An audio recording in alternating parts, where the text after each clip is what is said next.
Capitalism in the Web of Life. Ecology and the Accumulation of Capital. Jason W. Moore. For Malcolm, who inspired this book, and for his generation. May they find the inspiration they need to see themselves and the world as one, and to change it accordingly. And for Diana, who made it all possible. Contents. Acknowledgements. Introduction, the double internality, history as if nature matters. Part I, from dualism to dialectics, capitalism as world ecology. 1. From object to oikos, environment making in the capitalist world ecology. 2. Value in the web of life. 3. Towards a singular metabolism, from dualism to dialectics in the capitalist world ecology. Part 2, historical capitalism, historical nature. 4. The tendency of the ecological surplus to fall. 5. The capitalization of nature, or, the limits of historical nature.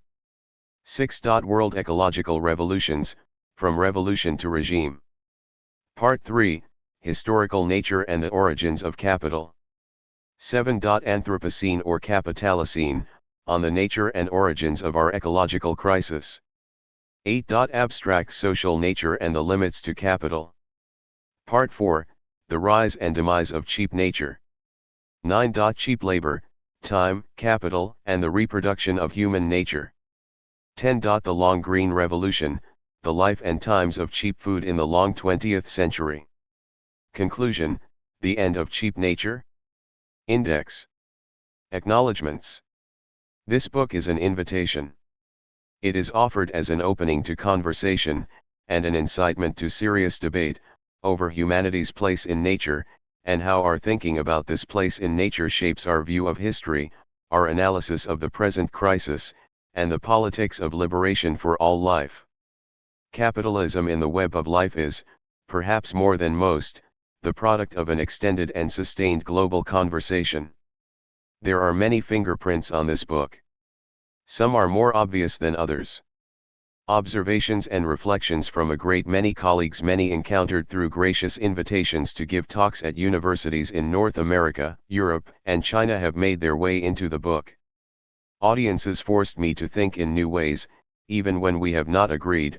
Their questions and critiques sharpened this book's clarity in unexpected, and deeply appreciated, ways. So too the extraordinary contributions of the intellectual fields on which I build, environmental and economic history, and world systems analysis, political ecology and critical human geography, Marxist feminism, global political economy, agro-food and critical development studies, and many, many more. It is with great respect and admiration for a half-century of radical scholarship that I have sought to build out and synthesize the dialectical implications of these fields for the study of humanity in nature. Capitalism in the Web of Life reflects 2 decades of reflection and study at the nexus of 2 great concerns, the history of capitalism and environmental history. It has been a long, productive, exciting, and often tumultuous, journey. This book's ideas were formulated on both coasts of North America, on both sides of the Atlantic, at 8 universities. Diana C. Gildia, my wife, best friend, and co-conspirator, has been with me for all of it. You would not be reading these words or any of those that follow without Diana's affirmation that world ecology, and this book in particular, was a project worth pursuing, and her insistence that the project be pursued with intellectual creativity and rigor. This journey towards a unified theory of historical capitalism and historical nature first took shape out of conversations with John Bellamy Foster 2 decades ago. Although many of this book's formulations are at odds with John's arguments today, my debt to him as a teacher and colleague is incalculable. From Edmund Burke III and Giovanni Arrighi, I learned the strange arts of world history. Terry saved me from taking theory as a substitute for history. Giovanni helped me to see that world history is indispensable to our analysis of the present crisis. Richard Walker, known affectionately as DW to his friends, finally convinced me that geography matters. And, equally, that the endless accumulation could not simply be invoked, a theory of capital accumulation had to be central to thinking capitalism's world histories. More than that, D.W.'s rare combination of rigorous scholarship, elemental kindness, and academic good sense has contributed mightily not only to the book's intellectual clarity, but to the conditions under which the book was written. Henry Bernstein encouraged me to do the book with verso, and his sustained critique and encouragement allowed me to sharpen my arguments well beyond what I thought possible. Numerous colleagues read and commented upon various incarnations of my argument in this book. I am especially grateful to Sheree Deckard, Michael Niblett, Stephen Shapiro, and their wonderful colleagues in the Warwick Diaspora of World Literary Studies. They have been a constant source of inspiration and encouragement. In addition to those already mentioned, thanks also to Benjamin D. Brewer, Holly Jean Buck, Jay Bolthouse, Alvin Kamba, Christopher Cox, Mackenzie K.L. Moore, Phil McMichael, Mindy Schneider, and Christian Parenti, for comments on these arguments in draft. I am deeply thankful for an extended family of scholars who have been a party to, though not always in agreement with, the world ecology argument: Harun Akram Lashdi, Elmer Altvater, Farshad Araghi, Marco Armiro, Arnie Daniel Giuliazone, Stefania Barca, June Boraz, Neil Brenner, Sandy Brown, Bram Busher, Liam Campling, Jennifer Casalo, Eric Clark, Carol Crumley, Barbara Epstein, Samuel Day Fossbender, Paul Gellert, Kyle Gibson, Pernil Gooch, Alf Hornborg, Eric Johnson, Shiloh Kripar, Ashok Kumbamua, Rebecca Lave, Richard E. Lee, Larry Lohman, Birgit Monkopf, Andreas Malm, Jessica C. Marks, Daniel Munster, Carl Nordland, Dennis O'Hearn, Kirsten Olaf, Beverly J. Silver, Eric Van Hout, Michael Watts, Tony Weiss, Anna Zalik, and Harriet Friedman, Emmanuel Wallerstein, and Dale Tomich. Zhairong Zhao and Gennaro Avalone, both brilliant scholars in their own right, deserve special thanks for book-length translations of my essays, forcing me along the way to clarify fuzzy arguments and murky formulations. My graduate students in the Department of Sociology at Binghamton University also deserve credit: Kishorianing Sibo-Ediano, Alvin Kamba, Joshua Eichen, Benjamin Marley, Corey Martin, Roberto J. Ortiz, Andy Pragax, Shirai Arcaza, and Manuel Francisco Vero. Finally, my thanks to Binghamton University and the Department of Sociology, which under William G. Martin's chairmanship offered exceptionally favorable conditions for completing this book. Very special thanks also to my editor, Sebastian Budgen, who put up with all sorts of delays, and who supported this project from the beginning. Finally, my great thanks to Mike and Mary Ann Hoffman, for raising me in a home where ideas mattered, to Barbara Rose, for being the world's coolest mother-in-law, to Marge Thomas, whose friendship and wisdom sustained this book to completion, and to my father, John W. Moore, who did not live to see this book but I'm sure has been charting its progress all along, and would be very pleased indeed to see a little philosophy mixed in with hard-headed political economy. Above all, Capitalism in the Web of Life has always been my son Malcolm's book, even before his arrival in 2010. I am not certain which if any of this book's formulations will stand the test of time. I am certain that it is a contribution to the kind of thinking, and the kinds of conversations, necessary if we are to rebuild a world that is not only habitable but just. I dedicate this book to Malcolm and to his generation and to young people of every age across the world for their willingness to see the web of life in its mosaic of connectivity and creativity. It is in a new vision and with a new generation, that humanity's extraordinary capacity for creativity and cooperation will find new life, and the rest of the planet with it. Vestal, New York. December 2014. Introduction. The Double Internality. History as if nature matters. We must recognize in materialism the enthusiastic effort to transcend the dualism which postulates two different worlds as equally substantial and true, to nullify this tearing asunder of what is originally one. The human prospect in the 21st century is not an altogether happy one. From the outset, our future can be specified at two levels of abstraction. The first is humanity in nature. Human engagement with the rest of nature has, over the past decade, reached the point where abrupt global environmental change can no longer be excluded. The second is capitalism in nature. The unfolding crisis of neoliberal capitalism, now in between the signal crisis of 2008 and the unpredictable but inevitable onset of terminal crisis, suggests we may be seeing something very different from the familiar pattern. That pattern is one in which new technologies and new organizations of power and production emerged after great systemic crises, and resolved the older crises by putting nature to work in powerful new ways. The neoliberal revolution after the 1970s is only the most recent example. Today, however, it is increasingly difficult to get nature, including human nature, to yield its free gifts on the cheap. This indicates we may be experiencing not merely a transition from one phase of capitalism to another, but something more epochal, the breakdown of the strategies and relations that have sustained capital accumulation over the past 5 centuries. Capitalism in the Web of Life is about how the mosaic of relations that we call capitalism work through nature, and how nature works through that more limited zone, capitalism. This double movement of capitalism through nature, of nature through capitalism, is what I call the double internality. Since 2008, the flood of instability and change manifest in the allegedly separate domains of nature and society has become impossible to ignore. This poses problems often unrecognized of conceptual language, with the proliferation of crisis language creating more, rather than less, uncertainty about the present historical moment. For critical scholars, the rush of world events has overwhelmed many. No new synthesis yet has emerged. Instead, a broad consensus has taken shape.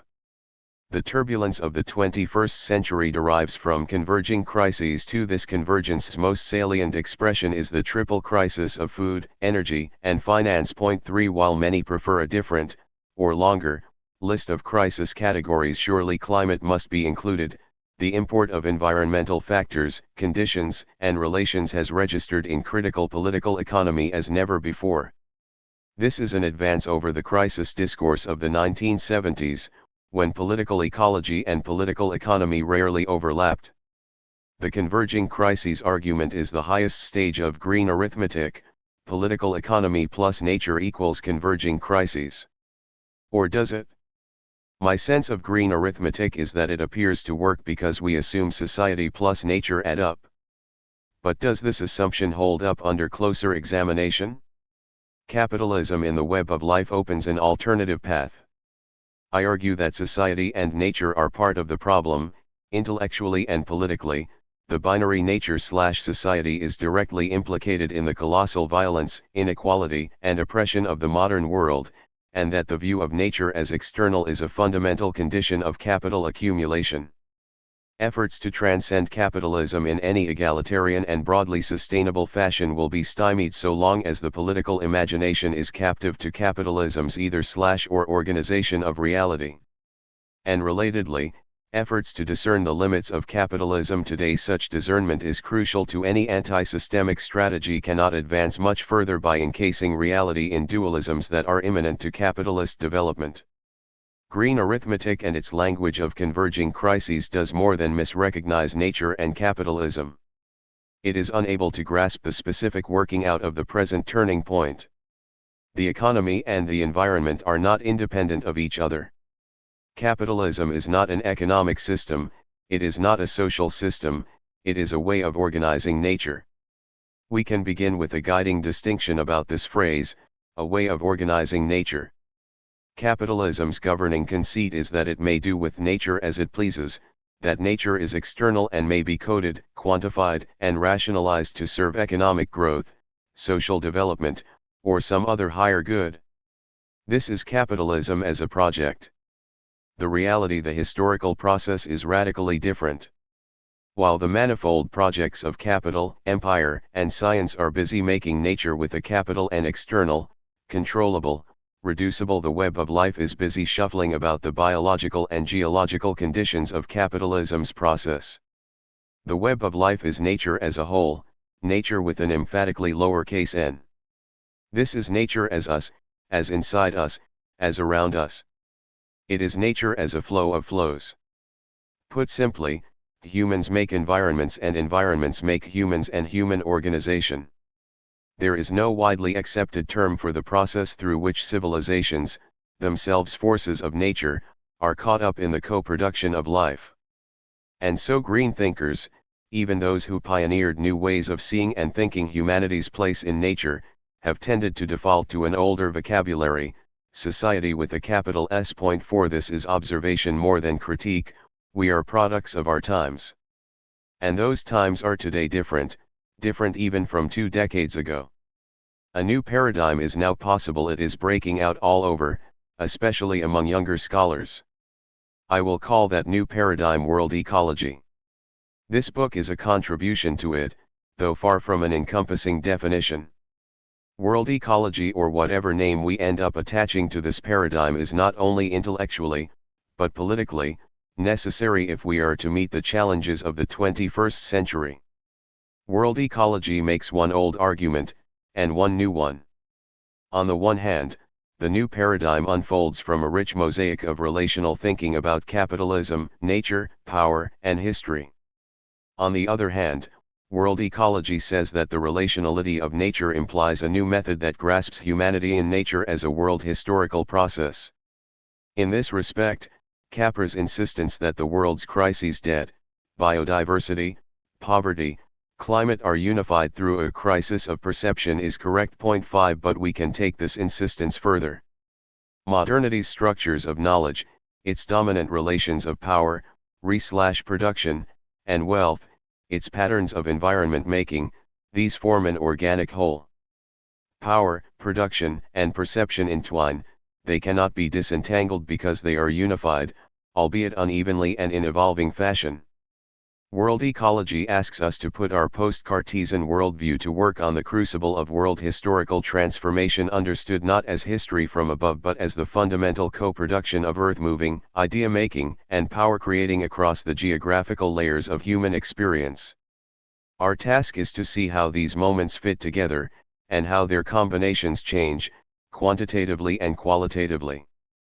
From this perspective, I ask the reader to consider capitalism as a world ecology, joining the accumulation of capital, the pursuit of power, and the co-production of nature in dialectical unity. Far from asserting the unfettered primacy of capitalism's capacity to remake planetary natures, capitalism as world ecology opens up a way of understanding capitalism as already co-produced by manifold species, extending even to our planet's geobiological shifts, relations, and cycles. The crisis today is therefore not multiple but singular and manifold. It is not a crisis of capitalism and nature but of modernity in nature. That modernity is a capitalist world ecology. Rather than collapse distinctions, the danger of green holism, this perspective allows for the multiplication of questions that turn on the oikos, the creative, generative, and multi-layered relation of species and environment. The oikos names the relation through which humans act and are acted upon by the whole of nature in our environment making. Through the oikos, premised on the dialectic of life making, we may open new pathways for investigating how capitalism's historical geographies past and present are premised on specific configurations of humanity in nature. Such a perspective allows us to move beyond the what, and the why, of today's crises and towards a deeper understanding of how the crisis is likely to unfold in coming decades. Key to realizing such a deeper understanding is developing a language, a method, and a narrative strategy that puts the oikos at the center. Although the challenge cannot be reduced to conceptual language, neither can we make headway without confronting the problem of language. We must name the system, to borrow a phrase from the generation of 60s radicals. If naming can be a first step to seeing, it is also more than a discursive act. In the circumstances of civilizational crisis, as the old structures of knowledge come unraveled without yet being interred, the imperative and the power of fresh conceptual language can become a material force, as Marx might say. 6 Radicals have been good at this for a long time. The languages of gendered and racial domination have been significantly discredited, if as yet inadequately transcended. But I think the violence of the nature/society dualism has been given a pass. By this I mean something different from the green critique of capitalism's war on the earth. 7 Rather, I am arguing that the dualism of nature/society with a capital N and a capital S is complicit in the violence of modernity at its core. Just as we have been learning to move beyond the dualisms of race, gender, sexuality, and Eurocentrism over the past 4 decades, it is now time to deal with the source of them all, the nature/society binary. For this dualism drips with blood and dirt, from its 16th century origins to capitalism in its twilight, every bit as much as the others. Perhaps even more. If the politics of the present conjuncture demand a new vocabulary, the problems run much deeper. The old language nature/society has become obsolete. Reality has overwhelmed the binary's capacity to help us track the real changes unfolding, accelerating, amplifying before our eyes. And yet, a new language, one that comprehends the irreducibly dialectical relation between human and extra-human natures in the web of life, has yet to emerge. Not for want of trying, I know, cyborgs, assemblages, networks, hybrids, and many more have been offered as a way forward. They have pointed the way forward. They have not, however, directly challenged the dualist framing of world history. For those concerned about the earth, its people, and the web of life, the great patterns and processes of modern world history have remained firmly encaged within the prison house of the Cartesian binary. No theoretical critique will open the cage. Such opening requires that we build an alternative to the logic of dualism, and this requires new methodological procedures, narrative strategies, and conceptual language all at the same time. The Cartesian narrative unfolds like this. Capitalism, or if one prefers, modernity or industrial civilization, emerged out of nature. It drew wealth from nature. It disrupted, degraded, or defiled nature. And now, or sometime very soon, nature will exact its revenge. Catastrophe is coming. Collapse is on the horizon. How we tell stories of our past, and how we respond to the challenges of the present, are intimately connected. For many environmentalists and green scholars, the separation of humanity and nature has encouraged a way of thinking about history that privileges what humanity does to nature. This way of thinking lends itself quite readily to the catastrophist and collapse narratives that have gained such traction in green thought, and among wider scholarly and popular audiences. 8 An alternative begins neither with humans nor with nature, but with the relations that co-produce manifold configurations of humanity in nature, organisms and environments, life and land, water and air. History, in this sense, is the history of a double internality, humanity in nature/nature in humanity. In this double internality, everything that humans do is already joined with extra-human nature and the web of life, nature as a whole that includes humans. This argument is, and at the same time is not, a commonplace. Capitalism in the web of life builds on the groundbreaking contributions of what I will call green thought. Green thought, broadly conceived, is that diverse tradition in the humanities and social sciences concerned with environmental change, past and present. It comprises some elements of the physical sciences, especially those scholars concerned with planetary change. 9 This book highlights 3 of green thought's defining features: the reduction of humanity to a unified actor, the reduction of market, production, political, and cultural relations to social relations, and the conceptualization of nature as independent of humans, even when the evidence suggests the contrary. Today, more than 40 years after the first Earth Day, there is broad agreement among many environmentally oriented scholars, and most environmentalists, that humans are a part of nature. This is the perspective of humanity in nature. What to do with this awareness has been a vexing problem. It is one thing to say that humans are natural forces, and quite another to say that human organizations, families, empires, corporations, markets, and all the rest are natural forces. Green thought has embraced the former and resisted the latter. To say that humans are a part of nature feels good. To say that human organization is a part of nature feels wrong to most environmentalists, inside and outside the universities. For critical scholars, red, green, and many blends in between, the consensus is clear: Capitalism acts upon a nature that operates independently of humanity. For a broader public concerned about climate and sustainability, a cognate consensus now reigns: humanity makes a footprint on the earth, which must be reduced. Is the image of nature as passive mud and dirt, a place where one leaves a footprint, really the best metaphor to capture the vitality of the web of life? I think we can do better. This book tries to show that the hardened dualism of nature/society is not the only possible distinction. It is not even the best. To say that humans are a part of nature is to highlight the specificity of humanity within the web of life, its specific forms of social identity, its capacities for collective memory and symbolic production, and much more. It has been a rocky road indeed to travel from humanity in nature to capitalism in nature. Does not such a journey deprive us of our ability to distinguish between good and bad human interactions with the rest of nature?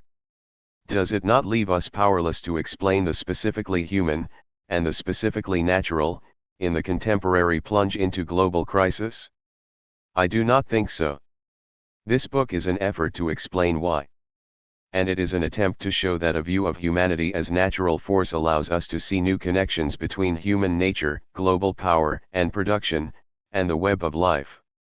In an era of tightly linked transformations of energy, climate, food and agriculture, labor markets, urbanization, financialization, and resource extraction, the imperative is to grasp the interconnections that conduct flows of power, capital, and energy through the grid of capital accumulation, and in so doing, to shed new light on the limits of that very grid.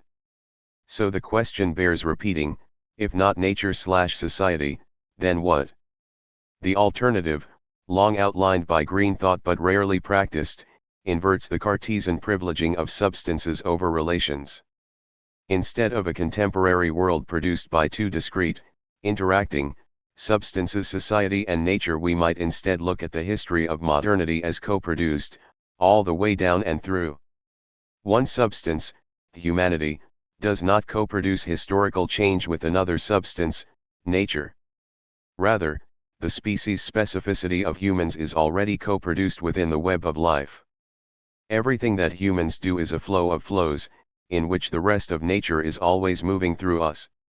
The forms of sociality that we evolve reflect a species specificity that is unusually plastic. In this, consciousness is not outside but inside.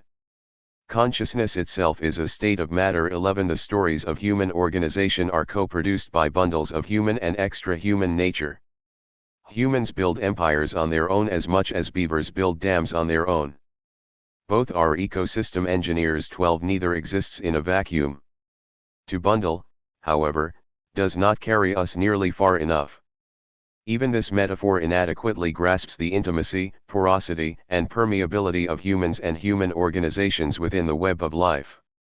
Absent a conceptual vocabulary that names the relations rather than the endpoints of nature/society, we will tend to default to a binary that reasserts the independence of human and extra-human natures. We must have a way of naming and building the conversation through the relation of life-making. In this relation, species make environments, and environments make species. It is a relation open to inorganic phenomena as well: plate tectonics, orbital variation, meteors, and much more make environments too. So we begin with an open conception of life-making, one that views the boundaries of the organic and inorganic as ever-shifting. 13 It is a multi-layered relation through which there are no basic units, only webs within webs of relations, worlds within worlds. 14. The oikos, towards environment making. Capitalism in the web of life takes flight by naming this relation of life-making, the oikos. From this relation, as much methodological orientation as ontological claim, we can see manifold species environment configurations emerge, evolve, and ultimately become something else entirely. In what follows, ecology, nature, and all manner of cognate phrases derive from the oikos. To be clear, the oikos is a relation that includes humans, and one through which human organization evolves, adapts, and transforms. Human organization is at once product and producer of the oikos. It is the shifting configuration of this relation that merits our attention. In this spirit I understand capital and capitalism as producers and products of the oikos. Capitalism as world ecology is therefore not the ecology of the world, but a patterned history of power, capital, and nature, dialectically joined. Point 15. As we see in Chapter 1, the concept of the oikos goes back to Theophrastus. My usage extends the concept, drawing on trailblazing insights, from scholars across the two cultures, on dialectical method. Point 16. Naming the relation through which the mosaic of species environment configurations form and reform above all those swirling around humanity is indispensable. To go forward without naming the relation is to end up where we began, relabeling society and nature as human and extra-human nature. The oikos lets us ask two important questions from the beginning. Both invert Green Thought's most basic questions: how did humanity become separated from nature? And how do humans disrupt nature, causing environmental degradation? From the perspective of the oikos, we are led to very different questions. First, how is humanity unified with the rest of nature within the web of life? Second, how is human history a co-produced history, through which humans have put nature to work, including other humans, in accumulating wealth and power? The first question, how is humanity unified with and within nature, encourages us to ask how specific human organizations are premised on internal variation realized through the web of life. There is a widespread conviction among critical scholars that nature/society is the best way to highlight the specificity of social relations. Holism seems to obscure this. But holism only obscures specificity when severed from a dialectical method. Dualism is a blunt instrument for discerning specificity. The most elementary forms of differentiation, let us say, class, race, and gender, although this hardly exhausts matters, unfold as bundles of human and extra-human natures, interweaving biophysical and symbolic natures at every scale. The relations of class, race, and gender unfold through the oikos. They are irreducible to the aggregation of their so-called social and ecological dimensions. And if I have framed the point through the oikos, which permits an alternate way of seeing differentiation, the elements of the argument have been with us for a long time. Modern class relations emerge through early capitalism's primitive accumulation and audacious movement of environment making, if there ever was one.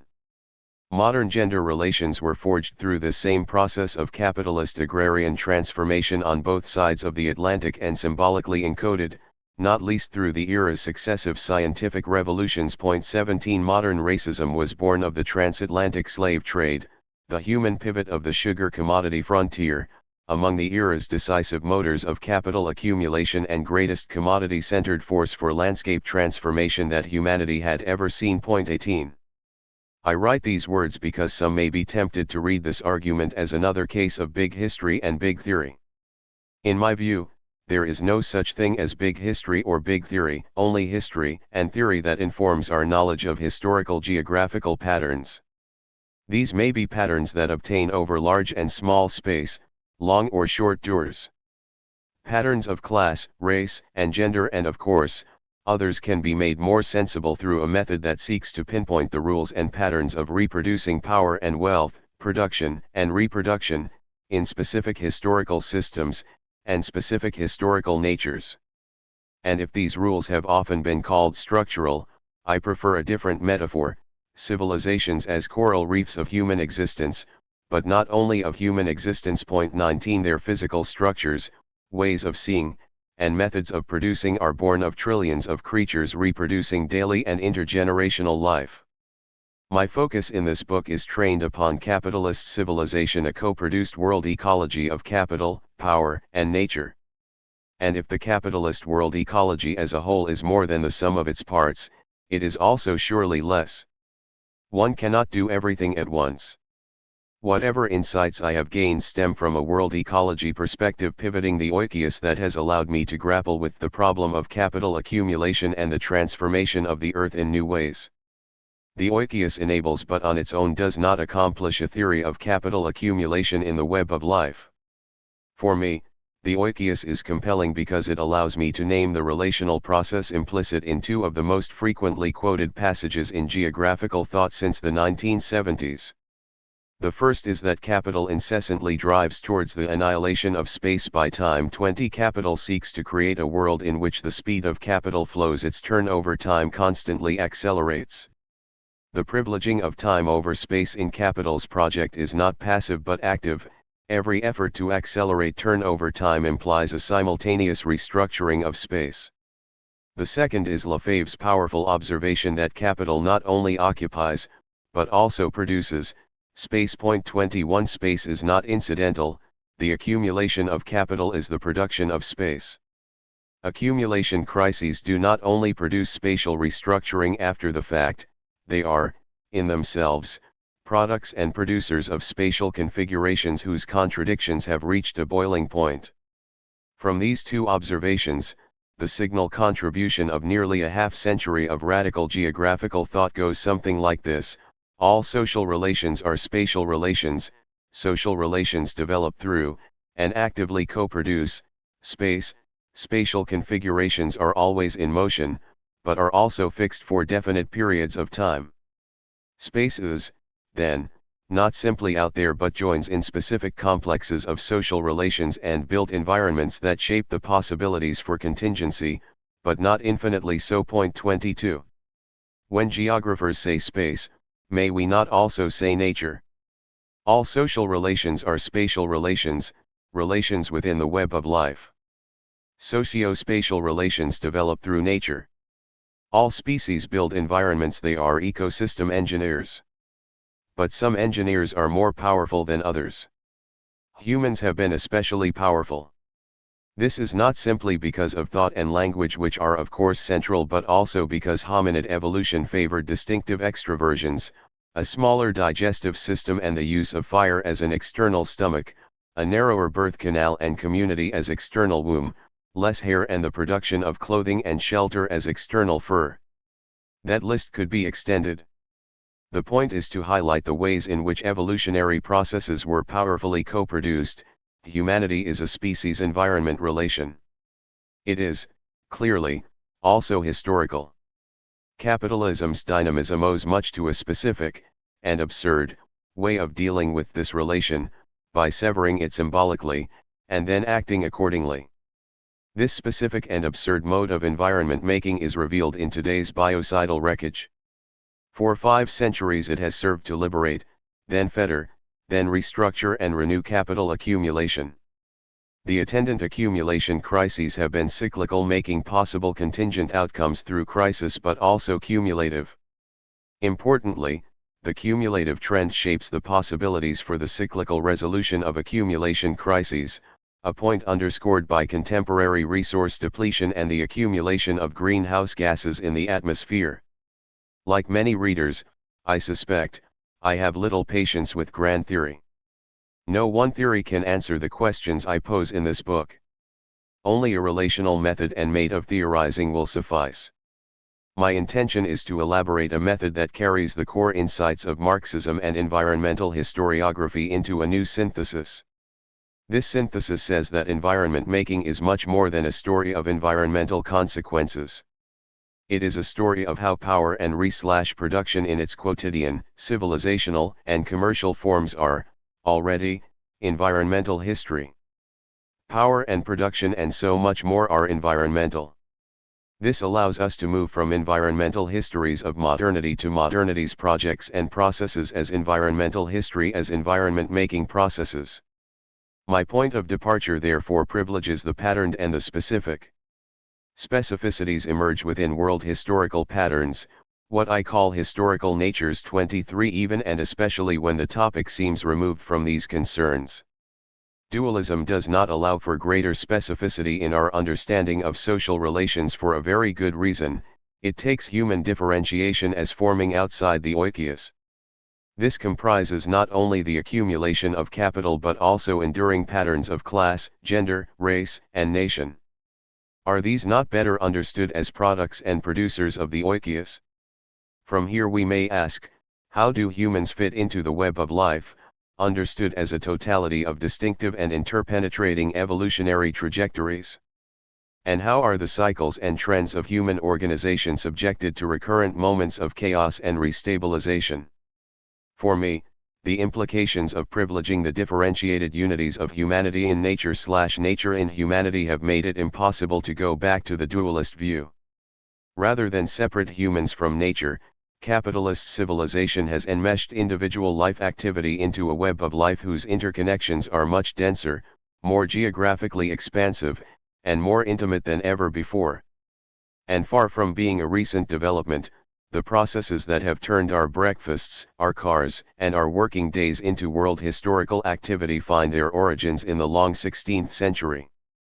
The unity of humans with the rest of nature gets us part of the way towards a world ecological reading of human history. And yet, this kind of philosophical statement, humans are a part of nature, and so on, has been around for a long time. The oikos is offered as a bridge between philosophical claim and historical method.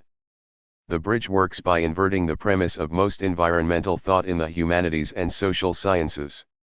Rather than presume humanity's separation, in the recent or distant past, the oikos presumes that humanity has always been unified with the rest of nature in a flow of flows.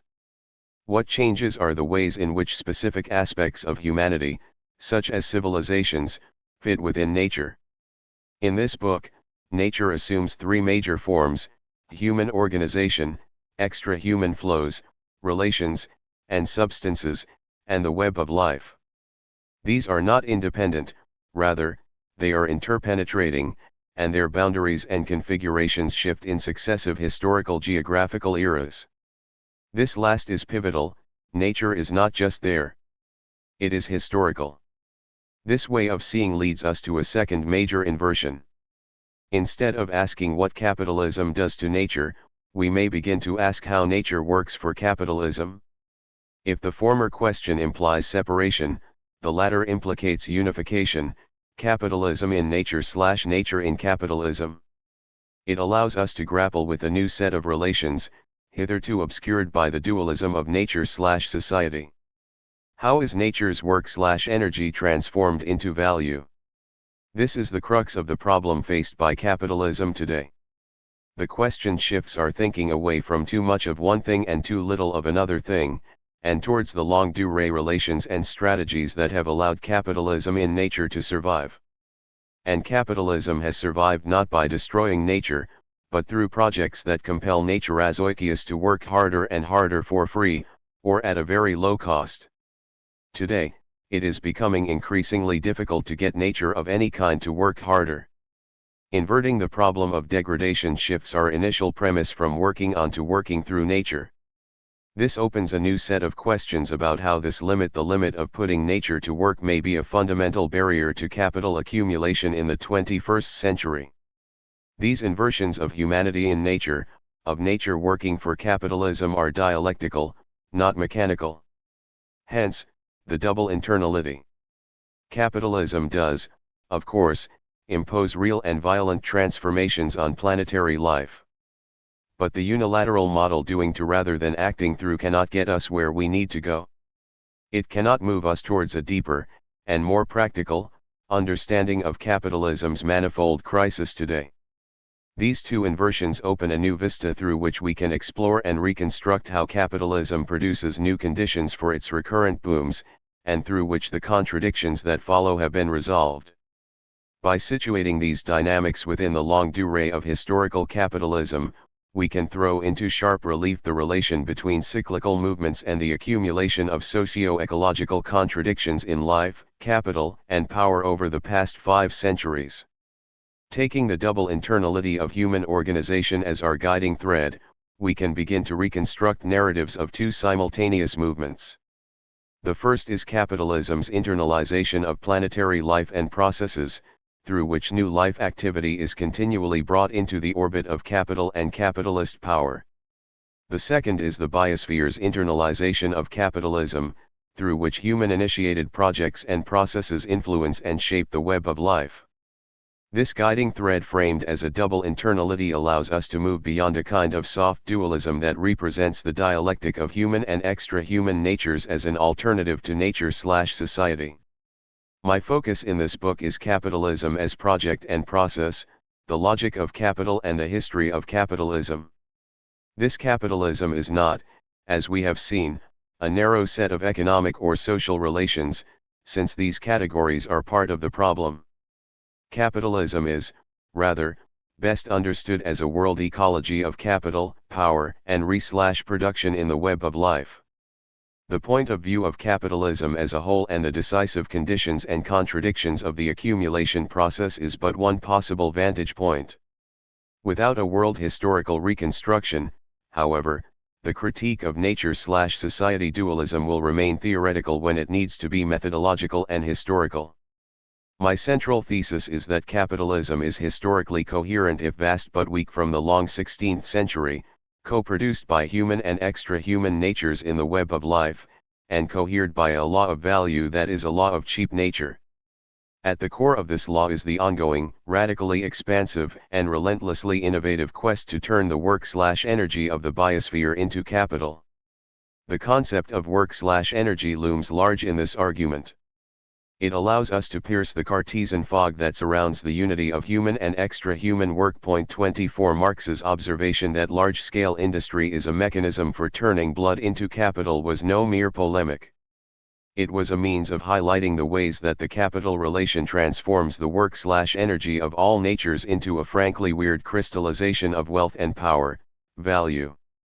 Work/energy helps us to rethink capitalism as a set of relations through which the capacity to do work by human and extra-human natures is transformed into value, understood as socially necessary labor time.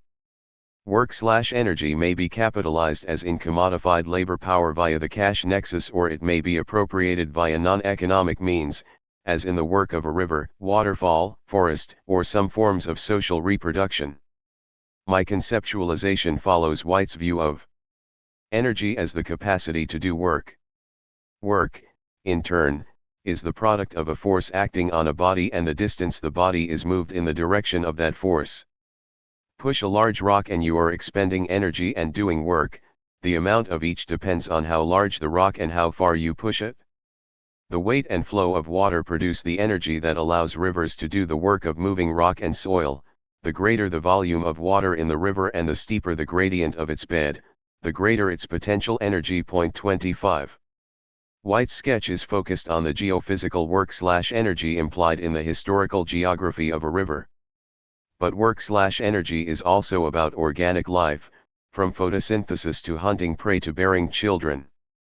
What bears emphasis is how the work/energy of the web of life is incorporated into the relations of power and production. Food in capitalism, as for all civilizations, is a crucial nexus of all these. The work/energy concept allows us to transcend the metabolic fetish of green materialism, in which living flows are narrowly biophysical, can be disrupted, and can be subsequently repaired to some Edenic, pristine state. The work/energy alternative sees metabolism through the double internality, flows of power and capital in nature, flows of nature in capital and power. In this, the issue is not metabolic rift but metabolic shift. To this conception of work/energy we may add an outline of labor productivity. Labor productivity is understood in terms of the rate of exploitation and the production of surplus value. The usual Marxist model turns on the relation of machinery and labor power. More powerful machines allow the average worker to produce more average commodities. Many wrinkles have been added to the model: organizational innovation, labor process rationalization, the impact of transportation, information, and communications technologies. Within this model, the rate of exploitation increases when the average worker produces a rising mass of value, so long as wages increase more slowly than productivity. Alternatively, exploitation may advance when the worker produces a static mass of value, so long as wages decrease. Thus, accumulation may advance on the basis of rising wages and rapidly advancing productivity, as during Fordism, or on the basis of falling wages and very slow productivity growth, as during the neoliberal era. Part of this dynamic is captured in the classic distinction between relative and absolute surplus value. In this, a 20th-century auto plant would embody relative surplus value, whereas textile production in the 16th century typifies absolute surplus value, in which the production of surplus value was determined by the number of hours worked, not by rising output per hour. I worry that this distinction between absolute and relative surplus value has too often been hardened into categorical difference. For one, the usual Marxist thinking on the subject presumes early capitalism as static, certainly not a system characterized by the production of relative surplus value. The great advances of the 19th century obscured the equally significant advance in labor productivity after 1450. My point, however, extends beyond a historical observation. The reason both Reds and Greens see real capitalism emerging after 1800 turns on a reluctance to look at how capital, science, and empire appropriated nature, including the unpaid work/energy of humans in service to surplus value production. In metals and mining, shipbuilding, agriculture, textiles, and many other strategic sectors of early capitalism, labor productivity advanced dramatically through new techniques and procedures of harnessing nature's bounty. Early capitalism mobilized technical innovation, systemic violence, and symbolic innovation to lengthen the working day as well as to produce and appropriate cheap nature so as to reduce de facto unit labor costs. In such situations, here I think of Norwegian forests or Polish grain or even African slaves, the appropriation of natural fertility may act like an increase in relative surplus value. Appropriated nature becomes a productive force. If one includes the conquest of the Americas, the direct and indirect implications for labor productivity growth were gigantic. The appropriation of global natures and the accumulation of capital are closely joined through the production of surplus value. From this perspective, we may reasonably ask, does the ongoing closure of frontiers today signal an exhaustion of capitalism's cheap nature strategy, with its prodigious history of appropriating uncommodified nature as a way to advance labor productivity? These questions suggest a rethinking of value. Value operates through a dialectic of exploitation and appropriation that illuminates capitalism's peculiar relation with, and within, nature. The relations of exploitation produce abstract social labor. The relations of appropriation, producing abstract social nature, enabled the expanded accumulation of abstract social labor. On the one hand, the system turns on a weird coding of what is valuable, installing human work within the commodity system as the decisive metric of wealth. This work is usually conceptualized as wage labor, a term that I will treat expansively, and not limited to the idiotypical figure of the proletarian. Point 26 in this domain, the exploitation of labor power is the pivot upon which all else turns. On the other hand, the exploitation of wage labor works only to the degree that its reproduction costs can be checked. The mistake is to see capitalism as defined by wage labor, any more than it is defined by the world market. Rather, the crucial question turns on the historical geographical connections between wage work and its necessary conditions of expanded reproduction. These conditions depend on massive contributions of unpaid work, outside the commodity system but necessary to its generalization. Sometimes this is called the domain of social reproduction. 27 Although the adjective social here seems especially unsuitable, where does the social moment of raising children end, and the biological moment begin? Clearly, we are dealing with a zone of reproduction that transcends any neat and tidy separation of sociality and biology, which are better viewed as internal to each other. Neither is this zone of reproduction the domain where unpaid work is produced for capital, a narrowly human affair. For unpaid work not only makes possible the production of potential or the reproduction of actual labor power as cheap labor, it also involves the unpaid work of extra-human natures. In this domain of reproduction, the appropriation of unpaid work is central.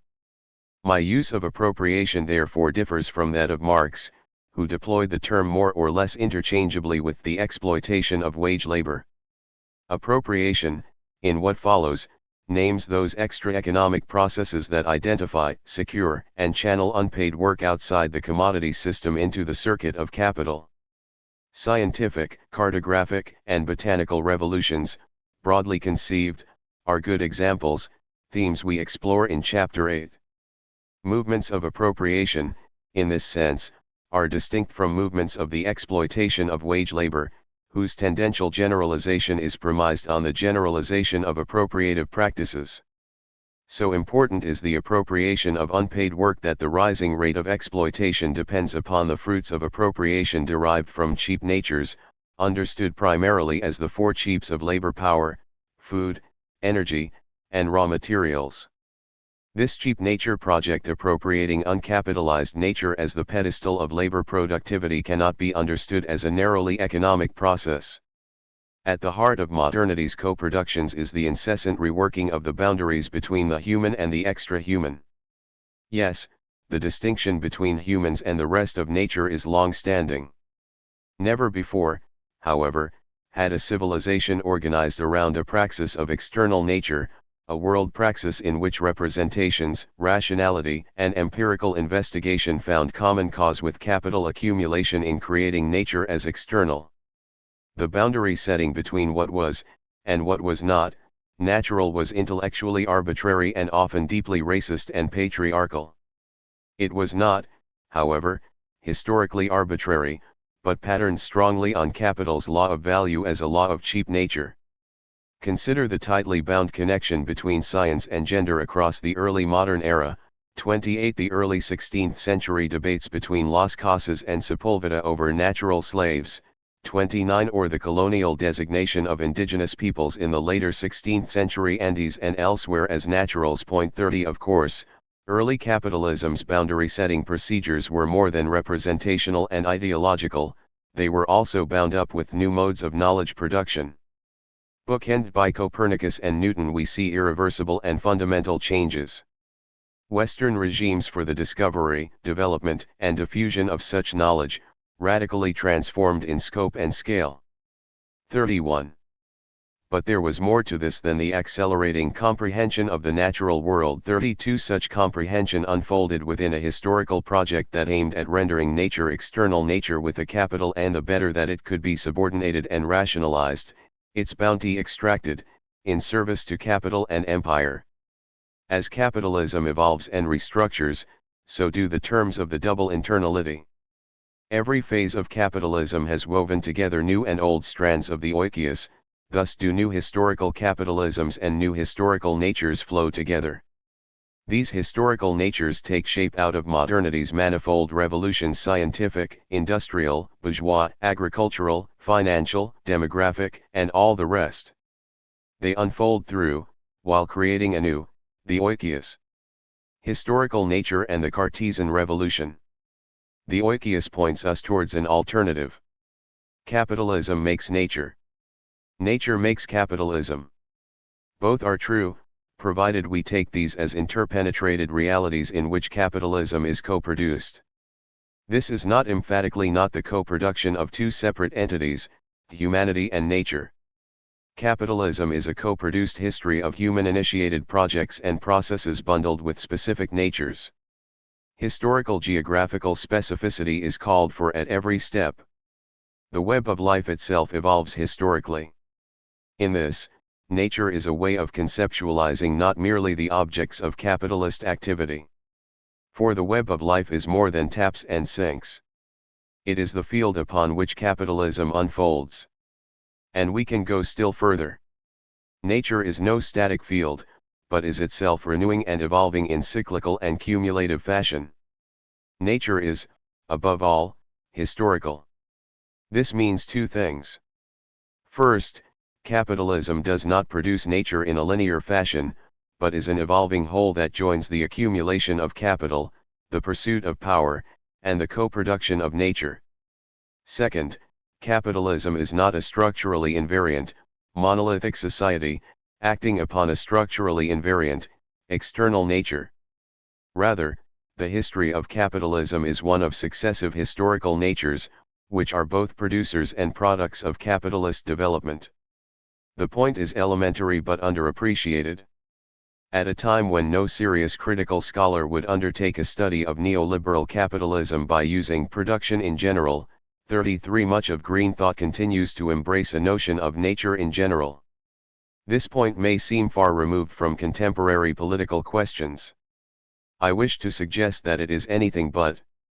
For the concept of nature in general has made it easy for many scholars and activists to embrace the apocalyptic imaginaries of catastrophe and collapse. Absent the specification of historical natures that encompass humanity, nature in general has driven green politics into an either/or position, sustainability or collapse. 34. Although the distinction between humans and the rest of nature has a long history that predates capitalism, the construct of nature/society is thoroughly modern. The notion that social relations can be analyzed separately from ecological relations is the ontological counterpoint to the real and concrete separation of the direct producers from the means of production. From this perspective, revolutions in ideas of nature and their allied scientific practices are closely bound to great waves of primitive accumulation, from early modernity's scientific revolution to neoliberalism's genomic revolutions. I have called this nature/society dualism Cartesian. The term Cartesian derives from René Descartes' famous argument about the separation of mind and body.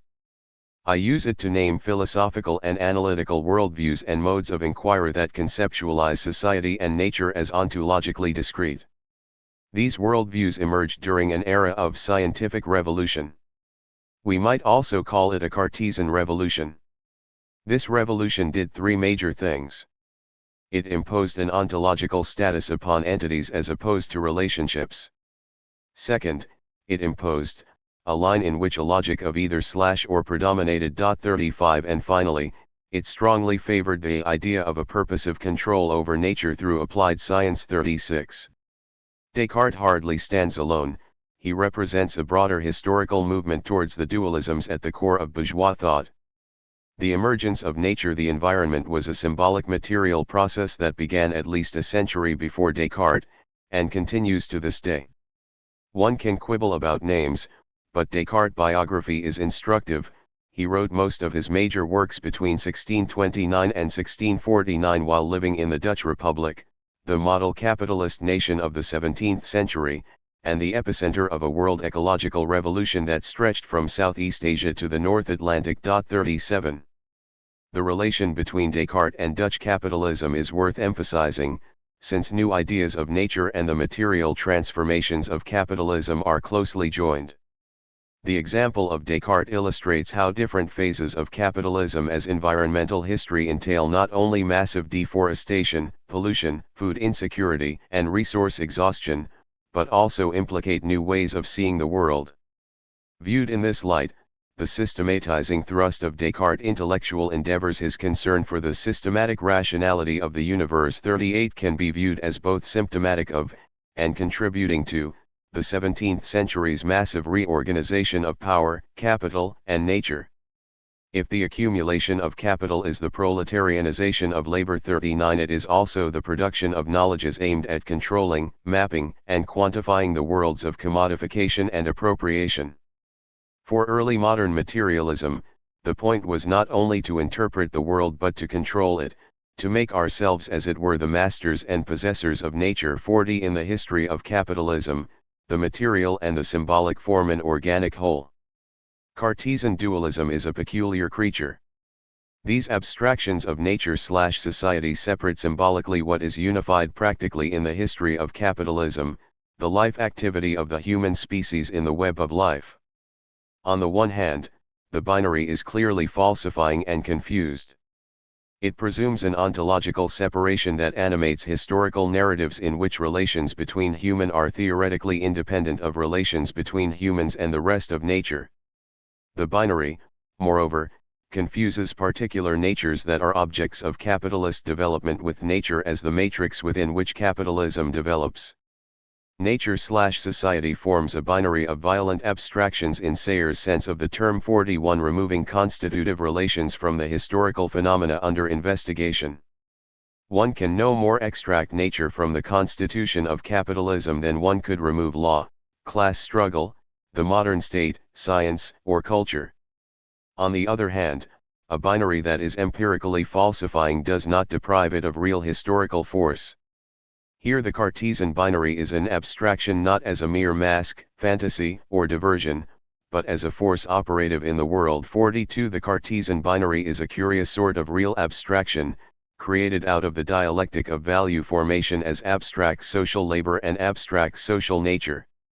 It is an abstraction born of and immanent to capitalist development, with deep roots in early modern materialist and scientific revolutions, even as the household concepts of society, economy, and ecology assumed familiar form only after the 19th century triumph of British capitalism. 43 Thus, an unorthodox value-relational approach regards the modernist cognition of the world, which I shorthand as the Cartesian binary, as constitutive of the bizarre disciplines and environment making patterns inherent in regimes of abstract social labor.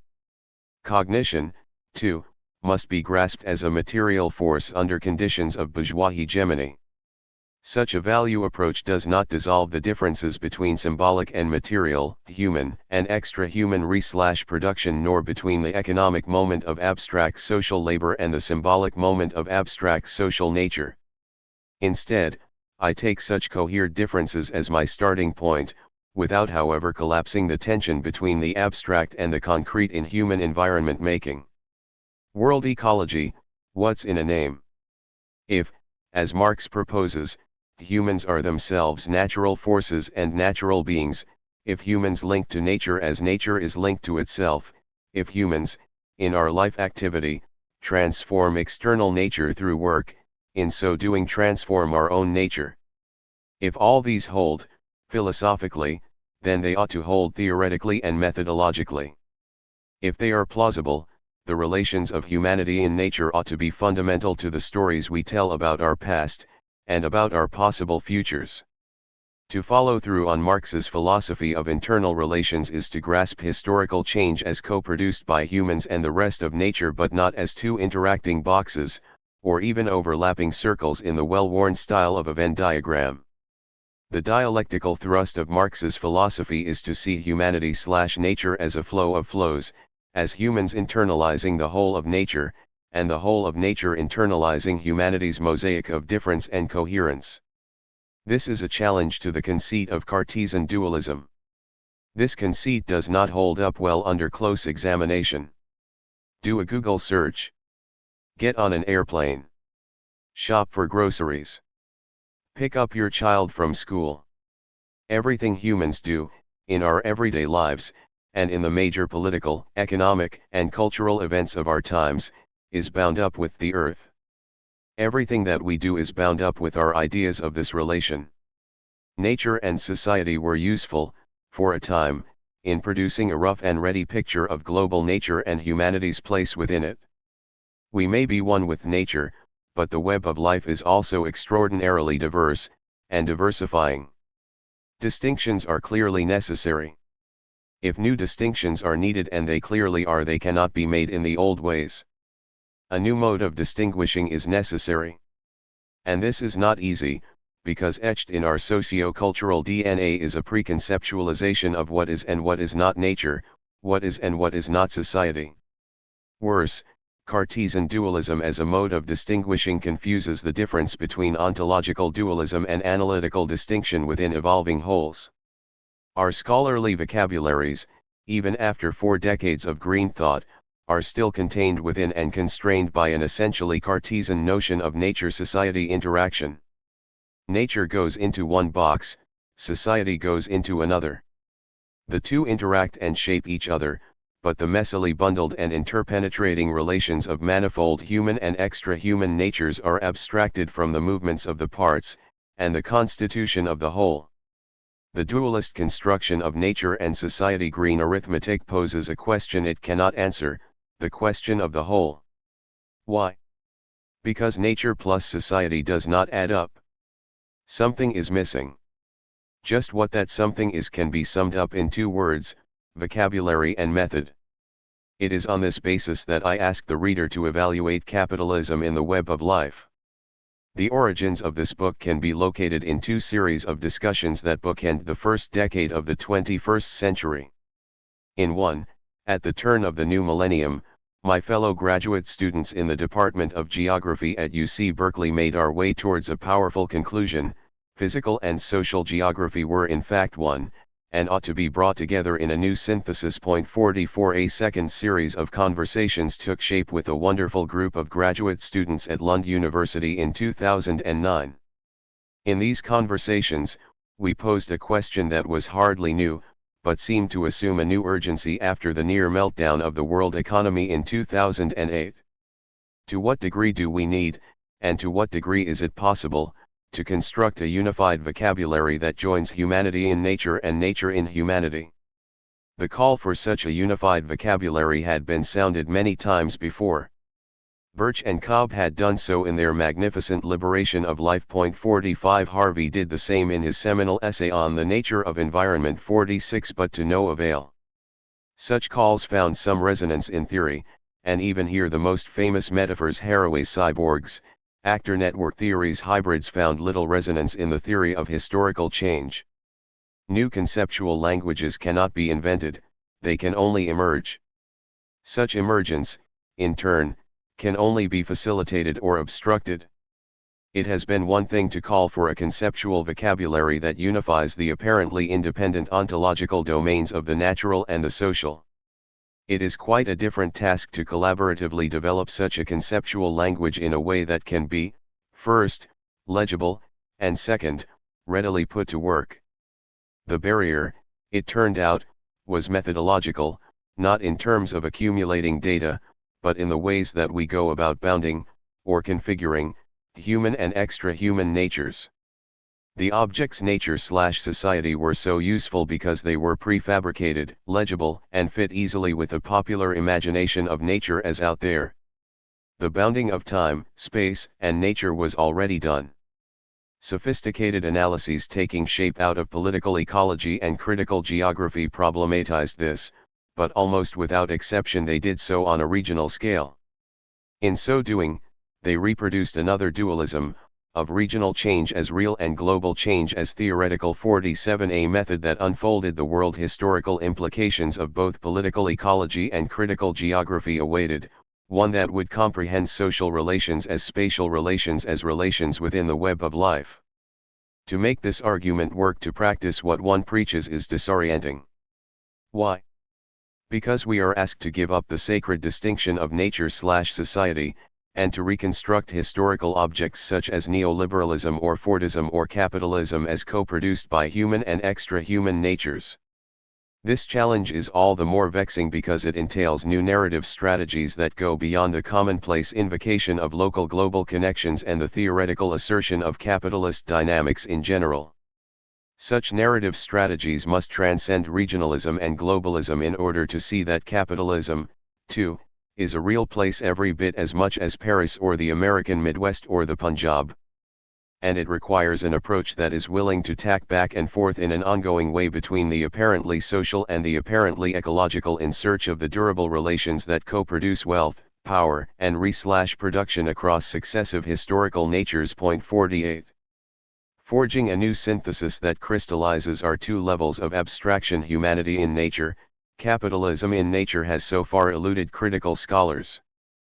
But the elements of such a synthesis are not lacking. Since the 1970s, we have frequently glimpsed the outlines of a unified theory of capital accumulation in its double internality, as capital's internalization of nature, and as nature's internalization of capital. Its philosophical basis is found in the relational holism implicit, however unevenly practiced, in both red and green thought. 49 By the 1980s, the philosophical perspective joined again, unevenly and implicitly, with the conceptualization of capitalism as already a relation of humans with the rest of nature. 50. However frequently we have glimpsed the possibilities, there has been too little movement in translating the philosophical position into historical method. There are many good and some bad reasons for the slow pace of transition from philosophy to method.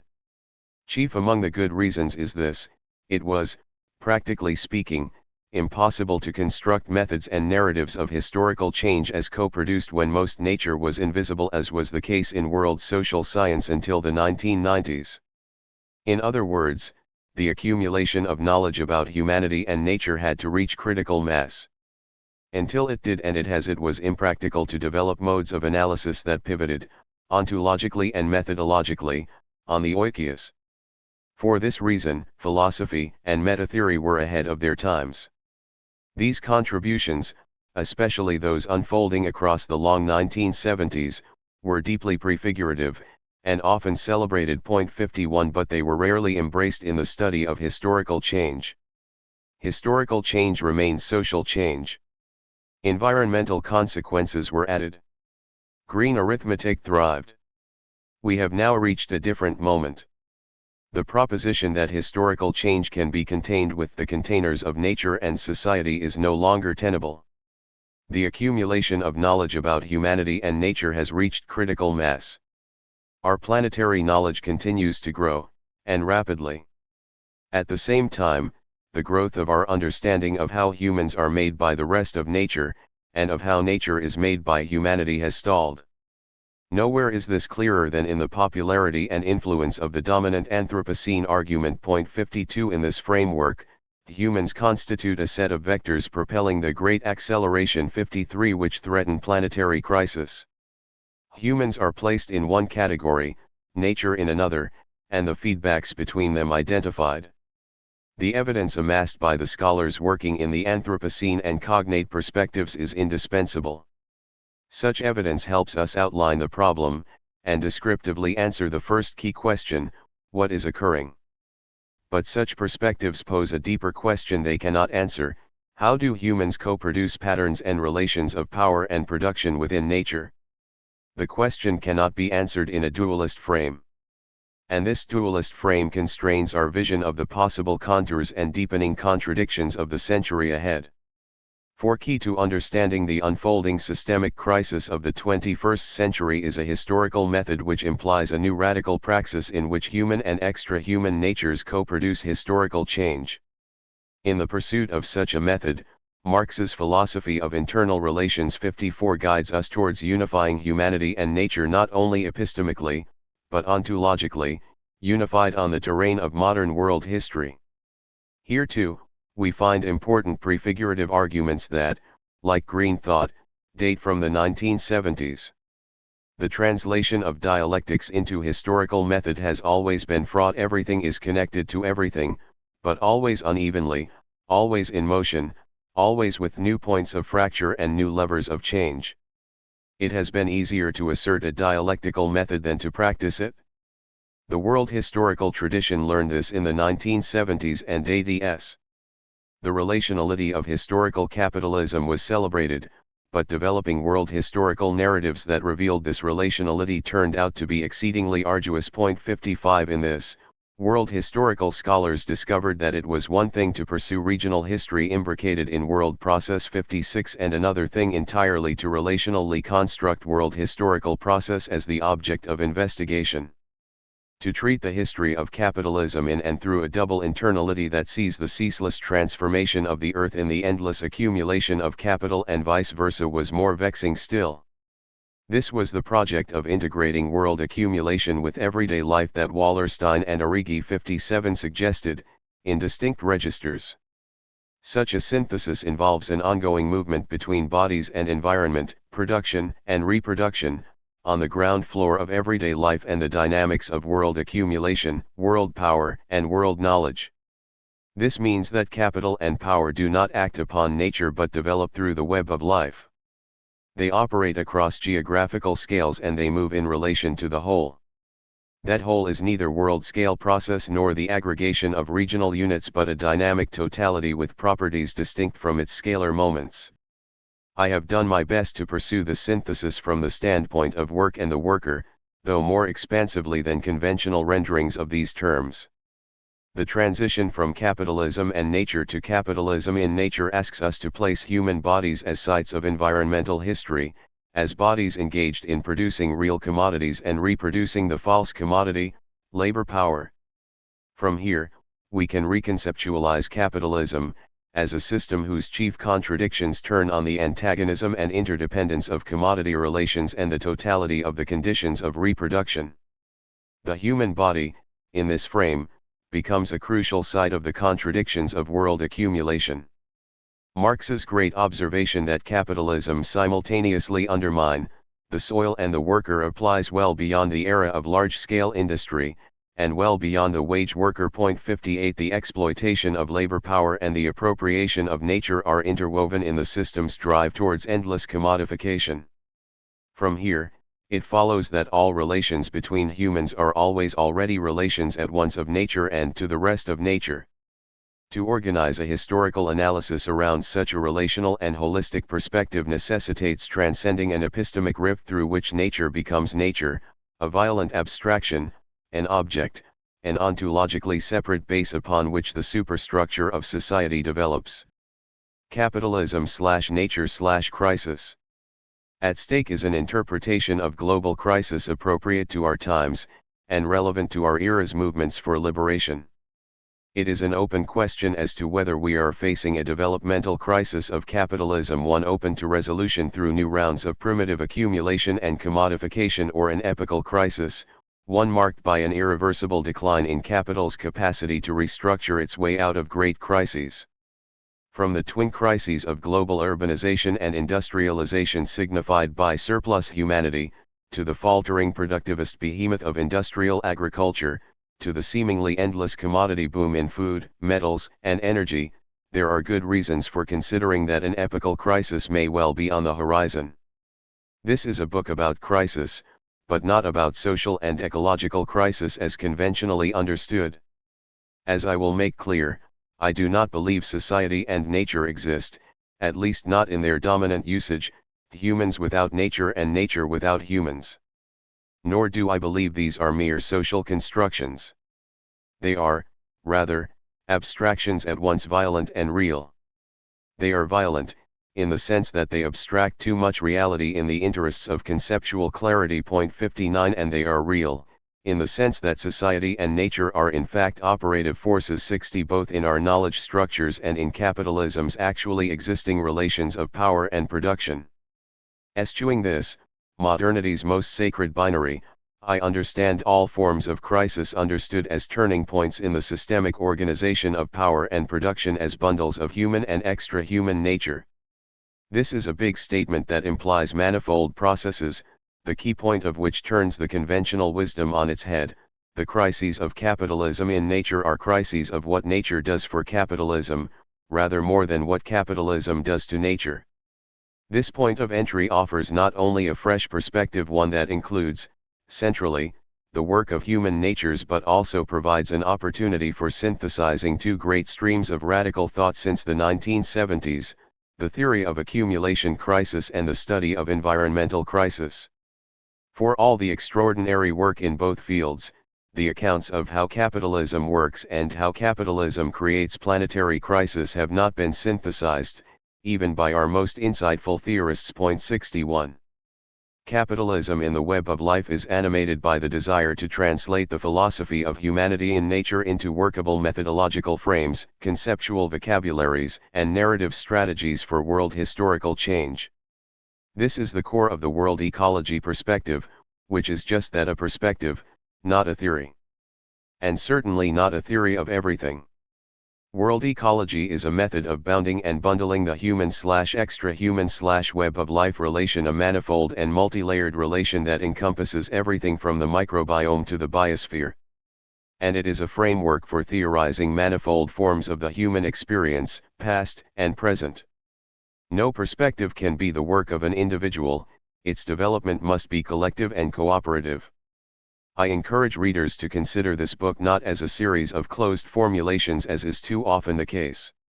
Rather, I have written this book as a series of proposals and reflections on how to move beyond the Cartesian dualism that has so deeply fragmented our understanding of power, exploitation, work, and liberation. Some of these proposals will surely work better than others. As best I can, I have presented the historically grounded theorizations in this book clustered around capital accumulation, global value relations, and agroecological change to demonstrate the kinds of questions that world ecology can open up. To see Wall Street as a way of organizing nature, for instance, opens up questions that are prematurely and unnecessarily foreclosed by the dualisms of contemporary economic and ecological thought. The argument can now be reprised. If humans are a part of nature, historical change including the present as history must be understood through dialectical movements of humans making environments, and environments making humans. The two acting units humanity/environments are not independent but interpenetrated at every level, From the body to the biosphere. Perhaps most of all, it means that relations that seemingly occur purely between humans, say, culture, or political power, are already natural relations, and they are always bundled with the rest of nature, flowing inside, outside, and through human bodies and histories. And in this flow of flows, we are dealing with much more than microbes and metals and the rest of material life. We are dealing as well with ideas as material forces. In this, human history is understood as an unbroken circle of being, knowing, and doing. 62. Many environmental scholars worry that, in abandoning the environment as a singular rather than manifold object, we risk giving up the powerful insights of environmental studies. I think the opposite rings truer. The real relational movements of nature as a whole are obscured by the a priori fragmentation of nature/society. This breaks with the green convention of tacking factors of an external nature, what I will call nature in general, onto modern social relations. Nature is not a variable. Instead, we can begin by demonstrating that particular historical processes in this book, World Accumulation, are bundles of human and extra-human nature. These bundles are symbolically and materially enacted. And the limits that emerge are limits not of nature or society but limits of the oikos in particular historical geographical circumstances. Conclusion. What if to say historical capitalism implies necessitates historical nature? And what if to say historical nature since the long 16th century implies and necessitates historical capitalism? These are the fundamental questions posed by the double internality. This line of questioning encourages, even compels, us to go beyond the now commonplace and rarely specified invocation of nature as one of several crises facing humanity today. It asks us to examine how the web of life reshapes human organization as a force of nature and how civilizations forge power, production, and reproduction as ways of organizing nature. It asks us to reflect upon our well-worn conceptualizations of capitalism, as economic system, as social system, as commodity system. For if the production of capital has been the strategic pivot of capitalism, to an even greater extent accumulation has unfolded through the appropriation of planetary work/energy. Such appropriation of cheap resources, yes, but also of cheap garbage, does not produce capital as value, but it does produce the relations, spaces, and work/energy that make value possible. Capitalism does generalize commodity relations, but the actual extent of such generalization depends on an even greater generalization, the appropriation of unpaid work/energy. This even greater generalization has today reached a boiling point. For the appropriation of cheap nature has not only compelled capital to seek out new sources of cheap labor power, food, energy, and raw materials, but to enclose the atmosphere as a gigantic dumping ground for greenhouse gases. This enclosure, a relation of capital in nature, is today generating barriers to capital accumulation that are unprecedented, especially in agriculture. And at the risk of putting too fine a point on matters, this enclosure of the atmosphere is a class relation, not only as cause-effect sequence but as a necessary condition of world-class relations over the past 2 centuries. This way of thinking through the relations of capital in nature gives us an alternative to the nature as external limit model that dominates red and green thinking about ecological crisis, and about climate change in particular.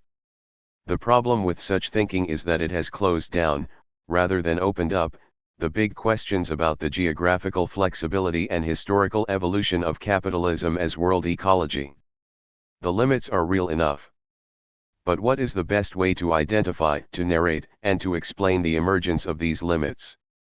The choice is between a Cartesian paradigm that locates capitalism outside of nature, acting upon it, and a way of seeing capitalism as project and process within the web of life. If the destructive character of capitalism's world ecological revolutions has widely registered the what and the why of capitalism in nature, there has been far too little investigation of how humans have made modernity through successive, radical reconfigurations of all nature. How capitalism has worked through, rather than upon nature, makes all the difference. We have, I believe, arrived at a powerful educative moment. It is one that allows us to erase old boundaries and open new vistas, one where we can reconstitute each of these processes on the basis of the historically evolving oikias. It allows for an understanding of modernity's historically specific natures as webs of liberation and limitation for the accumulation of capital, itself a way of organizing nature. The point can scarcely be overemphasized if we are to take seriously the idea that all limits to capital emerge historically, out of the relations of humans with the rest of nature. And in equal measure, so do all projects for the liberation of humanity and our neighbors on planet Earth. Part I. From Dualism to Dialectics. Capitalism as World Ecology. Chapter 1.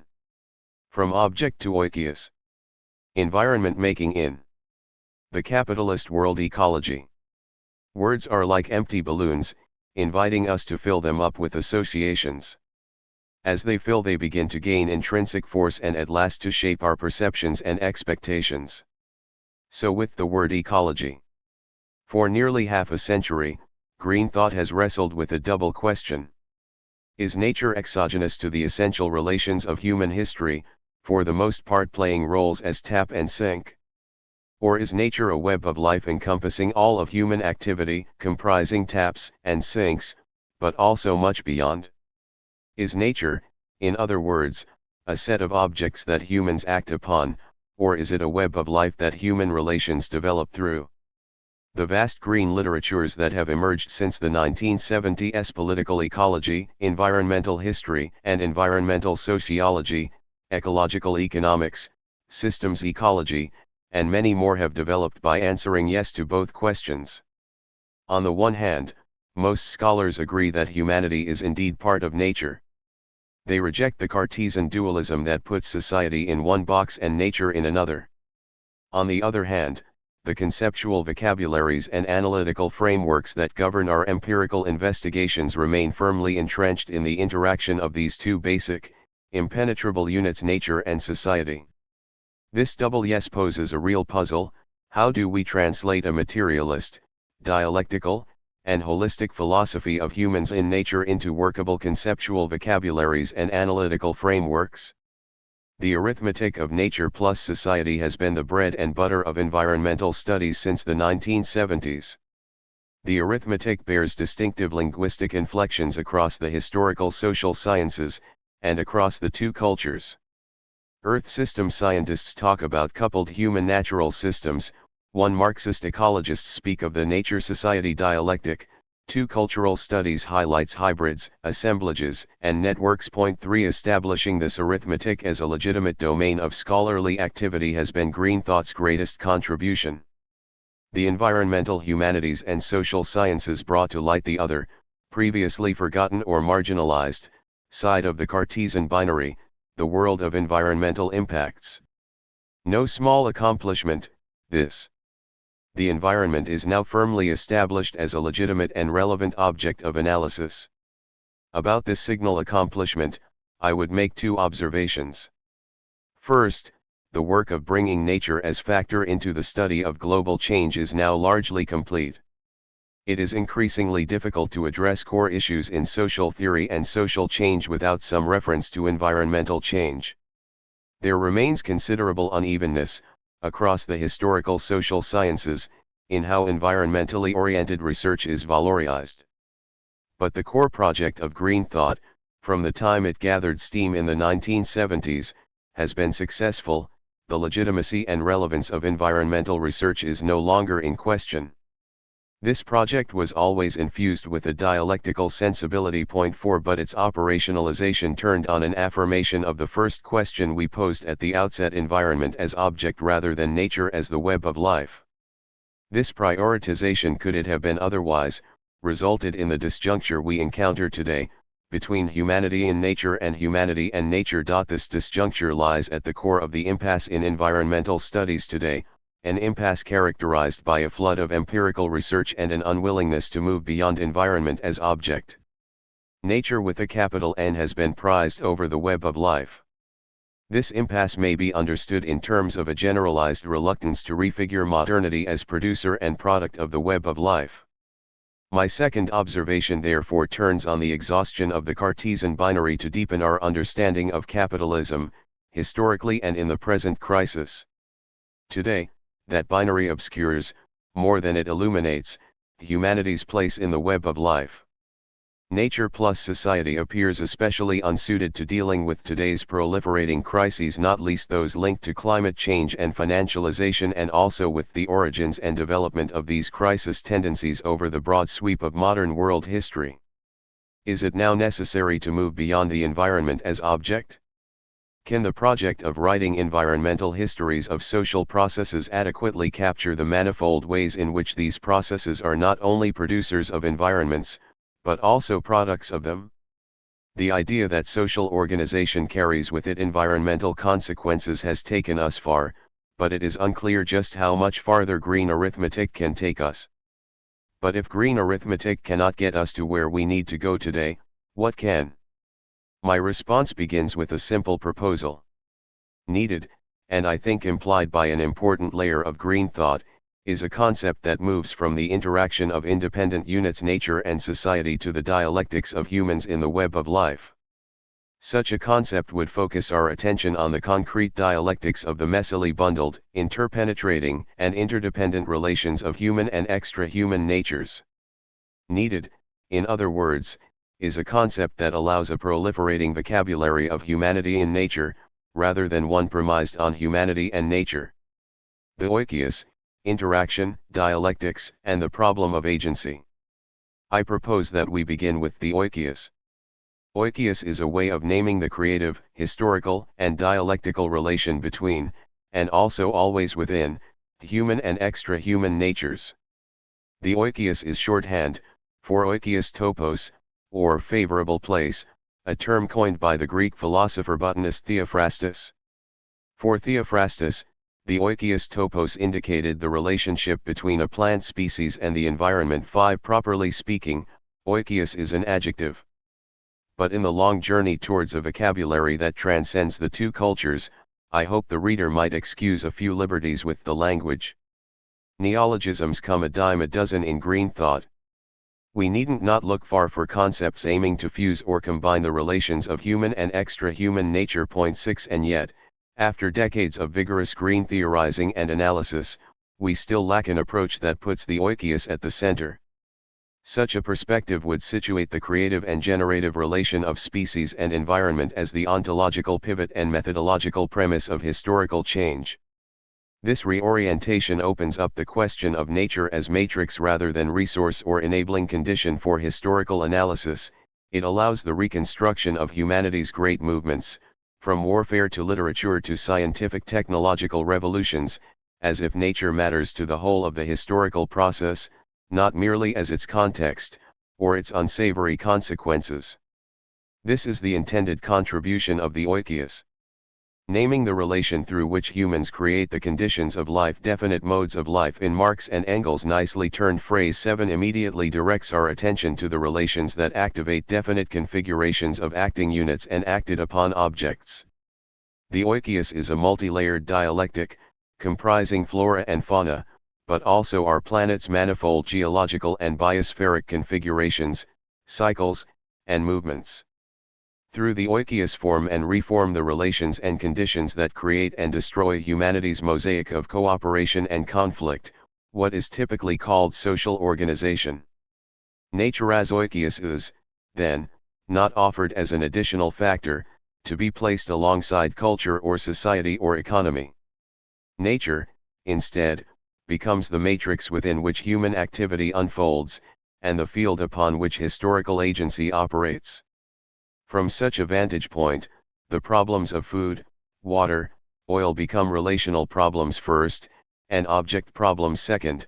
Through the relations of specific civilizations, food, water, and oil become real historical actors. From the perspective of the oikios, civilizations do not interact with nature as resource, they develop through nature as matrix. Climate change is a good example. Civilizations develop by internalizing extant climate realities, favorable and unfavorable. Climate is not a historical agent as such, it is no more a historical agent, in itself, than empires or classes abstracted from the web of life. Historical agency is irreducibly bundled in and through the oikos. To lean on Marx, a species that does not have its agency outside itself does not exist. 8 Agency, in others' words, is not a property of nature and society, not even of humanity's spectacular forms of sociality. Agency is, rather, an emergent property of definite configurations of human activity with the rest of life. And vice versa. Agency is clearly a key question for left ecology. Here I take agency as the capacity to induce historical change, or to reproduce extant historical arrangements. It is a crude but useful distinction. To say that nature is a historical protagonist sounds quite attractive. But what does it really mean? Are we simply adding nature to a long list of historical actors? Or does recognition of nature as oikos imply a fundamental rethinking of agency itself? We can read many arguments that seek to elucidate nature's agency. It is not, however, clear how nature's agency, whether conceived in Cartesian or dialectical terms, might clarify the making of the modern world. Does nature, say climate, have agency in the same way that classes or empires make history? Yes and no. Part of the problem is the temptation to assign agency to both sides of the Cartesian binary. Climate, weeds, disease, in such assignments, have agency in a manner analogous to classes, capital, and empire. There has been a certain arithmetic logic to these assignments. If humans have agency, can we not say the same thing about extra-human natures? That sounds right, but does not, I think, adequately capture how agency unfolds. For relations of class, capital, and empire are already bundled with extra-human natures. They are configurations of human and extra-human natures. From this it follows that agency is a relational property of specific bundles of human and extra-human nature. Class power derives and unfolds through specific configurations of power and production in the web of life. If nature is indeed a historical protagonist, its agency can be comprehended adequately only by stepping out of the Cartesian binary. The issue is emphatically not one of the agency of nature and the agency of humans. These are unthinkable without each other. Rather, the issue is how human and extra-human natures get bundled. Yes, diseases make history, but only as epidemiological vectors bound to commerce and empire. This is, too often, left out of arguments of nature's agency. The capacity to make history turns on specific configurations of human and extra-human actors. Human agency is always within, and dialectically bound to, nature as a whole, which is to say, human agency is not purely human at all. It is bundled with the rest of nature. The world ecological alternative takes these bundles of human/extra-human activity as its starting point. Civilizations are big, expressive examples of this dialectical bundling.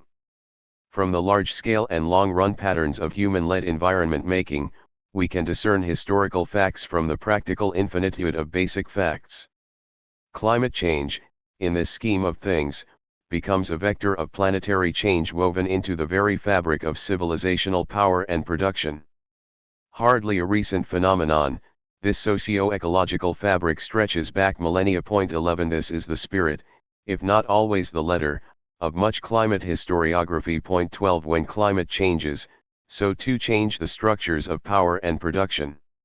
However, this is not because climate interacts with civilizational structures, causing problems at some point in these structures' otherwise independent lives. We might do better to reorient our vision, to see climate conditions as present at, and implicated in, the birth of these structures. Civilizations are unthinkable in the absence of climate itself, shorthand for a diversity of atmospheric processes that co-produce relations of power and production. As such, climate is but one bundle of determinations, not determinisms, that push, pull, and transform the rich totalities of historical change. When climate has changed dramatically, the outcomes have often been dramatic and epical. Consider, for example, the eclipse of Rome after the passing of the Roman climatic optimum around 300 CE, or the breakdown of feudal civilization with the coming of the Little Ice Age 1,000 years later. 13 But consider also those climate shifts favorable to the ascent of Roman power or the dawning of the medieval warm period and the rapid multiplication of new charter states across Eurasia, from France to Cambodia. 14. The point is not to argue against climate change as historical vector, it is, rather, to situate that vector within the oikos, and its successive historical natures. The ontological point calls for its epistemological corollary. If climate's agency is a bundle of human and extra-human natures, these bundles are unevenly refracted through particular historical geographical formations. Climate change is a fact. Climate change is not, in itself, a historical fact, any more than population and production data. It belongs to the category of basic facts. These are the raw materials of historical explanation. 15 Basic facts become historical through our interpretive frames. These frames, whether Cartesian, world ecological, or something else, offer a way of sorting out basic facts, and assigning them to one or another category. One quite fashionable approach is to evade the thorny issue of historical facts altogether and declare oneself in favor of a flat ontology in which nothing necessarily causes anything else. 16. But this will hardly be satisfying for those seeking explanations of crisis and change in historical capitalism. This has been the strength of a red-green Cartesian approach to global capitalism and global environmental change. 17 Not so long ago, virtually all narratives of human history were organized as if nature, even in a Cartesian sense, did not matter. Today, this has changed. A broadly conceived environmental history perspective has triumphed. Here the accumulating impacts of biospheric change have met up with the accumulating accomplishments of green politics and green thought to produce a vast but weak hegemony in the world university system. It is no longer possible to ignore the status of nature in social theory, and it is increasingly difficult to ignore the problem of nature in the history of capitalism at any scale. This hegemony says, in effect, that any attempt to interpret the broad contours and contradictions of world history without due attention to environmental conditions and changes is inadequate. This is a major accomplishment. It is also one that has occurred within a limited frame. Green thought has rarely challenged the hegemony of the Cartesian binary over the core conceptual language of historical change. Transcending the nature/society binary has been one thing to do philosophically, theoretically 18, and through regional and national scale history 19. It has been quite a different enterprise for world historical change. 20 Environmental change has been added to the history of capitalism, but not synthesized. Wiener is surely correct when he identifies the spirit of the environmental history project in the 21st century. We are all post-structuralists now. 21 By this, he means that environmental historians have come to see nature as irreducibly intertwined with the fundamental relations of historical change. 22 But this now common political ecology perspective has been reluctant to challenge the Cartesian binary on the terrain of historical capitalism. Accumulation is reckoned as a social process with environmental consequences, rather than a way of bundling human and extra-human natures. 23 Global political ecology and environmental history has embraced an environmental perspective that emphasizes the environmental history of social relations, rather than modernity's social relations as producers and products of the web of life. Are we all post-structuralists now? Perhaps. But when it comes to historical capitalism, dualism retains its hegemony. This is perhaps most evident in the populist notion of converging crises as a way of articulating the global turbulence of the 21st century. 24 Insofar as this breaks with the crisis discourse of the 1970s, in which biophysical contradictions were hived off from the crises of capital and class. 25 The language of converging crises is an important advance. In another sense, however, the radical critique of capitalism since 2008 has proceeded in terms entirely agreeable to the Cartesian sorting out of crisis tendencies. One can now add climate or ecology to the proliferating list of significant fractures in 21st century capitalism. Nature plus capitalism is increasingly less productive, because the approach is additive rather than synthetic. The red critique is now closely paired with the green critique, but neither greens nor reds have moved towards a synthesis that demonstrates a relational reconceptualization of economy making in light of environment making and vice versa. Point 26. The synthesis that might unify the recognition of global capitalism as a real historical place and as a real bundle of human and extra-human natures has been slow to materialize. Cartesian thinking in global studies has been especially resilient. The key concepts of historical change remain embedded in an ontology that few of us, today, agree with, that notion that humans are independent of the rest of nature. The idea persists that conceptual renovation can occur through the promiscuous deployment of adjectives environmental, ecological, and all manner of cognates that assume precisely what needs to be explained. Thus we have environmental justice and social justice, ecological imperialism and economic imperialism, the exploitation of nature and the exploitation of labor, economic crisis and ecological crisis. The stylized list could be multiplied endlessly. The addition of ecological adjectives is surely an advance upon older, social reductionist historiographies and analytical frames for which nature in any sense of the term really did not matter.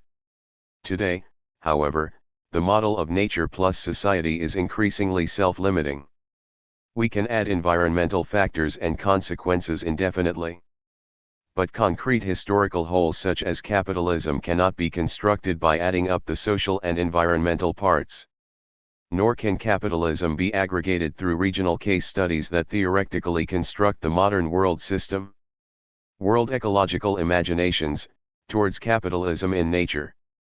Although Theophrastus seems to have used the oikios topos in a fairly conventional way, to signify what we would call an ecological niche, a dialectical alternative is suggested by nearly a century of holistic thought. Point 27. In this dialectical and holistic alternative, the oikios informs a perspective on historical change in the web of life as simultaneously unfolding and unfolding. Point 28. This alternative is the world ecology synthesis. Like many other green perspectives, the world ecology approach offers a philosophy of history premised on humanity in nature. Point 29. World ecology's distinctiveness lies in its attempt to translate the philosophical premise into world historical method, emphasizing the bundling of human and extra-human natures through the oikios. Such bundling necessarily carries us far beyond the environmental dimensions of human activity. Our concern is human relations as always already interpenetrated with the rest of nature, and therefore always already both producers and products of change in the web of life. Point 30. The manifold projects and processes of humanity in nature including imperialisms and anti-imperialism, class struggles from above and below, capital accumulation in its booms and crises are always products of the oikios, even as they create new relations of power and production within it. World ecology is, then, a framework for theorizing those strategic bundles of relations fundamental to capitalist civilization. These strategic relations above all value/capital as abstract labor in nature are typically viewed as social relations, as relations between humans first, and, only subsequently, as interactions with the rest of nature. Environmental history, from its origins, sought to resolve this social determinism in a new formulation. 4 decades ago, Crosby argued that humans are biological entities first, before they are Catholics, capitalists, colonizers, or anything else. 31 Alas, Crosby's groundbreaking argument did not resolve the problem of social determinism so much as invert it. For humanity's biological existence is collective and collaborative, turning on species-specific capacities for symbolic production and collective memory. Biology and sociality are not separate, and to suppose so is to opt for a Hobson's choice of biological determinism or social reductionism. Happily, the oikios gives us a real choice. Here we take the first premise of all human history as producer/product relations in the web of life. 32 Thus food getting and family making were affairs of culture/sociality as a ways of negotiating biological and geographical relations, they are ways of environment making. They are not the natural base in a mechanical base/superstructure model of historical change, but rather the constitutive relation with the rest of nature through which humans produce definite mode of life. 33. The observation applies not only to the relations of everyday life but also to the large-scale patterns of power and production in the modern world system. The idea that capitalism acts upon nature, rather than develops through the web of life, is prevalent in critical environmental studies today. It is the analytical practice of a broadly defined global political ecology even when the philosophical premise is explicitly relational. 34 We now have a robust political economy of the environment, but few reconstructions of capital accumulation in the web of life. 35 This has allowed for all manner of neo-Malthusian tendencies as in the fossil capitalism argument. 36 To creep into left ecology. They are neo-Malthusian because they reproduce Malthus's original error, which was less about population than it was about taking the dynamics of nature out of history. In this scheme, limits are external rather than co-produced. As global political economy and political ecology developed, scholars tended to accept or reject this conception of limits. But there was little reconceptualization of capitalism's limits as produced through the oikos. The view that resources are things unto themselves and that the limits of capitalism are external constraints rather than internal contradictions is of course not new to our era. It was not new even in the 1970s. It is a view that locates the taproot of capitalism's limits not only outside of the strategic relations of capitalism, but importantly, outside of historical change. Social limits, in this scheme of things, are historical, flexible, open to revision. Natural limits are, effectively, outside of history. As with agency, we may ask, is the best procedure for ascertaining civilizational limits one of assigning limiting power to one or the other side of the Cartesian binary? Among the consequences of such nature/society models is a pronounced tendency towards an externalist view of limits. The obverse of social reductionism in thinking capitalism's limits is biospheric determinism. Such has been the argument of left catastrophists, reintroducing biospheric determinism under the veil of climate change whose trajectory is transforming the conditions of planetary life, but whose transformations cannot be explained by treating climate as external force. The biosphere is a kind of limit. But it is a limit of what and not how. To say limits is to invoke the external but to implicate the oikos.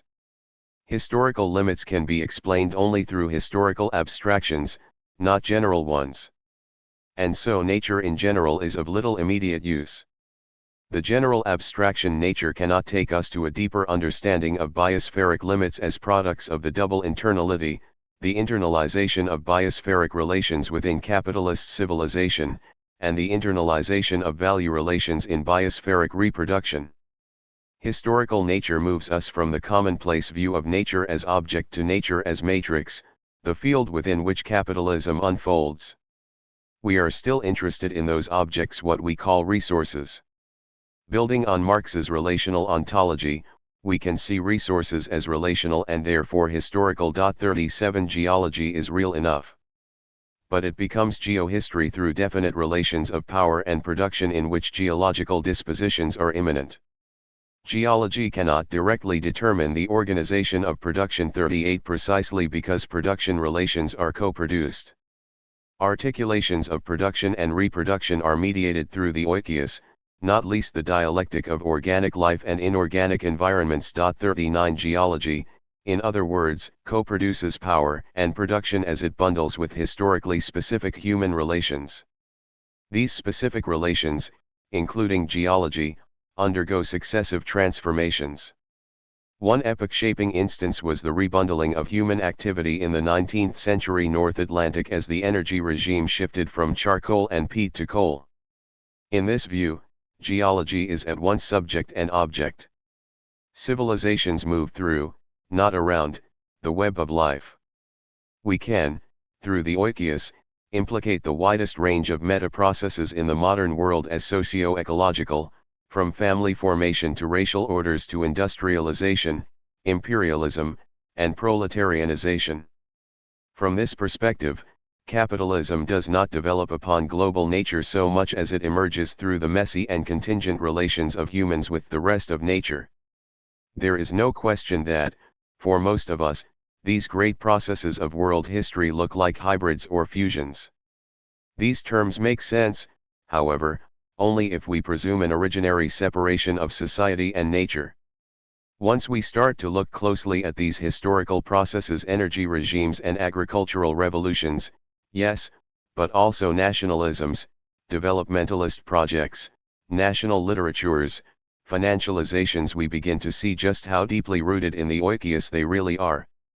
Through this movement of oikos bundling, we may encompass the concerns of the environmental studies, writing environmental histories of social processes while demonstrating that the social processes, too, are products of the web of life. This is the transition from environmental histories of modernity, to modernity as environmental history. And to accomplish this involves a transition from seeing capitalism as a social system to seeing capitalism as world ecology, joining capital, power and nature in a rich totality of many determinations. 40. From environment to environment making. In this way of seeing, the ecology in world ecology is not a noun modified by a geographical adjective, much less a synonym for interactions within extra-human natures. Rather, our ecology derives from the oikos, within and through which species make and always remake multiple environments. Nature can neither be saved nor destroyed, only transformed. The oikos represents a radical elaboration of the dialectical logic immanent in Marx's concept of metabolism. 41 Stoffwechsel signifies a metabolism of nature, in which neither society nor nature can be stabilized with the fixity implied by their ideological separation. 42 In this dialectical elaboration, species and environments are at once making and unmaking each other, always and at every turn. All life makes environments. All environments make life. This implies a shift from environment to environment making, the ever-changing, interpenetrating, and interchanging dialectic of humans and environments in historical change. We are looking at the relations that guide environment making, and also the processes that compel new rules of environment making, as in the long transition from feudalism to capitalism. 43 And, at the risk of putting too fine a point on it, environments are not only fields and forests, they are homes, factories, office towers, airports, and all manner of built environments, rural and urban. Capitalism takes shape through the co-production of nature, the pursuit of power, and the accumulation of capital. These are not, however, three independent blocks of relations that may then be interconnected through feedback links. Rather, these three moments interpenetrate each other in the making of historical capitalism and in its unraveling today. We are charting the emergence of definite historical relations through the oikos that bring together definite human and extra-human activities and movements. When Marx observes that humans act upon external nature, and in this way, simultaneously change his own nature, 44 he is making a point about the centrality of the labor process as bundled in a world ecological sense. External nature is not outside the labor process but constitutive of it. The pivotal relation, in turns liberating and limiting, is between human and extra-human natures. Environment making is an activity of all life, and humans, too, inhabit and rework environments made by extra-human agencies. To be sure, humans are unusually effective at environment making, reconfiguring the web of life to accommodate, and to enable, definite relations of power and production. In world ecological perspective, civilizations do not act upon nature but develop through the oikos. Civilizations are bundles of relations between human and extra-human natures. These bundles are formed, stabilized, and periodically disrupted in and through the oikos. Humans relate to nature as a whole from within, not from outside. Undoubtedly, humans are an especially powerful environment-making species. But this hardly exempts human activity from the rest of the nature. We are shaped by the environment-making activities of extra-human life, for whom humans are environments to be made, and also to be unmade. 45 To say that man's physical and mental life is linked to nature simply means that nature is linked to itself, for man is a part of nature. 46 If all relations between humans, all human activity, unfold through the oikos, it follows that these relations are always and everywhere a relation with the rest of nature. It is a dialectic that works simultaneously inside out and outside in. The Earth is an environment for humans, and humans are environments for the rest of life on planet Earth. The usual approach to these questions is to view the dialectic of human and extra-human natures as one of interaction. But the interactionist model is premised on a grand and I think unwarranted reductionism. Humans, in themselves, are complex webs of biophysical determination. We are, among other things, an environment for the trillions of microbial symbionts that inhabit us, and that make our life activity possible. We are dealing, in other words, with worlds within worlds 47. The problem is more than reductionism, however. Dialectics is about more than interaction. The difference is one with major implications for how we see historical change. Even among radical critics, the Cartesian binary of society and nature holds sway. 48 From the perspective of the oikias, the Cartesian view is theoretically arbitrary and empirically misleading. Try drawing a line around the social and the natural in the cultivation and consumption of food. In a rice paddy or a wheat field, in a cattle feedlot or on our dinner table, where does the natural process end, and the social process begin? The question itself speaks to the tenuous purchase of our Cartesian vocabulary on the everyday realities that we live, and seek to analyze. One can say that we are social and natural beings, but this merely begs the question, when are humans social beings, when are we natural creatures, and what are the relations that govern these shifting boundaries? When it comes to food, every step in the process is bundled. The question becomes not one of is it social or natural, but one of, how do human and extra-human natures fit together? Any adequate response to the question must flow through some form of dialectical oikias reasoning. This reasoning leads us to see capitalism as a specific dialectic of project and process. On the one hand, the projects of capitalist agencies, capital and empires, to keep it simple, confront the rest of nature as external obstacles, and also as sources of wealth and power. On the other hand, these projects are also co-produced through processes, the unruly movements of bundled natures, through which civilizational projects discover spectacular contradictions, global warming in the 21st century, or the mid-14th century confluence of agroecological exhaustion, disease, and climate change. In this light, civilizations internalize the relations of nature in contingent, yet quasi-linear, fashion, and they do so within the processes and through the projects of human history. Highlighting this dialectic of project and process is a means of guarding against our tendency to accept capital's ontology, the notion that humans act upon nature rather than enter a ceaseless cascade of mutual transformation within it. And, crucially, it is a means of highlighting the real historical power of ontological and epistemic dualisms. Nature may be a violent abstraction, a concept in which essential relations are abstracted from the reality in question 49, but it is also a real abstraction, an operative force in the world. 50 To be sure, nature/society is not the only dualism, but it is the originary dualism. The separation of the peasant from the land and the symbolic separation of humans and nature were a singular process. The emergence of nature as a violent, but real, abstraction was fundamental to the cascading symbolic material transformations of primitive accumulation in the rise of capitalism. The capacity to make history is an expression not only of internally differentiated conditions and relations within human populations, but also of the differentiated conditions and relations of the biosphere. Humanity, too, is an object for the historical movements and fluxes of life and the geophysical movements of our planet. Thus, these capacities to make history may be turned outside in and inside out.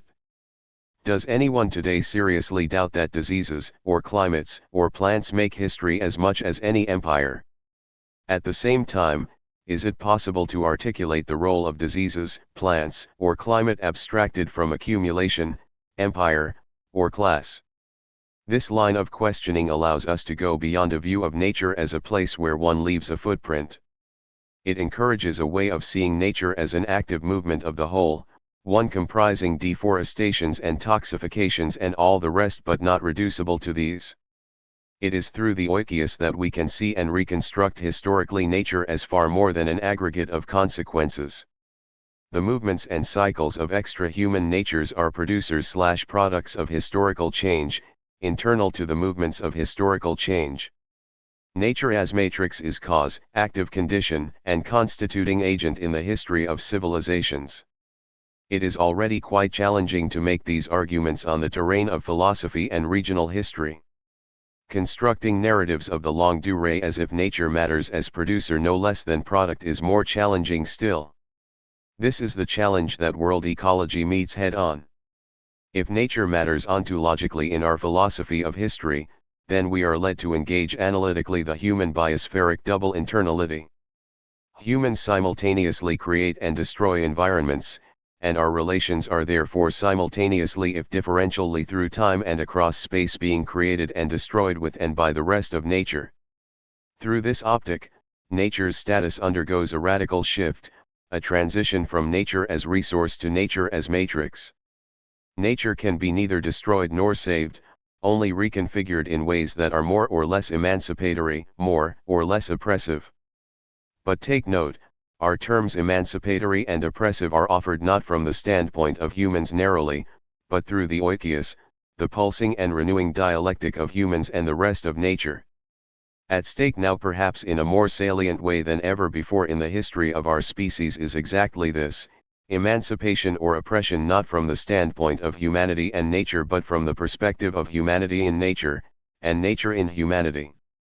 Chapter 2. Value in the Web of Life. Every civilization must decide what is valuable. The Marxist tradition makes occasional reference to a law of value, but this law can scarcely be detected in most radical analyses of capitalism, its historical movements, and its relation to the web of life.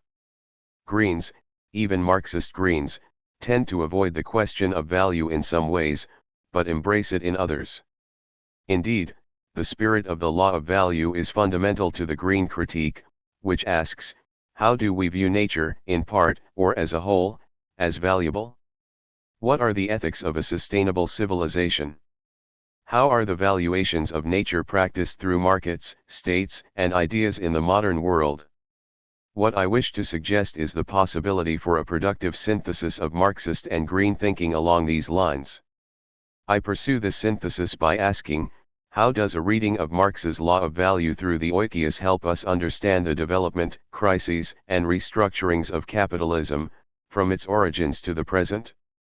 Civilizations are shaped and defined by their priorities, by deciding what things and what relations are valuable.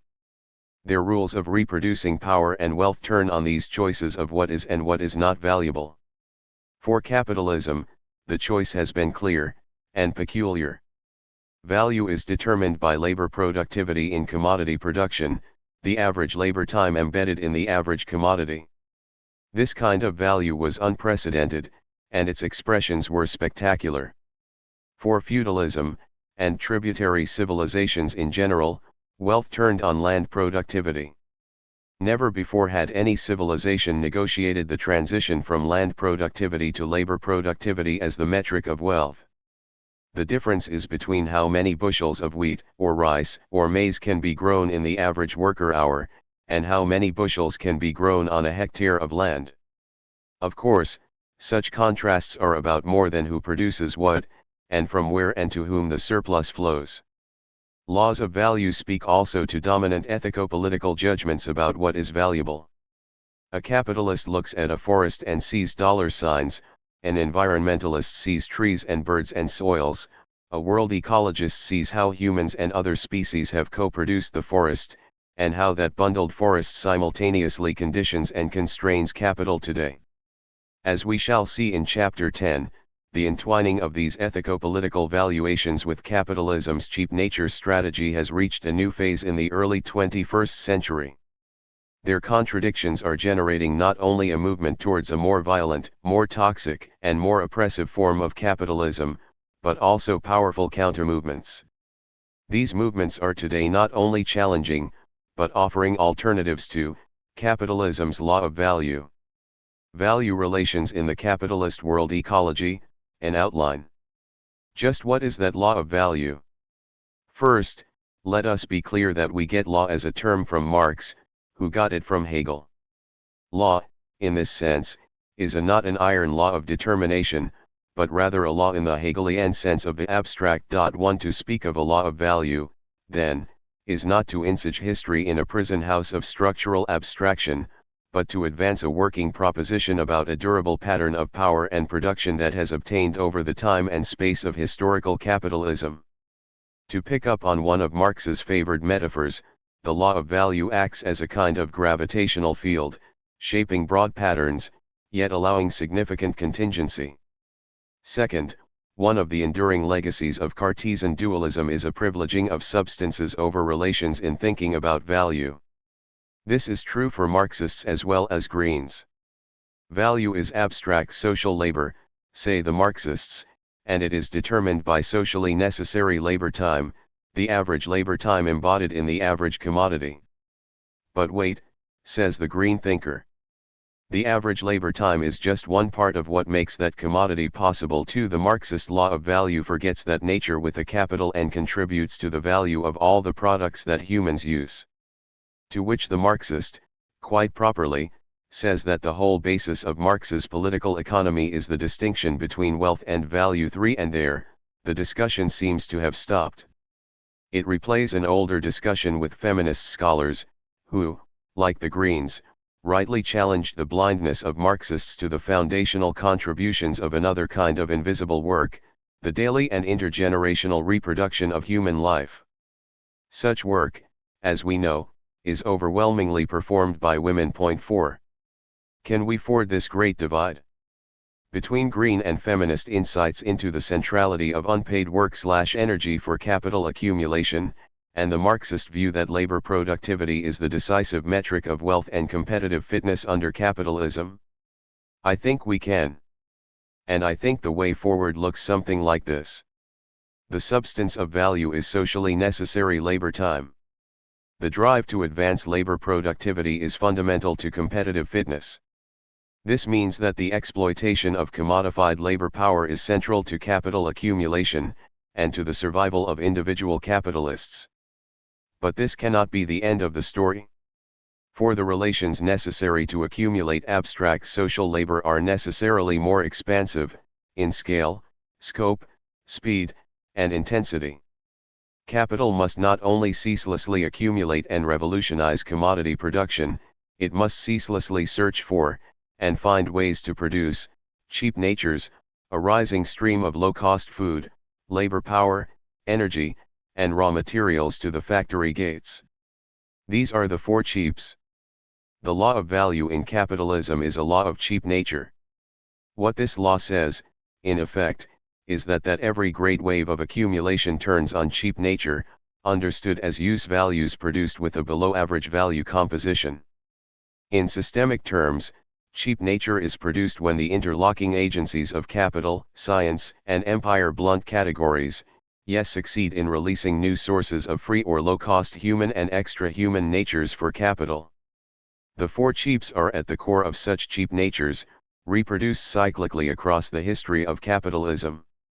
Cheap nature is punctuated here with an emphatically uppercase C and N because we are focusing on capitalism's way of seeing the world. The bourgeois vision supposes that the web of life can be fragmented, that its moments can be valued through calculations of price and value.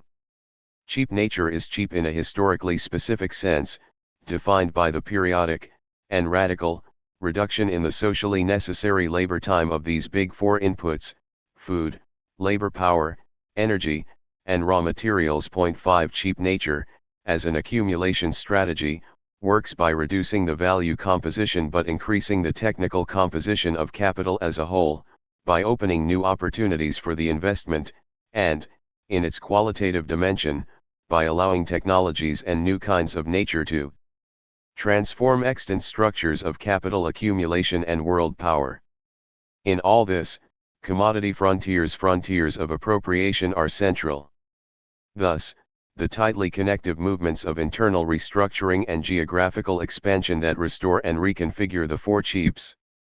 The great expansions of the long 19th and 20th centuries, for instance, turned on cheap coal and oil, cheap metals, cheap food, alongside the massive destabilization of peasant societies from Eastern Europe to East Asia.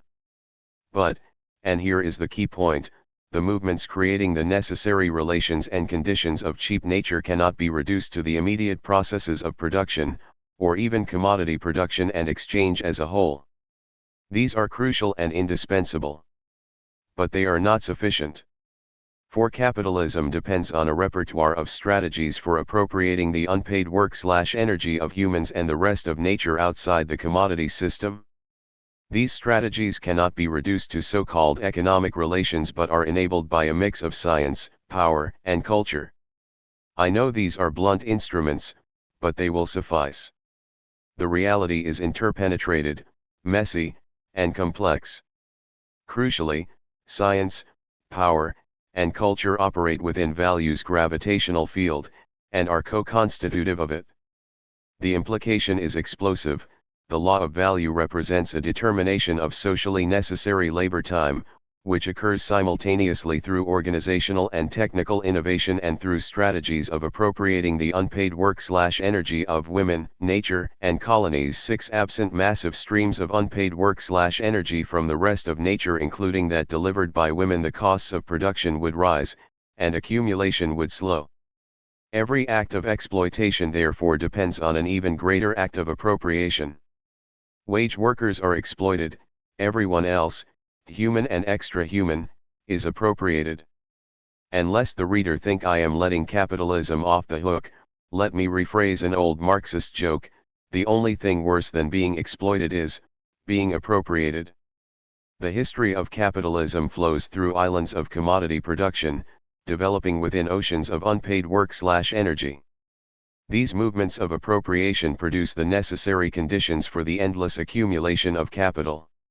In other words, value does not work unless most work is not valued. The law of value under capitalism is, then, comprised of two moments. One is the endless accumulation of capital as abstract social labor. The other, the ceaseless expansion of the relations of exploitation and appropriation, joined as an organic whole.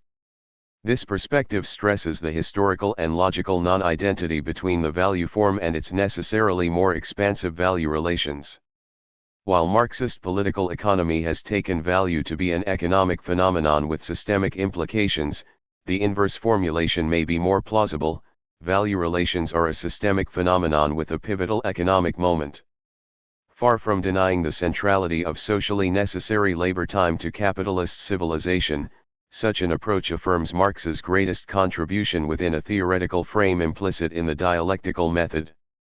Thinking of value as a systemic phenomenon with a pivotal economic moment allows us to connect the production and accumulation of surplus value with its necessary conditions of reproduction. It recognizes, moreover, that these conditions extend beyond the circuit of capital. The accumulation of abstract social labor is possible through the appropriation of unpaid work. The value form and its substance depend upon value relations that configure wage labor with its necessarily more expansive conditions of reproduction, unpaid work. Importantly, capital's appropriation of unpaid work transcends the Cartesian divide, encompassing both human and extra-human work outside, but necessary to, the circuit of capital and the production of value. Value as method, capital, class, and nature. The law of value is not only a law of cheap nature but a terrain of class struggle. As I have argued elsewhere, the rise of capitalism and the formation of a peculiar law of value over the long 16th century was a process of class struggle. The great frontier expansions, encompassing both the global Baltic and the global Atlantic, were in part motivated by the strength of the Western European peasantry in beating back feudal restoration. This value regime emerged only as class struggles blocked feudal restoration in West Central Europe and propelled the expansion of commodity production and exchange overseas. Where and when value relations reached into the European heartland, the class struggle quickly reached a boiling point. This was the case in the Central European mining and metallurgy boom and the ensuing German Peasants' War, only the most dramatic of a series of class struggles involving workers and peasants against capital and the state. 7. Value, then, cannot be regarded a discrete empirical process alongside that of class struggle and class formation no more than value relations can be understood as social process independent of the web of life. There is no recipe that can deliver us from either abstract structuralism or abstract voluntarism. The only guide that I have found useful is to hold in one's analytical hands the active tension between the logic of capital and the history of capitalism, between the apparently social and the seemingly environmental. Only then can we think through and with the muddle of messy living and dying in human history. Point 8. My approach is to take the emergent contradictions of the accumulation process as the point of departure for a larger project, unifying the history of capitals, natures, and class struggles as mutually relational movements in the modern world system. Just as social reductionism and environmental determinism represent twin perils, so do abstract generalism and abstract particularism. Point 9. My alternative takes capitalism's value relations as a point of entry, a means of opening new questions about power, production, and nature in the modern world. It is undeniable that the contradictions of capital do not tell the whole story. Historical change in the modern world. But all is not happenstance, there are patterns, and these patterns cohere and diverge through definite relations of power and production. These relations are guided, shaped, influenced, and over time increasingly so by the law of value. My argument emerges from three observations. First, the law of value, established through capital's ruthless drive to commodify and to appropriate the web of life, establishes the durable stakes of the game. 10. These have been struggled over since the 16th century. Just as the history of class struggle in the feudal era emerges in and through the contest over the rate of seigneurial levy 11, so the struggles of capitalism unfold through the contest over the rate of surplus value. I do not mean to suggest that this is the end of the story, but it is hard to begin the story without reference to these stakes. Second, value as world historical project presupposes something false, that all of nature can be reduced to an interchangeable part. Such falsification powerfully affects the very real, if partial, transformation of nature into simplified spaces, such as cash crop monocultures.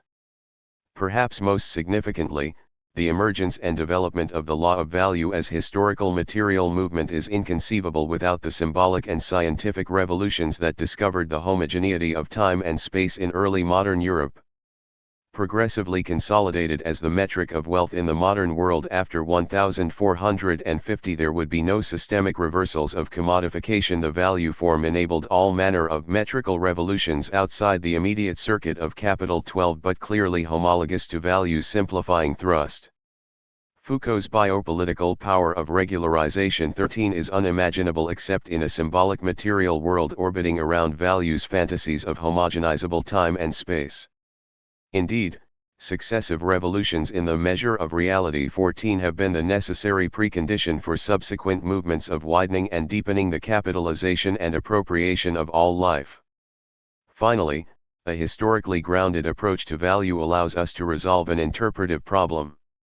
On the one hand, advocates of a relational ontology of capitalism in nature have been reluctant to move towards an interpretation of capitalism as world historical and world ecological process. 15 Environmental historians, on the other hand, are focused on landscape change, energy consumption, pollution, and so forth, but have been wary to move from environment to oikos and back again. 16 A world historical recuperation of value theory offers a fruitful way forward without abandoning the insights of either camp. With Marx, I will move from the analysis of what makes capital to what capital makes, from the logic of capital to the history of capitalism. Why Marx's value theory? Is this not an anti-ecological formulation that explicitly denies nature's contribution to capitalist development? I don't think so, for two big reasons. First, value is a historically specific form of wealth whose original sources are land and labor. 17 Marx's conception of value, already, entwines human and extra-human work and their constitutive relations. Second, the historical specificity of value relations encompasses not only wage work but also the mobilization of uncapitalized nature's soils, women's work, peasantry/production, and so forth as a fundamental to the rate of exploitation. Nevertheless, value in capitalism remains peculiar and arbitrary but historically patterned. Assigning value creation to labor power within commodity production, the pattern compelled ceaseless geographical expansion and restructuring. This occurred, necessarily, not only to expand the reserve army of labor, but to entrain ever wider spheres of uncapitalized nature in service to advancing labor productivity. If land productivity enjoyed primacy in pre-capitalist civilizations, labor productivity became the metric of wealth in the capitalist era. It is a simple, and simplifying, logic. More and more extra-human nature attaches to every quantum of socially necessary labor time. Fewer people produce more calories, more shoes, more cars, more stuff. This labor productivity metric, a rough and ready shorthand for Marx's law of value, has not been central to green critique since the 1970s. This is most evident in the critique of industrial agriculture's colossal energy and nutritional inefficiency. 18 Capital-intensive agriculture has become more, not less, central to rising energy consumption in the global north since the 1970s, contributing a stunning 80% of energy flow increases in the U.S. between 1997 and 2002.19. The flip side of such profligate energy consumption was a more than eightfold increase in the labor productivity of advanced capitalist agriculture between 1945 and the mid-1980s. 20 What the more or less conventional green critique is unable to explain is how this colossal inefficiency is not merely an output of the system, but constitutive of it. For this peculiar valuation of wealth as abstract social labor productivity favors socio-ecological developments that reward the rapid exhaustion of nature, so long as external supplies can be secured. A peculiar way of organizing nature. Modernity's law of value is an exceedingly peculiar way of organizing life. Born amid the rise of capitalism after 1450, the law of value enabled an unprecedented historical transition, from land productivity to labor productivity as the metric of wealth and power. It was an ingenious civilizational strategy, for it enabled the deployment of capitalist techniques, crystallizations of tools and ideas, power and nature to appropriate the wealth of uncommodified nature in service to advancing labor productivity. The great leap forward in the scale, scope, and speed of landscape and biological transformations in the 3 centuries after 1450 may be understood in this light, as we see in Chapter 7. We can glimpse the emergence of this peculiar valuation from the earliest moments of the transition to capitalism. From the 16th century, the law of value began to take shape out of the global extensions of commodity production and exchange, stretching from the silver mines of Saxony and Potosi to the sugar plantations of Brazil and Barbados, and the timber frontiers of Scandinavia and the Baltic. This was early capitalism's commodity frontier strategy, and it was central to an epochal shift because it raised labor productivity by treating uncapitalized nature as a substitute for machinery. At every turn, land was organized by empires, planters, seigneurs, yeoman farmers, and others as a force of production in servitude to the commodity form as a mechanism for advancing the productivity of labor.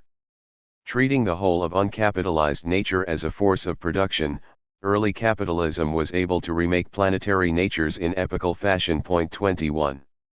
Long before capitalism came around, civilizations had been remaking natures on a large scale: feudal Europe, the Greek city-states, the Romans, successive Chinese empires, the Sumerians, and many others. In every instance, there were vital clusters of commercial activity and commodity production, and of course huge imperial projects, the Great Wall, the pyramids.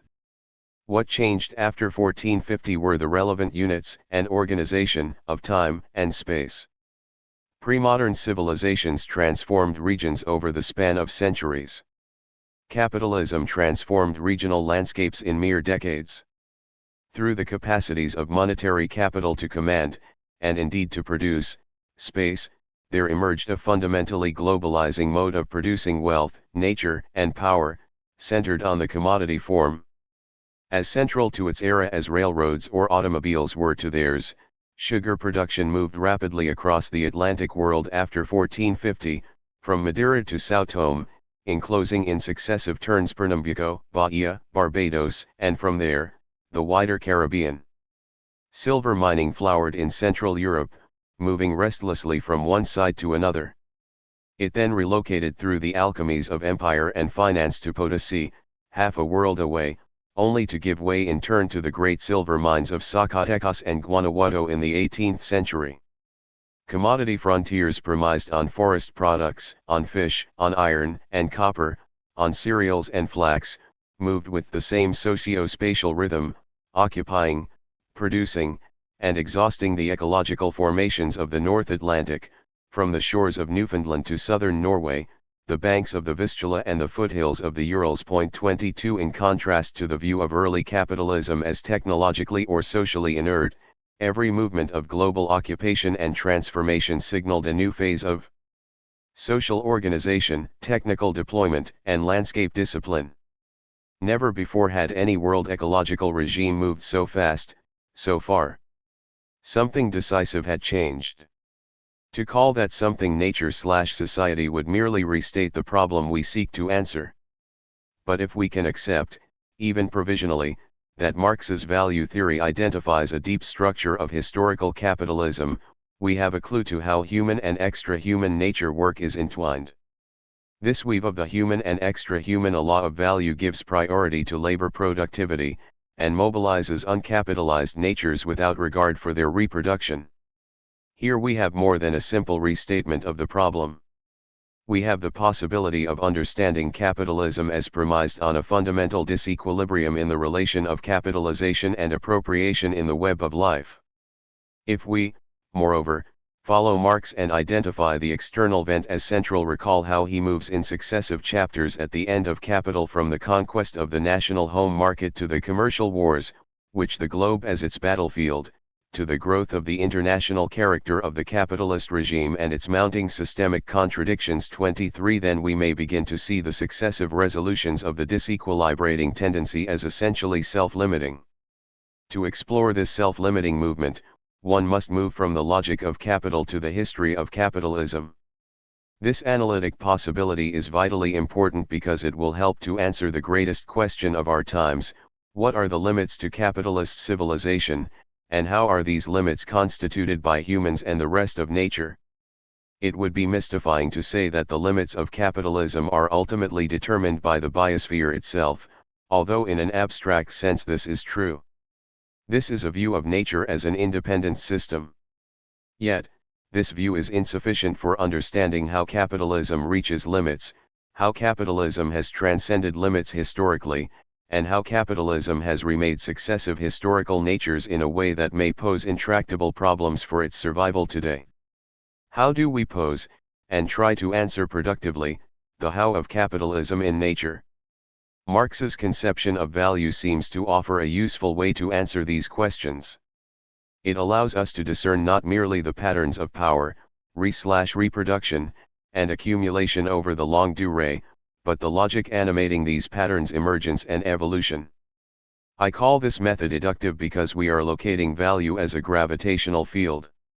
The patterns that take shape through this field move at once in quasi-linear and contingent fashion. In all this, money is of course very important, and not just to capitalist civilization. What money represents, however, is not nearly so obvious. Money is so important in historical capitalism because it is central to three interconnected processes: 1. The carving out of a part of human activity, paid work, and giving it special value; 2. The devaluing of the rest of nature, so as to put these natures to work for free, or low cost; 3. Governing the evolving boundary between capitalization and appropriation, between economy, its constitutive relations, and the web of life. For monetary accumulation at once imprints and registers the material transformation of commodity production. 24 Recognizing capital accumulation as both objective process and subjective project, Marx's value thinking offers a promising way to comprehend the interconnections between accumulation, biophysical change, and modernity as a whole. Value and the centrality of socially necessary unpaid work. These interconnections could be glimpsed from the origins of modernity. They underpinned the epoch-making transformations of land and labor in early modern capitalism. These transformations were not, however, the straightforward result of capital in its economic expression. This strange metric value oriented the whole of West Central Europe towards an equally strange conquest of space. The geographical movements of commodification and appropriation were mutually determined by a symbolic material reworking of space through value. Marx calls this strange reworking the annihilation of space by time. 25 Across the long 16th century we can see a new form of time, abstract time, emerging. While all civilizations in some sense are built to expand across varied topographies, none represented these topographies as external and progressively abstracted in the ways that dominated early capitalism's geographical praxis. The genius of capitalism's cheap nature strategy was to represent time as linear, space as flat, and nature as external. 26 It was a civilizational inflection of the God trick. 27 With bourgeois knowledge representing its special brand of quantifying, and scientific reason as a mirror of the world, the same world then being reshaped by early modernity's scientific revolutions in alliance with empires and capitals. The God trick was producer and product of abstract social nature, the co-production of nature as something to be mapped, rationalized, quantified, and above all, controlled in ways that eased the endless accumulation of capital. With abstract time, in other words, comes abstract space. 28 They were the indispensable corollaries to the weird crystallization of nature as abstract social labor. It was this ascendant law of value operating as gravitational field rather than mechanism that underpinned the extraordinary landscape and biological revolutions of early modernity. In these centuries we find the origins of capitalism's cheap nature strategy, the very strategy that underpins today's biospheric turbulence. This strategy enables advancing labor productivity in great bursts by means of effecting even greater bursts in the production of the four cheaps: labor power, food, energy, and raw materials.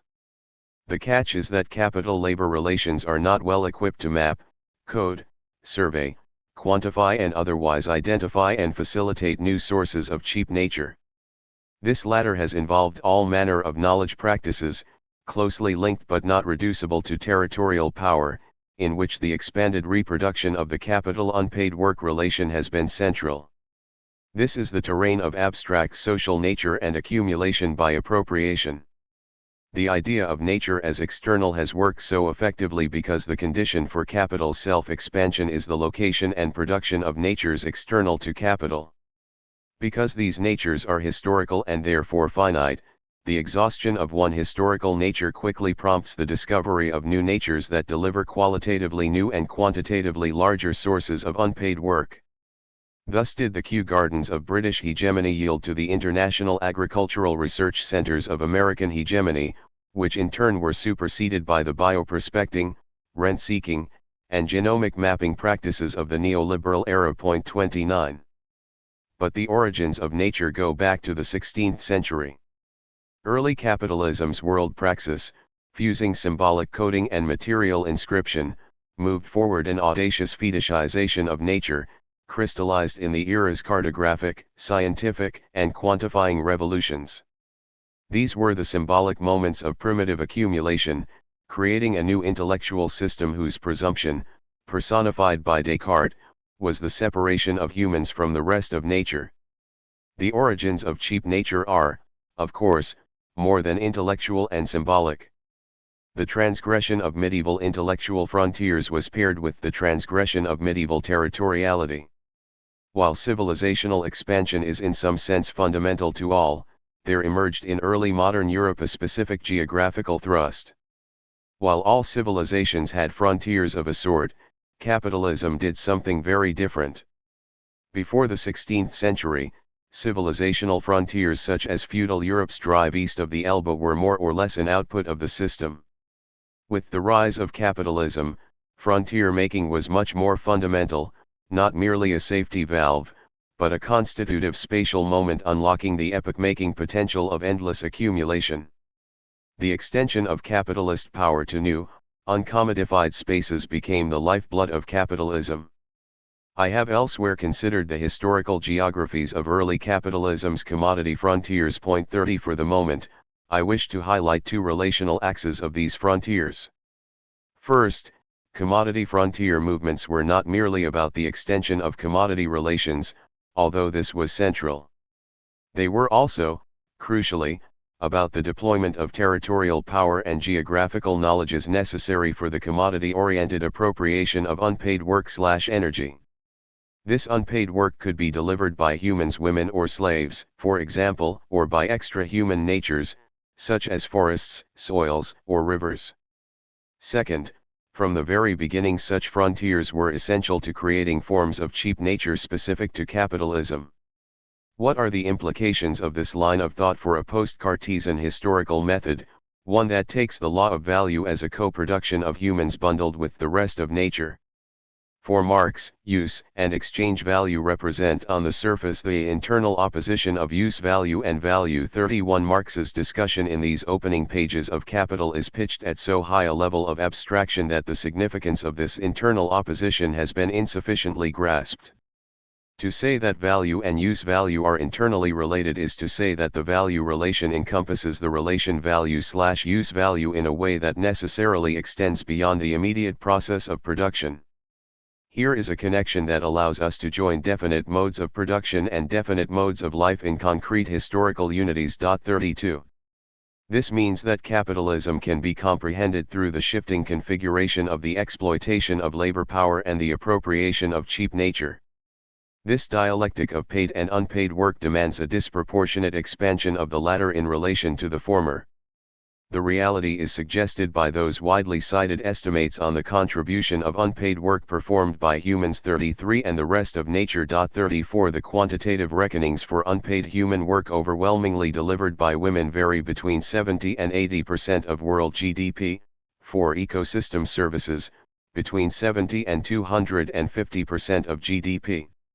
The relations between these two moments are rarely grasped. 35 and their role in long waves of accumulation rarely discussed. 36 Importantly, unpaid work comprises more than ongoing contributions to the daily reproduction of labor power and the production cycles of agriculture and forestry.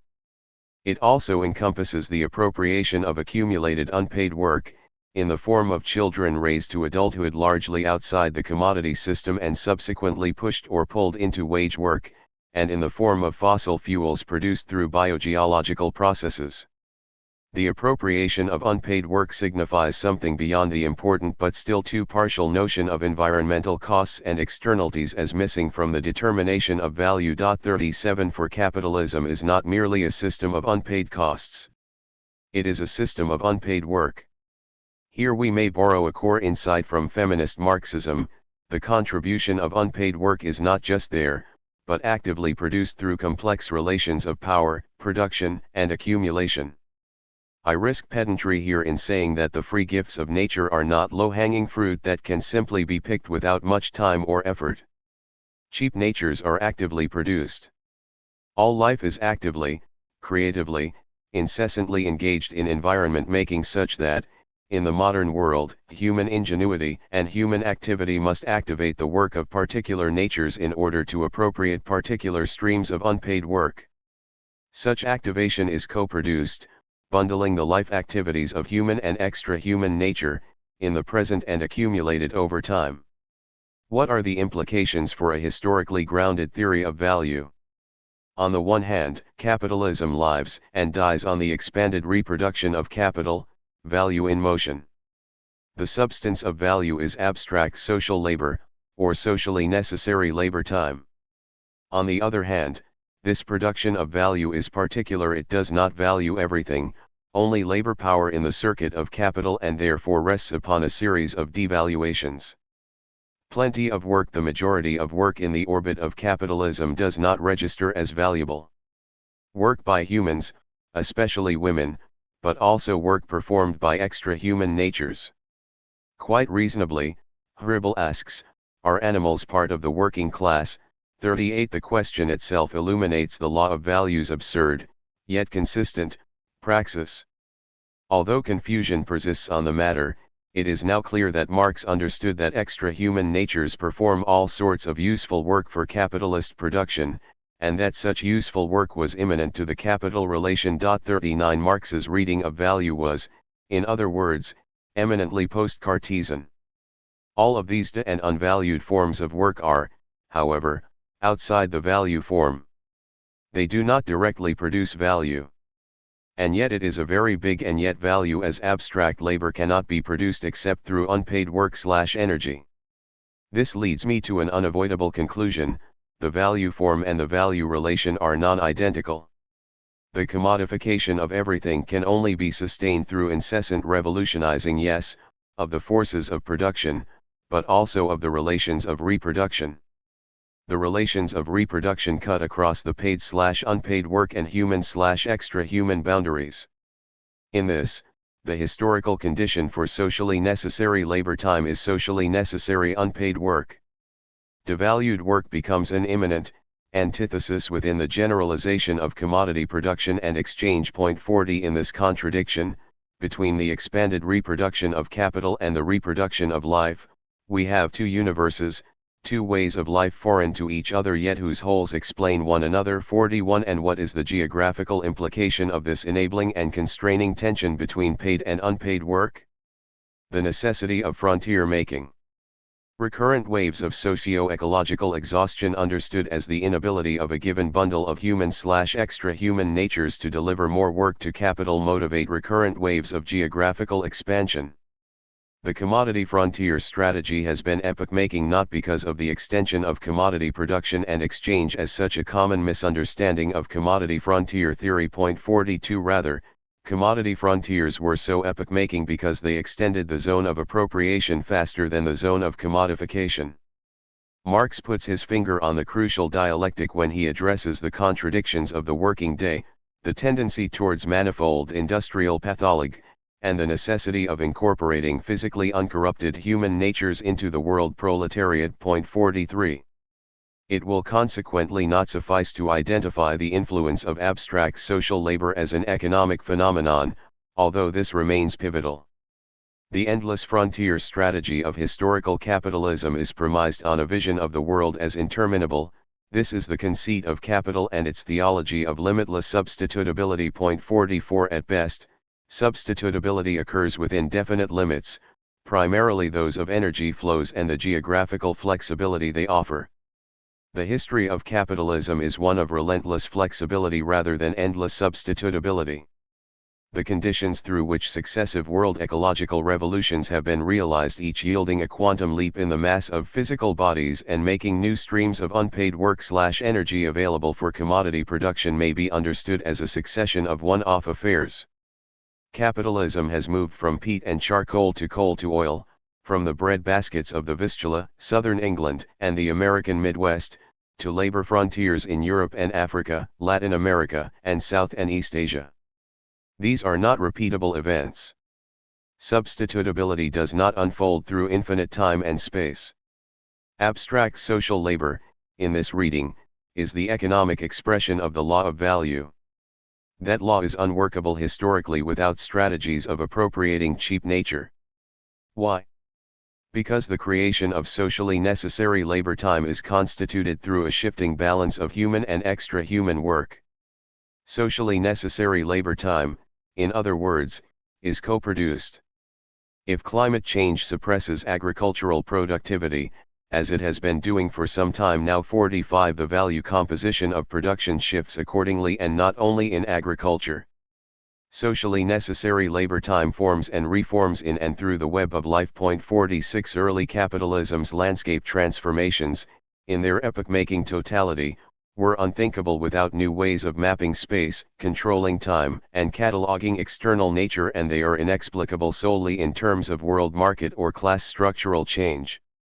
The law of value, far from reducible to abstract social labor, finds its necessary conditions of self-expansion through the creation and subsequent appropriation of cheap natures. These movements of appropriation must, if capital is to forestall the rising costs of production, be secured through extra economic procedures and processes. By this I mean something more than the recurrent waves of primitive accumulation that we have come to accept as a cyclical phenomenon of capitalism. 47 These also remain crucial. But between our now cherished dialectic of expanded reproduction and accumulation by dispossession 48 are those knowledges and associated practices committed to the mapping, quantifying, and rationalizing natures in service to capital accumulation. Thus the Trinity, abstract social labor, abstract social nature, primitive accumulation. This is the relational core of capitalist world praxis. And the work of this unholy trinity? Produce cheap natures. Extend the zone of appropriation. In sum, deliver labor, food, energy, and raw materials the four cheaps faster than the accumulating mass of surplus capital derived from the exploitation of labor power. Why? Because the rate of exploitation of labor power tends to exhaust the life-making capacities that enter into the immediate production of value. Capital asks no questions about the length of life of labor power. What interests it is purely and simply the maximum of labor power that can be set in motion in a working day. It attains this objective by shortening the life of labor power, in the same way as a greedy farmer snatches more produce from the soil by robbing it of its fertility. 49. Exhaustion might take the form of an obvious withering of vital forces. 50 More often, however, exhaustion manifests in the inability of a given production complex to yield a rising stream of unpaid work performed by human and extra-human natures alike. This latter form of exhaustion typically issues from some combination of class struggle, biophysical change, and the tendentially rising geographical inertia of regional built environments. 51 In a world treated as boundless, capital as a whole has evinced a cumulative, but cyclically punctuated, tendency to search out and appropriate new, physically uncorrupted zones of cheap labor, food, energy, and raw materials. Exhaustion signals a rising value composition of capital, and the inflection point of decline for a given production complex to supply more and more unpaid work to regional accumulation. 52 To the degree that foreign preserves can be identified and dominated, the relative degeneration of the industrial population matters little. 53 Has it been so different for extra-human natures?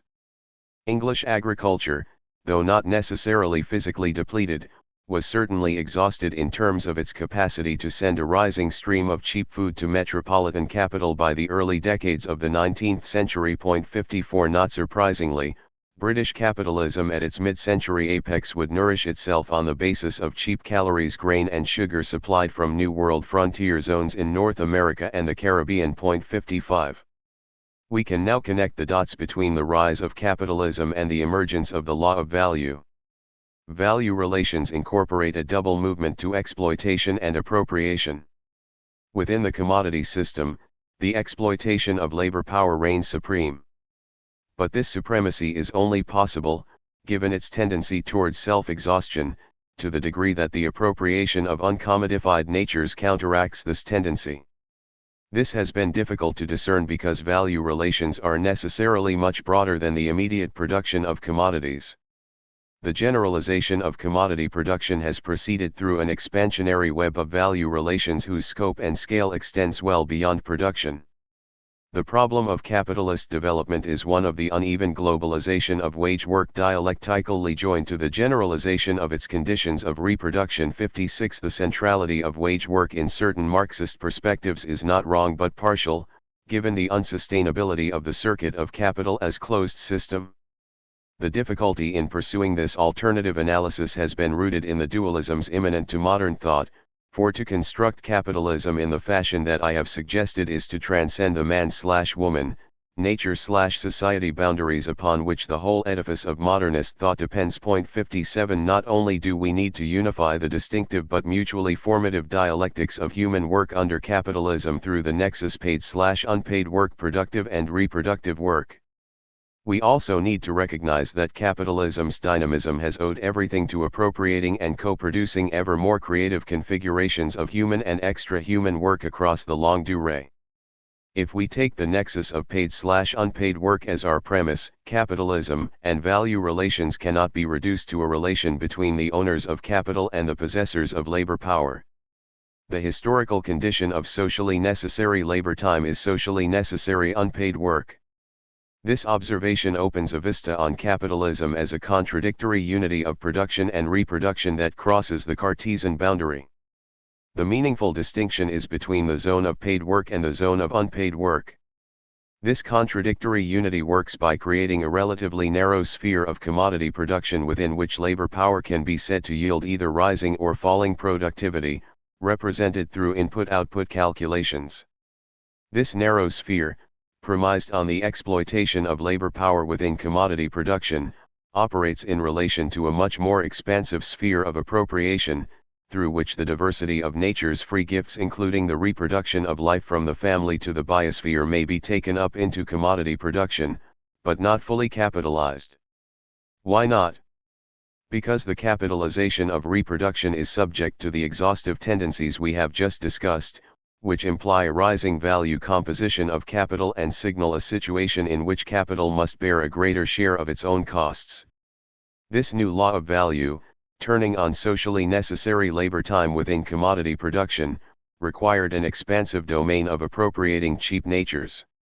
Early capitalism excelled at this, developing technologies and knowledges unusually well suited to identifying, coding, and rationalizing cheap natures. Here the new way of seeing the world inaugurated by the emergence of Renaissance perspective decisively conditioned a new organizing techniques for the capitalist world ecology, manifesting in the cartographic shipbuilding revolution of early modernity, from the Port-Oland maps and caravels to Mercator globes and galleons, and much beyond. Appropriating cheap natures was and is a far more creative act than the dependency a language of plunder allows. 58 Appropriation represents a productive activity every bit as much as exploitation. The outright seizure of basic wealth, clearly not an invention of the 16th century, could not provide a durable basis for the endless accumulation of capital. But the new praxis of cheap nature did. Here appropriative practices combined with the world market and technological innovations oriented towards global expansion. These practices comprised quite conscious colonial strategies to reorganize indigenous populations into strategic hamlets that functioned as labor reserves, the reducciones in the Andes and the aldeias in Brazil during the 16th century. 59 The practices enabled a rising rate of surplus value by treating the land, simultaneously, as a force of production and a free gift. It did not matter that horrific levels of mortality accompanied this rising labor productivity so long as the costs of appropriation through indigenous and African slave trades were sufficiently low. 60. This speaks to a problem not only of economic historiography but also of Marxist political economy. We are, in the conventional reading of Marx, offered two categories for the production of surplus value, absolute and relative. Marx focused on the basic tendencies at play in the rise of large-scale industry, and this focus has been reproduced ever since. But Marx also points towards a theory of the rate of exploitation that is grounded in the dialectic of human and extra-human natures.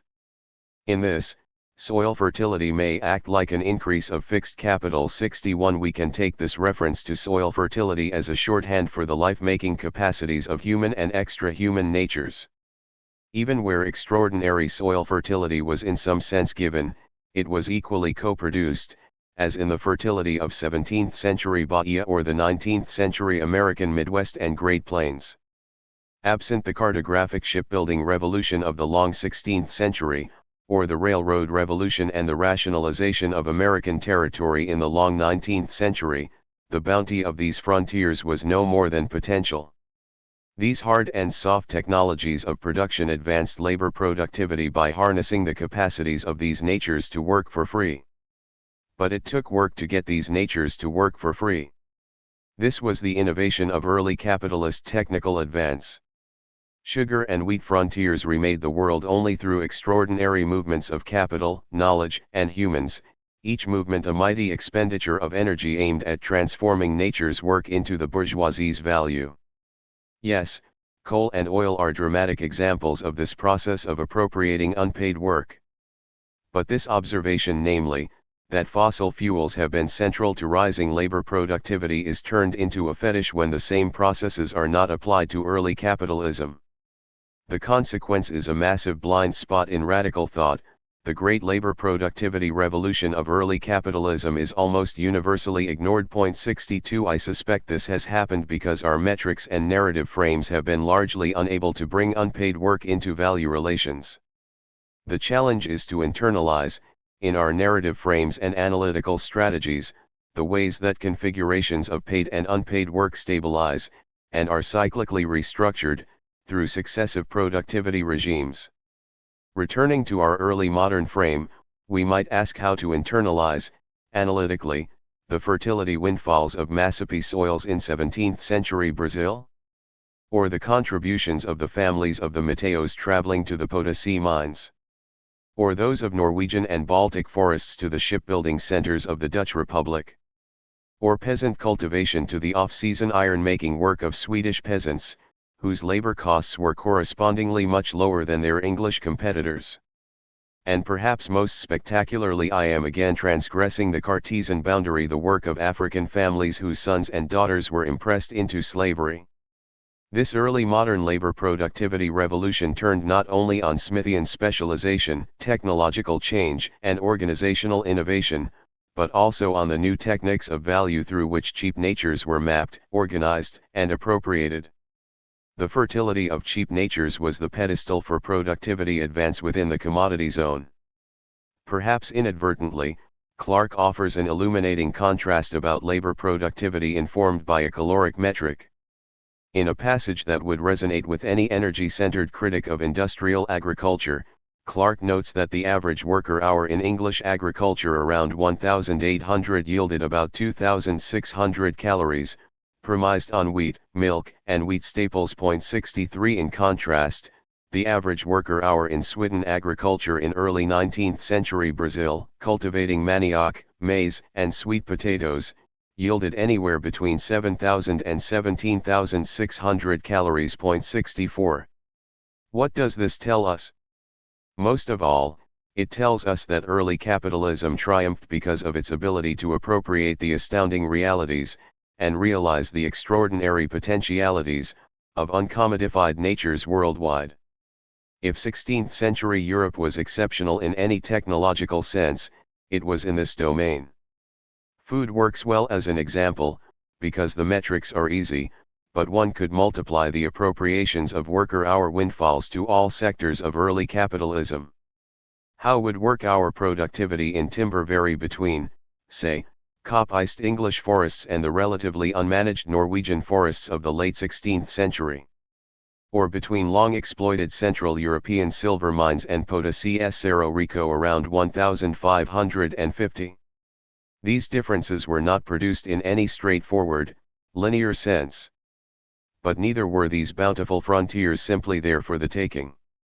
They were co-produced. There was necessarily a mix of serendipity and strategy at play in early capitalism's productivity revolution, serendipity, insofar as New World crops such as maize, potatoes, and manioc were high-yielding, and strategy, insofar as the new commodity frontiers actively constructed production systems around such high-yielding crops. But even where Old World crops were introduced, the Spaniards in colonial Peru loved wheat. The initial yields were extraordinarily high and remained so for the first long wave of colonial domination. 65 The point can scarcely be overstated: the introduction of cheap food, as civilizational strategy, acts like an increase in fixed capital. The declining price of food equals advancing labor productivity equals the rising rate of exploitation. The catch: the cheapening of food along with raw materials and energy cannot be accomplished by economic and territorial means alone. Cheap food, and cheap nature as capitalist project, could be realized only through the symbolic regimes of abstract social nature. These encompass the primitive accumulation of botanical knowledge organized by Iberian botanical gardens. 66 The emergence of a new map consciousness. 67 The death of nature inaugurated by early modern materialism. 68 And much more. We will have both motive and opportunity to return to the question of abstract social nature later in this book. The law of value in formation during early capitalism and since unfolded through two simultaneous movements, corresponding to the dialectic of value/use value. The latter is produced through the zone of appropriation, the condition for value encompassing the unpaid work/energy of human and extra-human natures. Historical capitalism has been able to resolve its recurrent crises because territorialist and capitalist agencies have extended the zone of appropriation faster than the zone of exploitation. This has allowed capitalism to successively overcome seemingly insuperable natural limits through the coercively enforced and scientifically enabled restoration of the four cheaps: labor power, food, energy, and raw materials. The four cheaps are produced by effecting accumulation by appropriation faster than accumulation by capitalization. This is possible on a planet where capitalization is limited and most life reproduces without the help of capital, the reality of early but not 21st century capitalism. Hence, the centrality of the frontier and imperialism in capital accumulation. Significant enlargements in the zone of appropriation resolve capitalism's crises by simultaneously reducing the value composition of production, expanding physical output, and opening new spheres of capital investment. All of that can proceed so long as capitalization is checked, and appropriation liberated. This is, indeed, the history of capital, empire, and science in the modern world. Every new era of capitalism brings with it a new industrialization, a new imperialism, a new science. Conclusion. Taking value as an eductive method acknowledges the increasing centrality of value relations in the modern world system over the past 5 centuries. Value emerges in and through Brodel's market economy, 69, weaving together the ethereal valences of finance capital and the prosaic routines of everyday life in new world historical crystallizations of power and profit, pivoting on the commodity. In this light, the apparently external relations of capitalism to nature are revealed as inner relations, constitutive of new, and profoundly restless, socio-ecological configurations. Having opened the possibility for a view of value in nature, another challenge presents itself, to see value as a way to investigate the singular metabolism of modernity. To this challenge we may now turn. Chapter 3. Towards a singular metabolism. From dualism to dialectics in the capitalist world ecology. Dialectics does not consider fixed artifacts, formations, and objects, the entire complex of both the material world of things and that of ideas, to be something original and autonomous. It does not accept them in their ready-made form, but subjects them to investigation in which the reified forms of the objective and the ideal worlds dissolve, lose their fixed and natural character. Metabolism is a seductive metaphor. As critical environmental studies across the humanities and social sciences boomed over the past decade, metabolism, and its cognates above all, the metabolic rift, has enjoyed a special place in green and red-green thought. Mainstream and radical metabolism arguments have highlighted the importance of a historical perspective on the linkage of global capitalism and global environmental change. Point 1. We can say two things about this special place. On the one hand, Marx's conception of social metabolism has been reinterpreted as the metabolism of nature and society. 2. On the other hand, there has been virtually no critical interrogation of social metabolism as the metabolic exchange between two entities, nature and society. Social metabolism has been cleansed of its double internality. Why should this be a problem? Metabolism-centered studies face an unresolved contradiction between a philosophical discursive embrace of a relational ontology and a practical analytical acceptance of the nature/society dualism. Indeed, the rise of metabolism as a conceptual star in the late 1990s owed much to its promise of fording the nature/society divide. Point 3. At the time and still today, metabolism promised a way of bringing nature, as oikos, into the core of how we see and think about historical change. But it has not delivered on that promise. Rather than ford the Cartesian divide, metabolism approaches have reinforced it.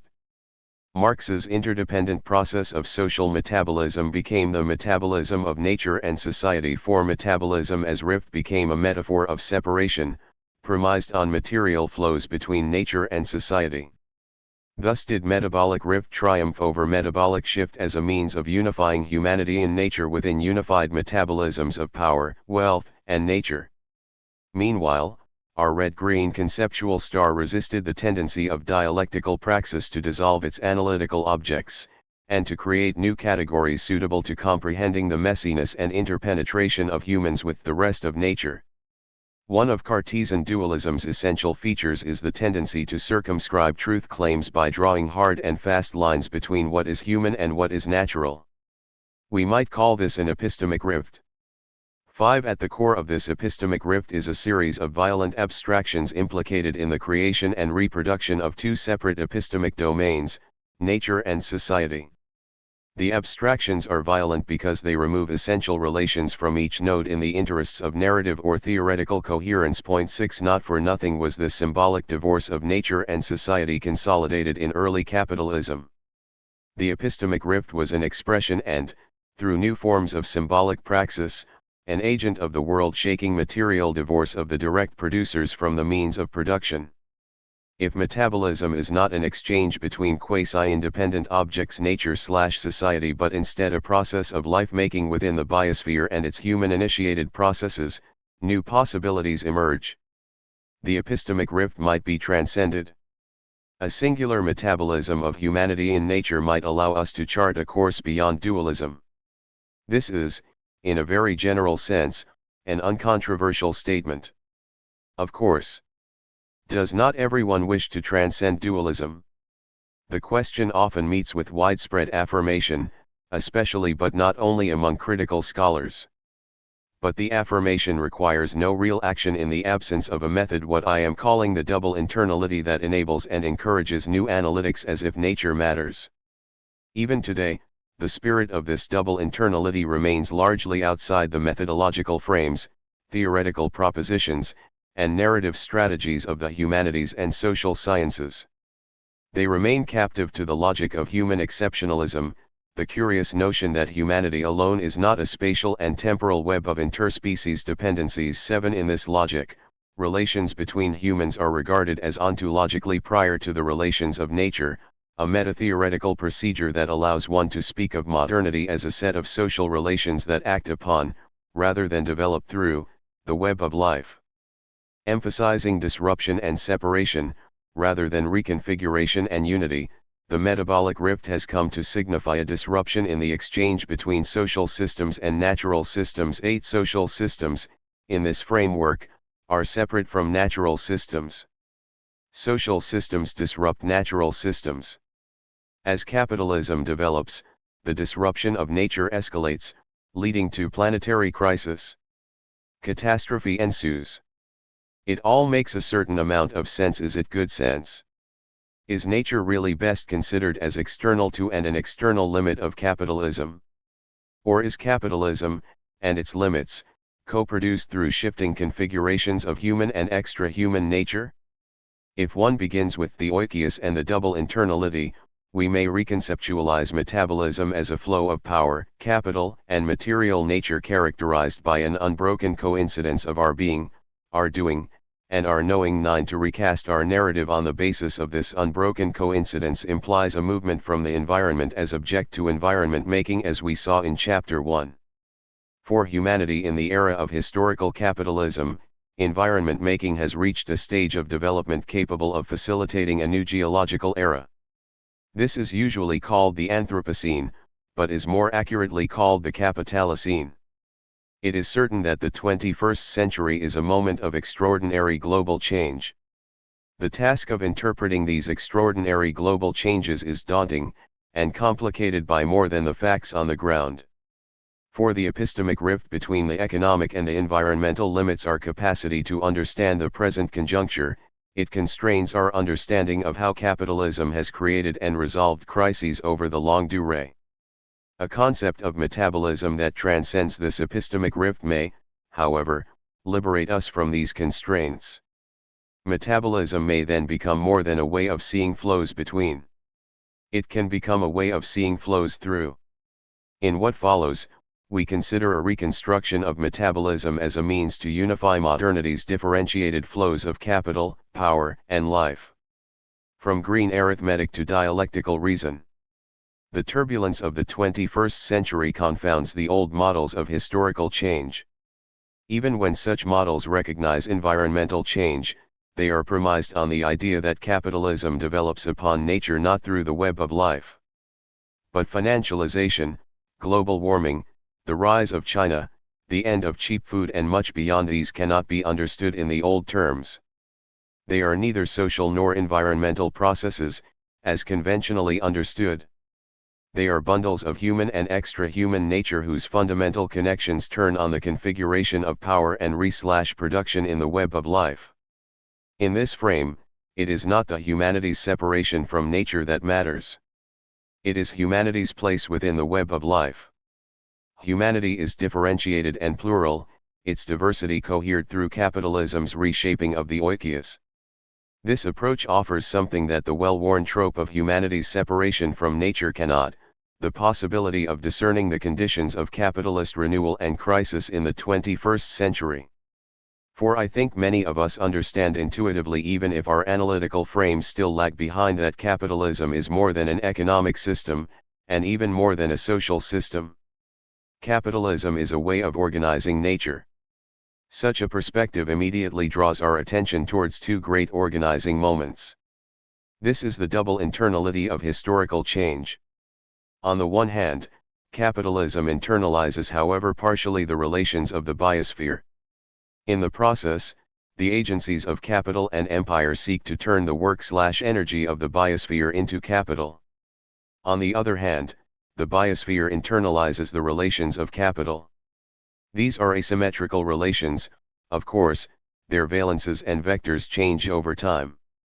In this, the philosophical point shapes the historical observation. Capitalism, like all civilizations, is constituted through a double internalization. Hence capitalism in nature/nature in capitalism. To say human activity of any sort organizes nature is to say that human activity is ontologically coincident with, and constituted through, specifically bundled relations with the rest of nature. Society is not only a producer of changes in the web of life but also a product of it. This is the heart of a co-evolutionary method in which human history is always bundled with the rest of nature. The production of nature is therefore always the co-production of nature, a co-production not of two ontologically independent units but of an evolving mosaic of interdependent flows, forces, conditions, and relations. This means that the accumulation of capital and the pursuit of power in the modern world system do not have an ecological dimension. They are, rather, ways of human organization moving, representing, channeling, and reworking a singular metabolism, the web of life. And in the very act of moving, representing, channeling, and reworking, human organization acquires new properties, undergoes cumulative and sometimes fundamental change, and brings new contradictions to the fore. In this, all human activity is environment making. This extends far beyond what I would call earth moving, urbanization, agricultural expansion, mining, and so forth. Environment making includes those symbolic, cultural, and scientific processes central to modernity's reworking of the oikos. The thinking and the doing of environment making are two moments of a singular process. Ideas of nature are fundamental to earth moving. Environment making is, consequently, not limited to earth moving. It encompasses those epoch-making revolutions in cartography, mathematics, agronomy, economic botany, quantification, and rationalizing endeavors of all kinds, the relations of abstract social nature. In this perspective, capitalism names those long-run and large-scale patterns of environment making that encompass and are necessary to sustain a project of endless commodification. Earth moving always works through the extra-economic procedures of mapping and quantifying reality, through new measures of reality. Point 10. By contrast, metabolism arguments have avoided the active role of cultural process and scientific knowledge in the history of capitalism. They have consequently facilitated a kind of materialism that dramatically understates the role of ideas in historical change. This favors explanations of crisis premised on an exogenous breakdown model, in which overpopulation, resource scarcity, Earth system breakdown, and increasingly global warming, will cause either planetary disaster or the end of civilization as we know it. The result is a curious state of affairs in thinking capitalism's historical limits, and considering Marx's ecological thought in the study of historical change. For much of left ecology, Marxist ecology equals society plus nature, an arithmetic rather than dialectical procedure. There are social limits, and there are natural limits. But the boundaries between the two units nature/society are nowhere specified, and the ways in which social limits make natural limits, and vice versa, are unexplored. The history of each limit is asserted rather than historically constructed. Point 11. By and large, the metabolism argument has painted a picture of capitalism sending nature into the abyss, with little sense of how history is co-produced by humans in the web of life. The consequence is a static and ahistorical theory of natural limits, in which humans ultimately push nature too far, whereupon nature exacts its revenge. 12. Too often, however, the revenge of nature appears as impending cataclysm, and too rarely, as a normal cyclical phenomenon of capitalism. This narrow view of limits undermines the consideration of how capitalism has overcome its socio-ecological limits historically, and what might be different today. The one-size-fits-all model of ecological crisis is a problem if we acknowledge nature as a constitutive field and force in modern world history. This history is replete with instances of capitalism overcoming natural limits. Any account of capitalist development unable to come to grips with capitalism's cyclical crises, developmental crises, will be unable to frame a theory of capitalism's cumulative limits today. Ignoring the normal operation of capitalism's world ecological reorganizations, a dual systems approach to metabolism gives us only one flavor of crisis, the apocalypse. Point 13. In the absence of a rigorous historical approach to the bundling of human and extra-human natures in the accumulation process, arguments for an epochal crisis today will tend to fall back on arithmetic rather than dialectical reason. This fetishization of natural limits is problematic analytically, because it blinds us to the ways that capitalism unfolds historically through the web of life. Positing two metabolisms, one social and one natural, the Marxist metabolism school forgets to answer the really revolutionary question: how are distinctive metabolisms of capital, power, and production unified, however unevenly, across the long arc of capitalist history? Such a question hardly rules out the specification of distinctive metabolisms. But it does rule out the a priori designation of metabolism as an exchange between the mythic categories nature/society. In Foster's pioneering work, Metabolism moved from an open question, how can categories of class and capital be reworked in light of biophysical flows, towards a hardening of distinctions, the metabolism of nature and society. Through Foster's reading 14, Marx's ecological insights have been taken up by a significant layer of critical scholarship in highly dualist fashion. There is no denying the contribution of Foster's elaboration of the metabolic rift. In its time, the rift concept opened new questions for critical environmental studies. At the same time, Foster's ambivalent dualism blunted the possibilities for a dialectical synthesis. Such a synthesis confronted other obstacles as well. The formulation of social metabolism as the metabolism of nature and society has won such great popularity among social scientists because it leaves untouched the sacred category of society. In channeling research into the metabolism of nature and society, the radical metabolism perspective has reduced nature to flows and stocks within and between preformed units. This has, in turn, driven a wedge between Marx's historical materialism and Marx's theory of value. And why should this matter? Because capitalism's metabolism of capital, power, and nature is governed by a logic of value accumulation, which reduces the world to zones of exploitation and appropriation.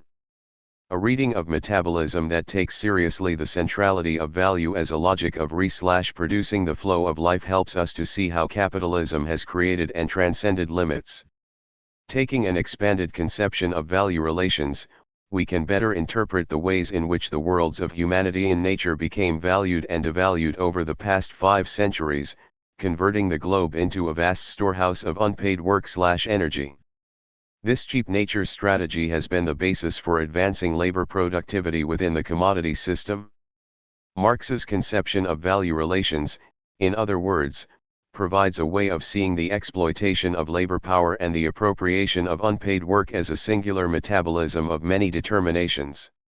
The exclusion of value relations from the historical materialism of nature has the virtue of never specifying how capital works through nature, something sure to enhance the metabolic rift's appeal, but at the cost of a necessary clarity. From dualism to dialectics, metabolic rift to metabolic shift. Adding the environment to a laundry list is precisely that, additive, and not synthetic. This soft dualism tends to justify social reductionist analyses of neoliberalism's crisis tendencies. Nature, in the dominant critical approach, does not call for any fundamental rethinking of the patterns of recurrence, evolution, and crisis in historical capitalism. For world historical scholars too, environmental factors are now widely recognized, but again in additive fashion. The environment can now be added to a long list of consequential factors in modern world history. The web of life has been transformed into a variable. It is this green arithmetic, nature plus society, that insulates critical political economy and world historical studies from a view of modernity as producer and product of the web of life. And it is this arithmetic that leads Foster to conclude in 2002, shaping a decade of metabolic rift analysis, that there is no feedback mechanism that turns environmental destruction into increasing costs for capital itself. 15. But what if nature matters as more than consequence, as more than variable? How then do we go about reshaping our methodological premises, conceptual vocabulary, and analytical frames to show capitalism in nature at work? Any effective response must pursue a translation of the philosophical claim into workable analytics for the history of capitalism, including, of course, the history of the present. For the world ecology synthesis, the historical task is not one of explaining the separation of humanity and nature. The priority is to specify the historical forms of humanity in nature, and therefore nature in humanity. Humanity's species being is located at once inside and outside. Marx's system of nature is immediately internalized through our life activity, which, through embodied thought, simultaneously externalizes our experiences and mental constructs in a never-ending, yet asymmetrical and contingent, circle of life. 16. A world ecological method unfolds from the premise of a fundamental unity between human activity and the rest of nature. The historical specificity of human organization derives from its co-produced relation within the web of life. There is no ontological divide between the web of life and civilizations, only distinctive variations and configurations. Civilizations are specific forms of power and production, which is to say they are producers and products of specific historical natures. Even when environments are in some abstract sense preformed, historical change works through the encounters of humans with those environments. That relation is fundamentally co-productive. A mountain range or an ocean is an environmental, not historical, fact. Historical change begins when we move from environmental facts to environment making, through which humans make environments and vice versa.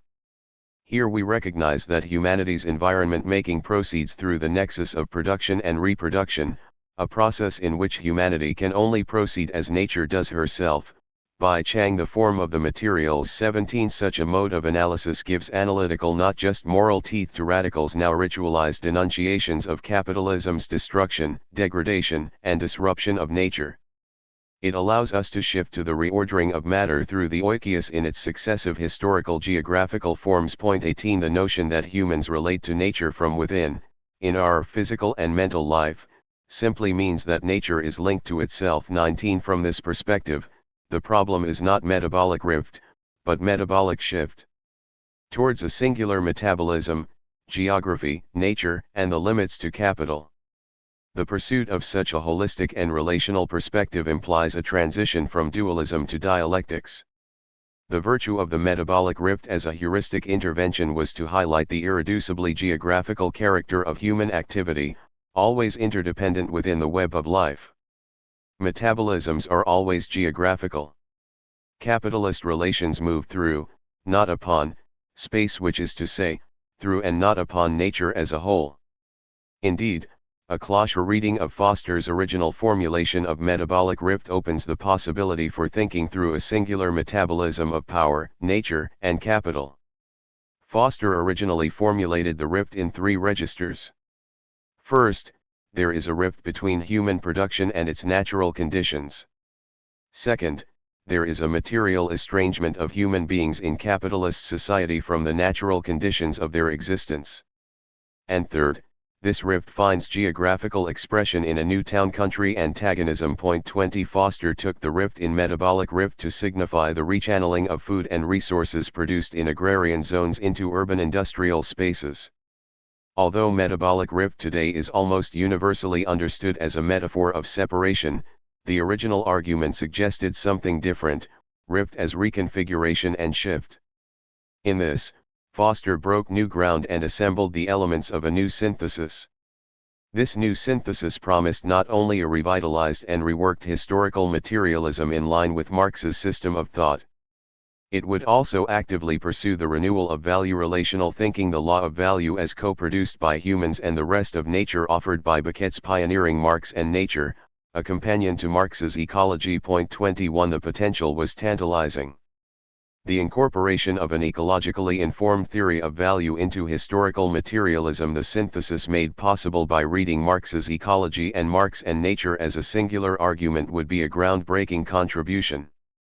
Its core insight: a theory of the alienation of nature and the alienation of human production as two sides of a single contradiction. 22 This would allow us to see the history of capitalism as a world history in which nature matters not merely as consequence, but as constitutive and active in the accumulation of abstract social labor. Foster's enduring contribution 23 then, was to suggest how we might read Marx to join capital, class, and metabolism as an organic whole. From this perspective, all social relations are spatial relations and relations within the web of life. Metabolism becomes a way to discern shifts, not rifts. In these terms, the apparent solidity of town and country, bourgeois and proletarian, and above all society and nature, begins to melt. Metabolism, liberated from dualisms, acts as a solvent. For if metabolism as a whole is a flow of flows in which life and matter enter into specific historical geographical arrangements, we are called to construct a much more supple and historically sensitive family of concepts, unified by a dialectical method that transcends all manner of dualisms, not least, but not only, nature/society. What does this mean for the question of limits? Foster's insight was to posit capitalism as an open-flow metabolism, one that requires more and more cheap nature just to stay in place, not just nature as input but also nature as waste frontier. Many of the most powerful implications of metabolic rift thinking, however, remain fettered by the very dualisms that Foster initially challenged. Not least is an unduly narrow view of accumulation as an economic process and an undue emphasis on the rarely specified destruction of nature. 24. Historical natures are subject to broadly entropic processes, the degradation of nature, but these are also reversible within certain limits. Much of this reversibility turns on capitalism's frontiers of appropriation. Thus the centrality of the great frontier. Walter Prescott Webb coined the term to describe the great shift in the labor-land ratio that inaugurated the rise of capitalism in the 16th century. 25 The great frontier was, Webb reminded us, the source of unprecedented windfall profits. These windfalls began but did not end with the plunder of gold and silver. The opening of the great frontier marked the rise of a civilization that had begun to pivot on the cash nexus. But the new frontiers offered much more than a one-time windfall. They offered up the possibility of an entire historical epoch based on windfall profits. Webb thought the modern world was the product of a great boom of economic prosperity that lasted for 4 centuries. On closer inspection, thanks to the vertical frontiers of coal and then oil, this great boom appears to have lasted until the dawn of the 21st century. Although the specifics of Webb's analysis have often been superseded in the half-century since he wrote it, the basic argument remains as sound as ever. Modernity's epoch-making reorganizations of labor and land were premised on ruthless conquest and the ongoing appropriation of wealth on the frontier. The frontier of what? Of commodification and global value relations.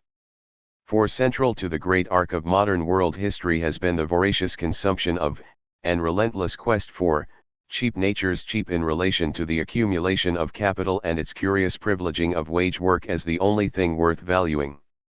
A civilizational conceit of this sort could only emerge on the basis of devaluing both human work outside the commodity system, much of it so-called women's work, and the work of extra-human natures. What this line of thought suggests is that the investigation of capitalism and the end of cheap nature has been hobbled by its Cartesian sorting out of the problem. Too often, nature remains the stuff of metals and oil and corn, to the exclusion of human natures, and to the exclusion of the constitutive relations between them. So I would recommend that our analyses of capitalism's metabolism and its limits begin by unifying the processes of surplus humanity and the end of cheap energy, food, and raw materials. We can dispense with the notion that something like climate change can be analyzed in its quasi-independent social and natural dimensions. And we can embrace the understanding that, with climate change, financialization, or warfare, we are dealing with bundles of human and extra-human natures. These are varied and bundled determinations of one essence. 26 Such an embrace would take limits talk as a methodological proposition rather than an empirical claim, setting aside the millenarian language of catastrophe and privileging a more hopeful and historical view of limits and crises. Crises are full of danger, to be sure. But they are also, as the Chinese would remind us, full of opportunity.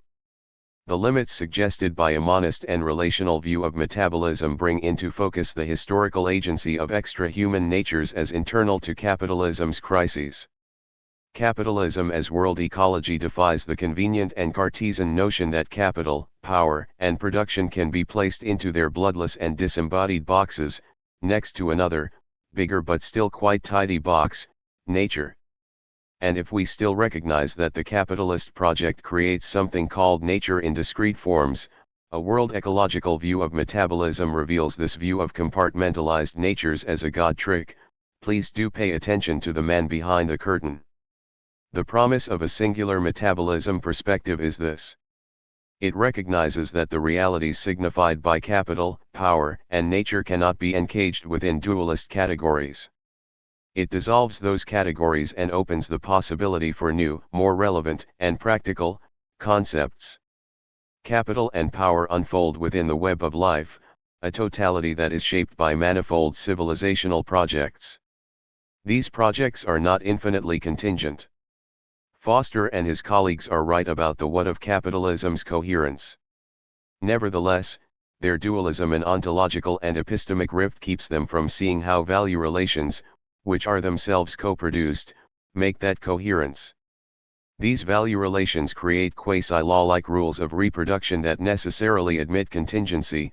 Capitalism's greatest strength has been its flexibility in mobilizing and recombining parts of nature in the interests of endless accumulation. And because value has been premised on valuing some nature and not valuing most nature, it necessitated a powerfully alienating conception of nature as external. At the core of the capitalist project, from its 16th-century origins, was the scientific and symbolic creation of nature in its modern form, as something that could be mapped, abstracted, quantified, and otherwise subjected to linear control. This was external nature.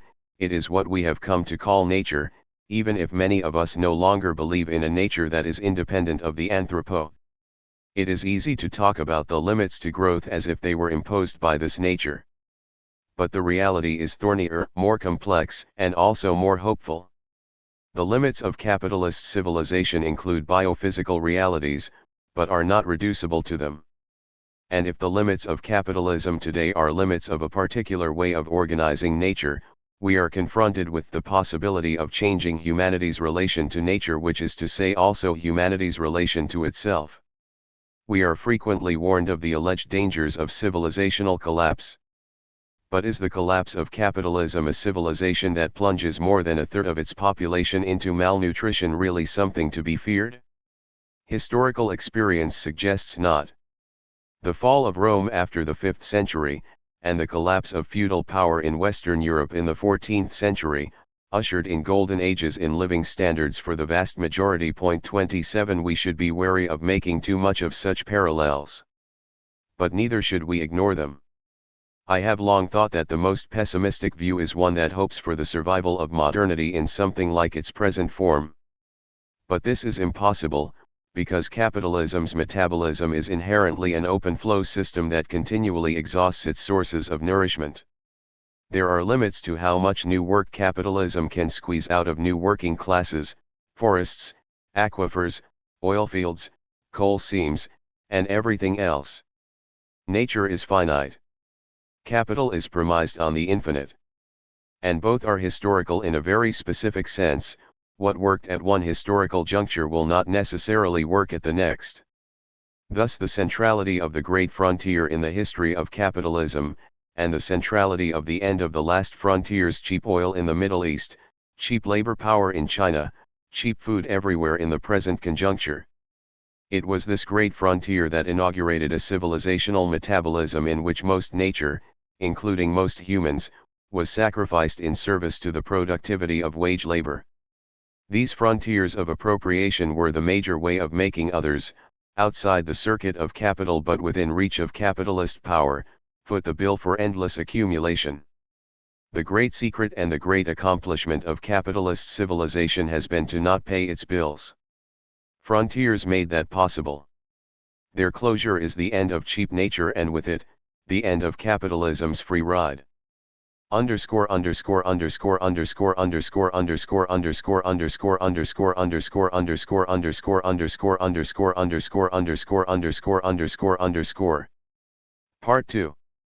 Historical Capitalism, Historical Nature. Chapter 4. The tendency of the ecological surplus to fall. Everyone knows why capitalism runs itself into crisis, right?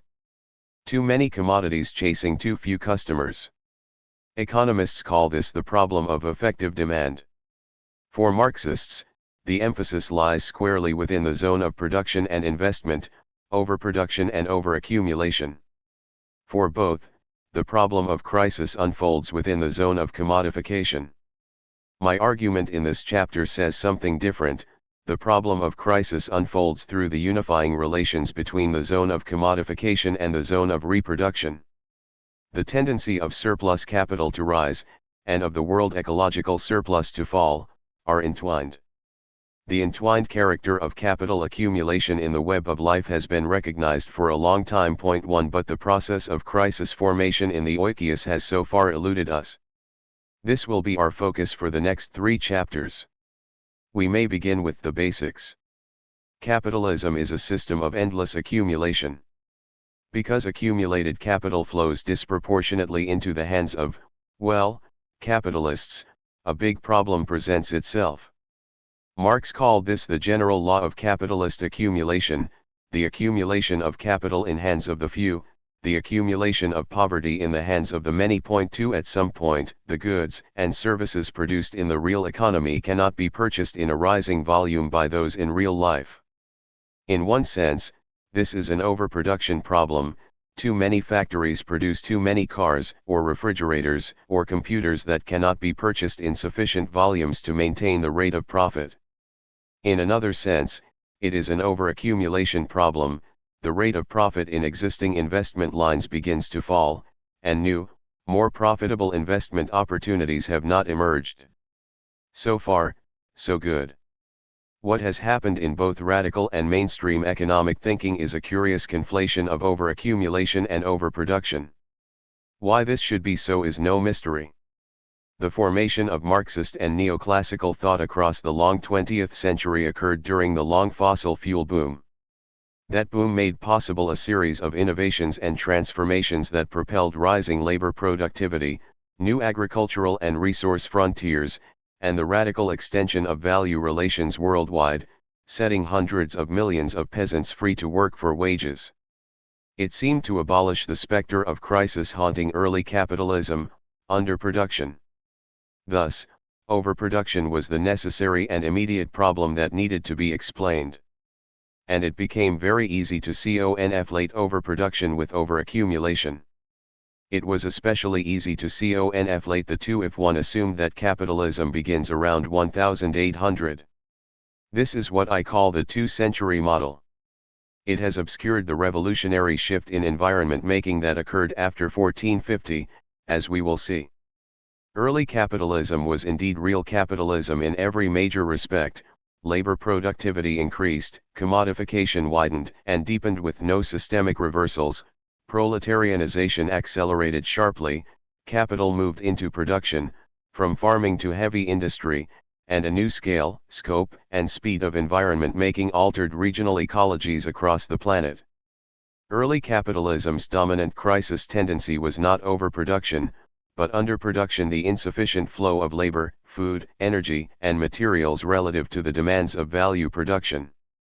Early capitalism's greatest problem centered on the delivery of cheap inputs to the factory gates, not on selling the commodities that issued from manufacturing centers. To be clear, we are dealing with configurational weight. Underproduction and overproduction always operate simultaneously. The Dutch Republic was the 17th century's model capitalist nation because it organized and led a world ecological regime that delivered cheap grain, cheap energy, and cheap timber to the northern Netherlands.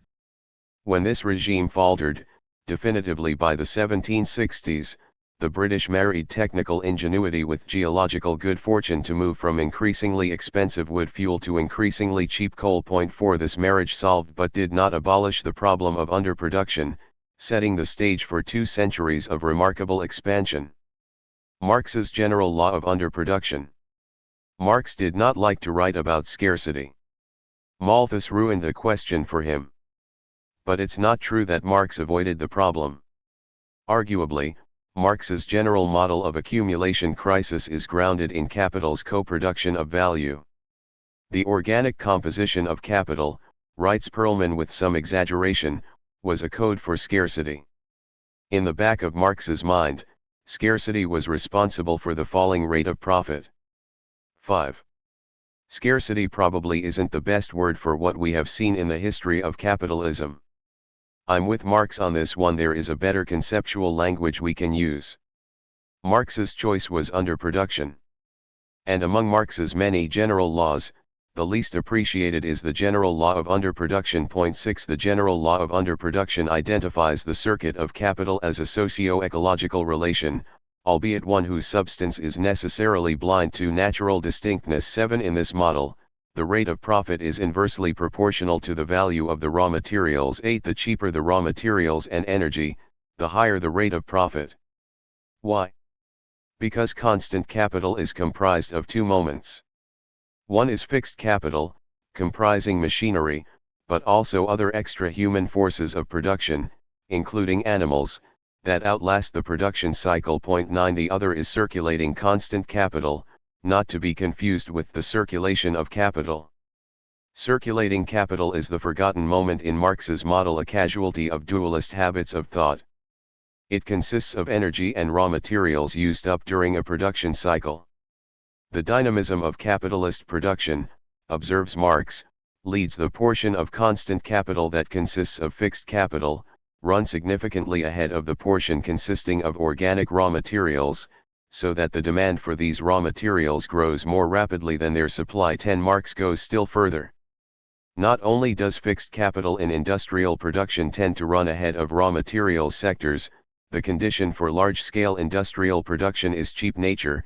It was only the large fall in the price of cotton which enabled the cotton industry to develop in the way that it did. 11. In sum, the overproduction of machinery finds its dialectical antagonism in the underproduction of raw materials. 12. This law, like the tendency of the rate of profit to fall, is a dialectic of tendencies and counter-tendencies, in which the latter are endogenous.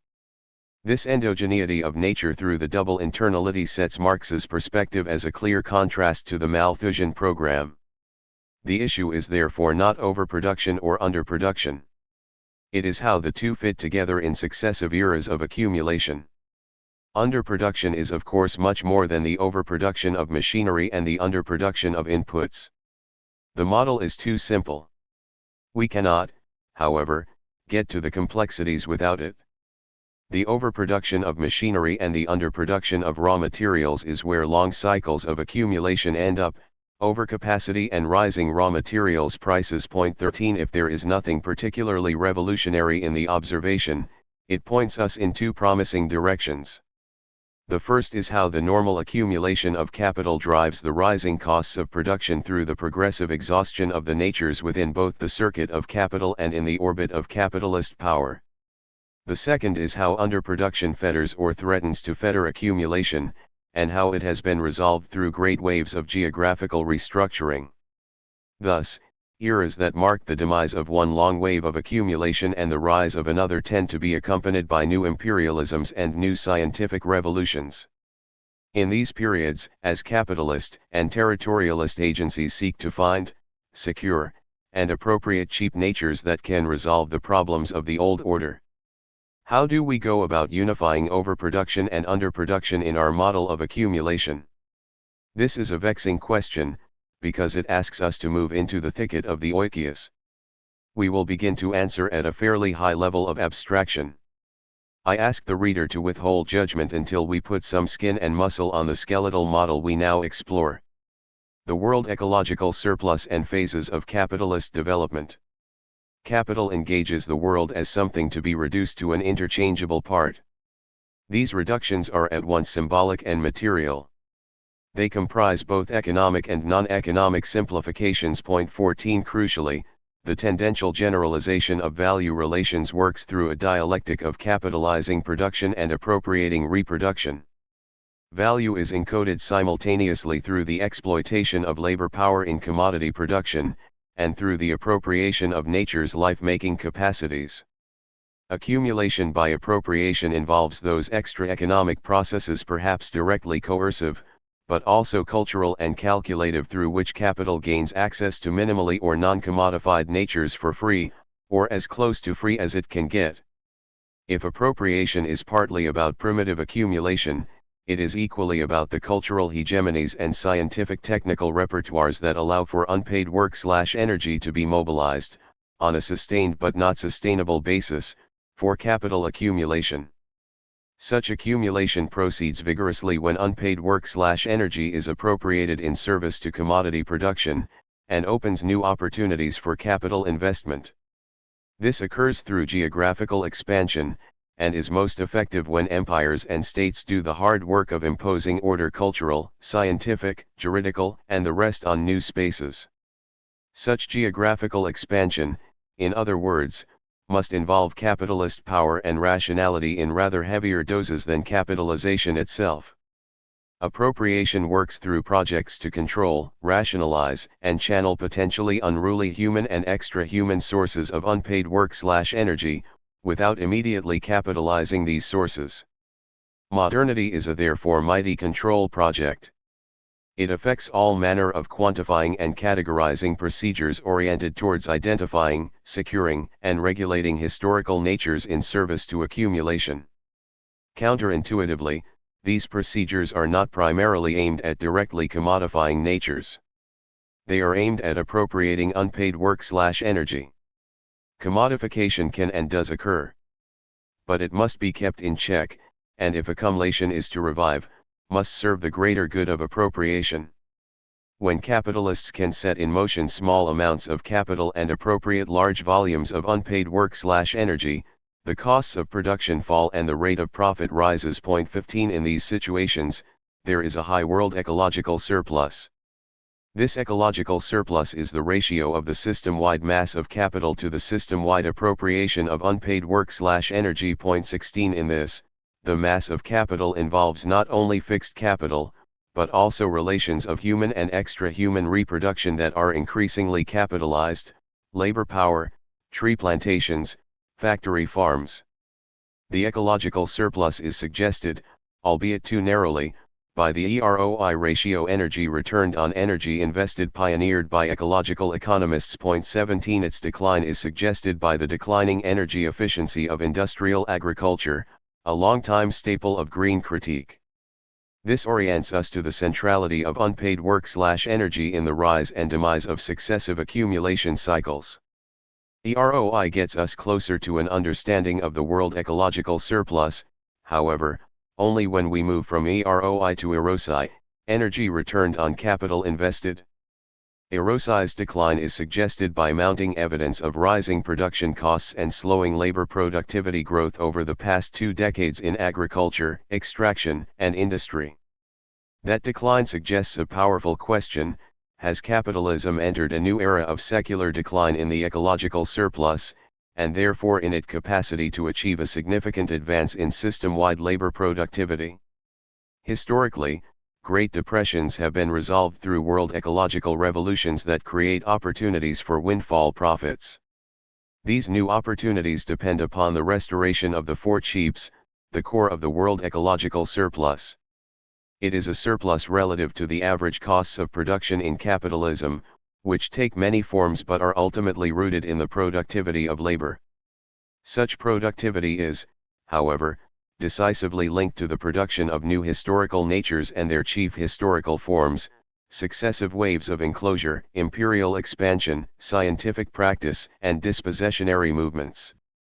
These combine with technical change to appropriate unpaid work/energy faster than the tendentially rising capitalization of global nature.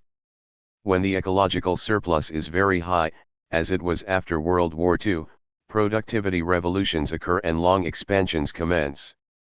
Naturally, this is not merely a story of appropriation, but also of capitalization and socio-technical innovation.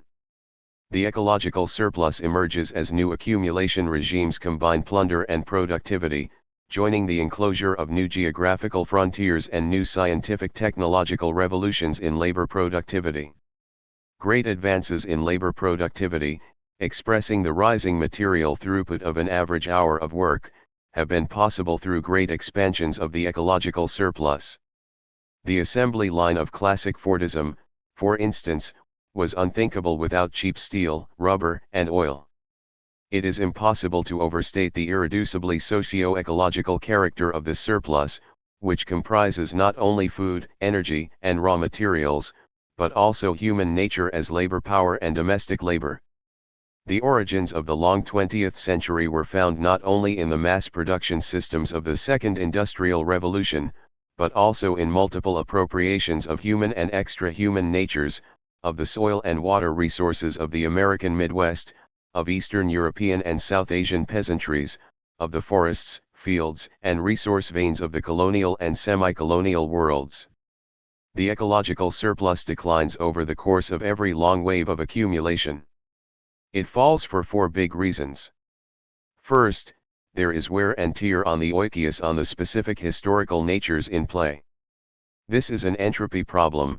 Matter/energy move from more useful to less useful forms within the prevailing configuration of the oikius.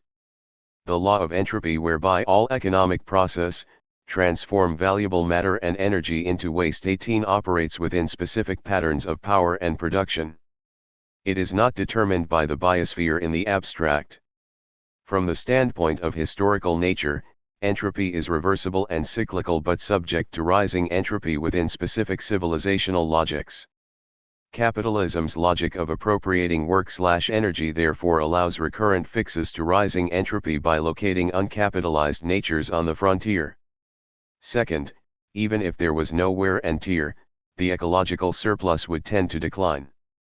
The mass of accumulated capital tends to rise faster than the appropriation of unpaid work/energy, a necessary implication of Marx's general law of underproduction. Even in the exceptional circumstances of the Second Industrial Revolution and the post-World War II Golden Age, when the appropriation of unpaid work/energy was at an all-time high, the cheapening of food, raw materials, and energy required extraordinary effort and was sometimes reversed. The cyclical movement towards rising costs, like the entropy problem, can be reversed, but the space for such reversals narrows over capitalism's longue durée. In this light, Marx's general law of underproduction may be formulated as tendency for the rate of accumulation to decline as the mass of capitalized nature rises. It finds historical expression in recurrent waves of financialization, the chief expression of the overaccumulated capital that piles up as opportunities for appropriation decline. Third, the ecological surplus declines through the contradiction between the reproduction time of capital and the reproduction times of the rest of nature. Capital's dystopian drive towards temporal instantaneity manifests by finding shortcuts to compress the reproduction times of manifold natures. Not all human-initiated compressions are violent, but nearly all of capitalism's are.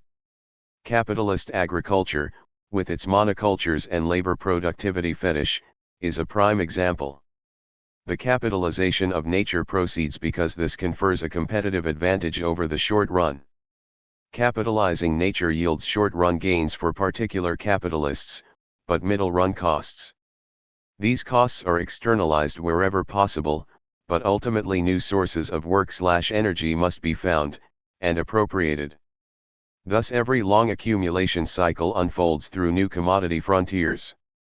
Finally, the share of unpaid work/energy tends to fall relative to the mass of capital not only because of entropy, capitalization, and temporal disproportionality, but also because the accumulation of capital becomes more wasteful over time.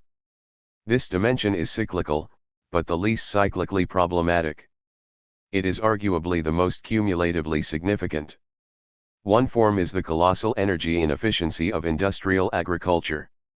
Another, epoch-making dimension of waste production concerns the ways that massive energy and chemical use is toxifying the biosphere, and activating negative value, the emergence of historical natures that are increasingly hostile to capital accumulation, and which can be temporarily fixed only through increasingly costly and toxic strategies. The rise of negative value expressed starkly in contemporary climate change suggests a significant and rapid erosion of the ecological surplus in the early 21st century. This means that capital, over time, must pay a greater share of its costs of doing business. In formal terms, every great wave of accumulation begins with a high ecological surplus, which is created through combinations of capital, science, and power. 19 We may associate these moments with abstract social labor, abstract social nature, and primitive accumulation. This triple helix of accumulation works by developing new ways of advancing labor productivity, alongside the securing of new and greatly expanded sources of unpaid work in service to accumulation. 20 This is the dialectical counterpoint to the traditional rendering of Marx's so-called primitive accumulation as a process of class formation. Class formation is one result of primitive accumulation. This result depends upon, and is co-produced through, the appropriation of unpaid work by women, nature, and colonies. But the processes of identifying, mapping, and rationalizing those new sources of unpaid work/energy cannot be explained by economic forces alone, they depend upon state and science to make them work. Thus, primitive accumulation and the geographical expansion of capitalism is about more than the transfer of wealth from the non-capitalist to the capitalist world. And it is about more than the relation of bourgeois and proletarian. Primitive accumulation is equally about the restructuring of the relations of reproduction, human and extra-human alike, so as to allow the renewed and expanded flow of cheap labor, food, energy, and raw materials into the commodity system. The dialectic of capitalization and appropriation. Let us now consider capitalization and appropriation not merely as accumulation strategies, but as relations of reproduction. From there, we may consider the relations between the two. First, the capitalization of relations of reproduction has occurred most conspicuously through the proletarianization of human labor. Proletarianization is another way of saying that the reproduction of labor power flows through capital, largely in the form of paid work. 21 Of course, even proletarian households in the global north continue to rely upon significant expenditures of unpaid work. Humans transform the rest of nature only through work, and the commodification of work directly and indirectly is therefore pivotal to the capitalization of extra-human natures. But it is not just the reproduction of labor power that has become capitalized, it is also the reproduction of extra-human natures. Flows of nutrients, flows of humans, and flows of capital make a historical totality, in which each flow implies the other. Modern agriculture, from its genesis in the sugar plantations of the long 16th century, reveals cash crop agroecologies as a process of appropriating nutrients, energy, and water through global capital flows.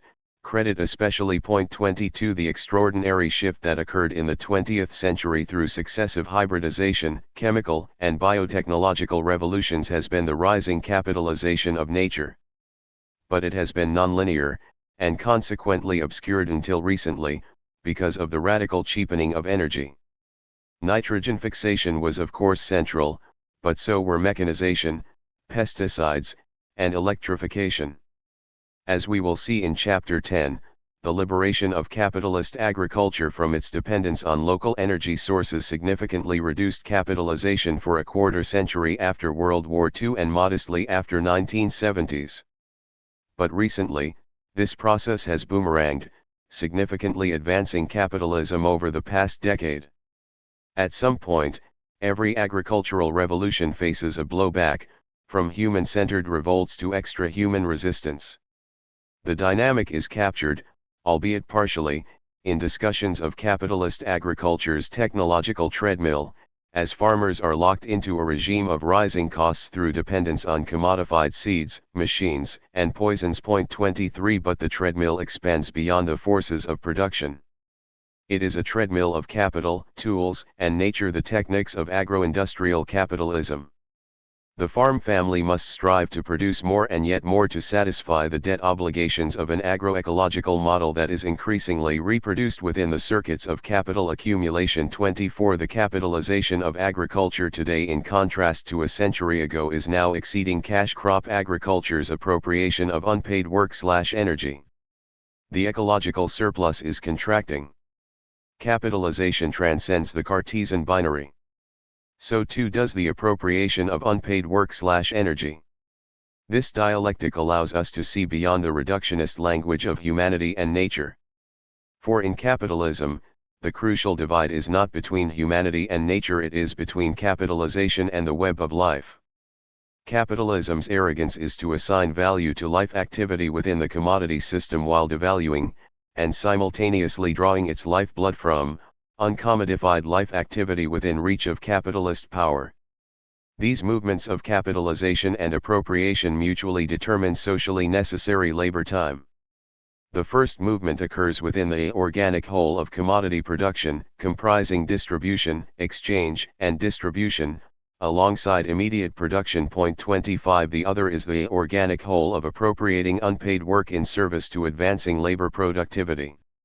In other words, the rate of exploitation under the law of value is determined not only by the class struggle within commodity production, and not only by the organization and value composition of commodity production. It is also determined by the contribution of unpaid work, performed by human and extra-human natures alike. Regimes of abstract social labor therefore turn on the active reconfiguration of production and reproduction. In this view, value relations unfold through the dialectic of paid and unpaid work, directly implicated in new accumulation regimes. This means that capitalism's techniques, understood as specific crystallizations of tools, nature, and power, 26 do more than pick the low-hanging fruit. Capitalist techniques seek to mobilize and to appropriate the forces of nature so as to make the forces of labor productive in their modern form, the production of surplus value. This is the significance of the production of nature. Nature is not a preformed object for capital. Rather, historical natures are those webs of relations that capital reshapes through the double internality of the oikia so as to advance the contributions of biospheric work for capital accumulation. The appropriation of unpaid work manifested in the cyclical rise and decline of the four chiefs is consequently central to conceptualizing and investigating capitalism's limits. This is because the real historical limits of capitalism derive from capital as a relation of capitalization and appropriation. The limits to growth 27 are not external, but derive from relations internal to capitalism. Why internal? Clearly, we are not speaking of internal as a fixed boundary, but rather of capitalism as an internalizing civilization. We are speaking of internal as methodological premise, not descriptive statement. Ecological economists often speak of how capitalism externalizes costs. The conversion of the atmosphere to a dumping ground for greenhouse gases is a prime example. Such externalization of costs is also the internalization of spaces necessary for capital accumulation. The atmosphere, for instance, must be put to work as capital's unpaid garbage man. These spaces may or may not be directly within the circuit of capital. Such spaces may be oilfields or they may be frontier zones, where waste is dumped, or unpaid work appropriated. While waste frontiers are now partially recognized, the internalizing character of capitalist civilization goes still further, precisely because the accumulation of capital depends upon the active incorporation of physically uncorrupted sources of work/energy. 28. When opportunities for appropriation decline relative to the mass of accumulated capital, a familiar train of events ensues. The costs of production rise. Workers, soils, forests, and other dimensions of unpaid work become physically exhausted or collectively uncooperative. The share of paid work rises, and the profitability of the old regional production complexes declines. Finally, the possibility of renewed capital accumulation, in a particular sector or for capital as a whole, depends upon finding new frontiers of appropriation. New production complexes emerge. Not coincidentally, every new era of capitalism begins with a new imperialism and a new industrialization. 29.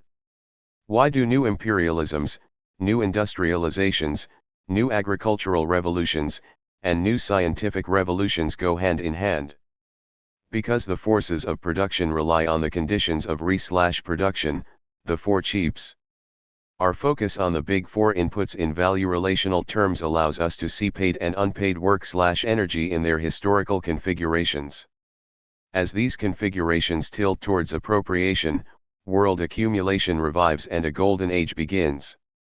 When these configurations shift towards capitalization, opportunities for investment at the average rate of profit decline, and various symptoms of capitalist stagnation appear: rising inequality, financialization, etc. This inverts the usual thinking about capitalist development.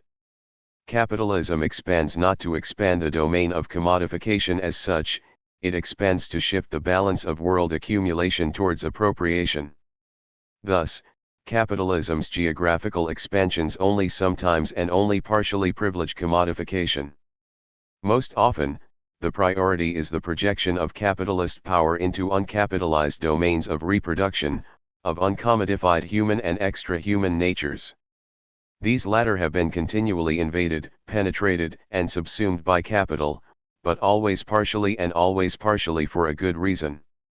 Great advances in labor productivity, the British-led Industrial Revolution and American-led Fordism in the long 19th and 20th centuries have been strongly conditioned on gigantic appropriations of unpaid work, performed by human natures and extra-human natures alike.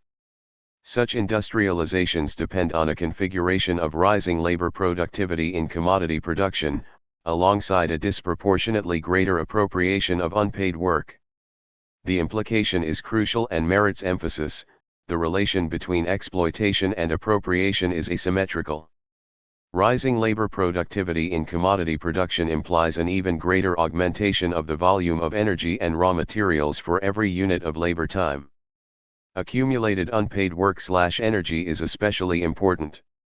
The British and American-led industrial revolutions, for example, unfolded through epoch-making appropriations of the accumulated work/energy of fossil fuel formation and the accumulated work/energy of humans raised to adulthood outside the commodity system.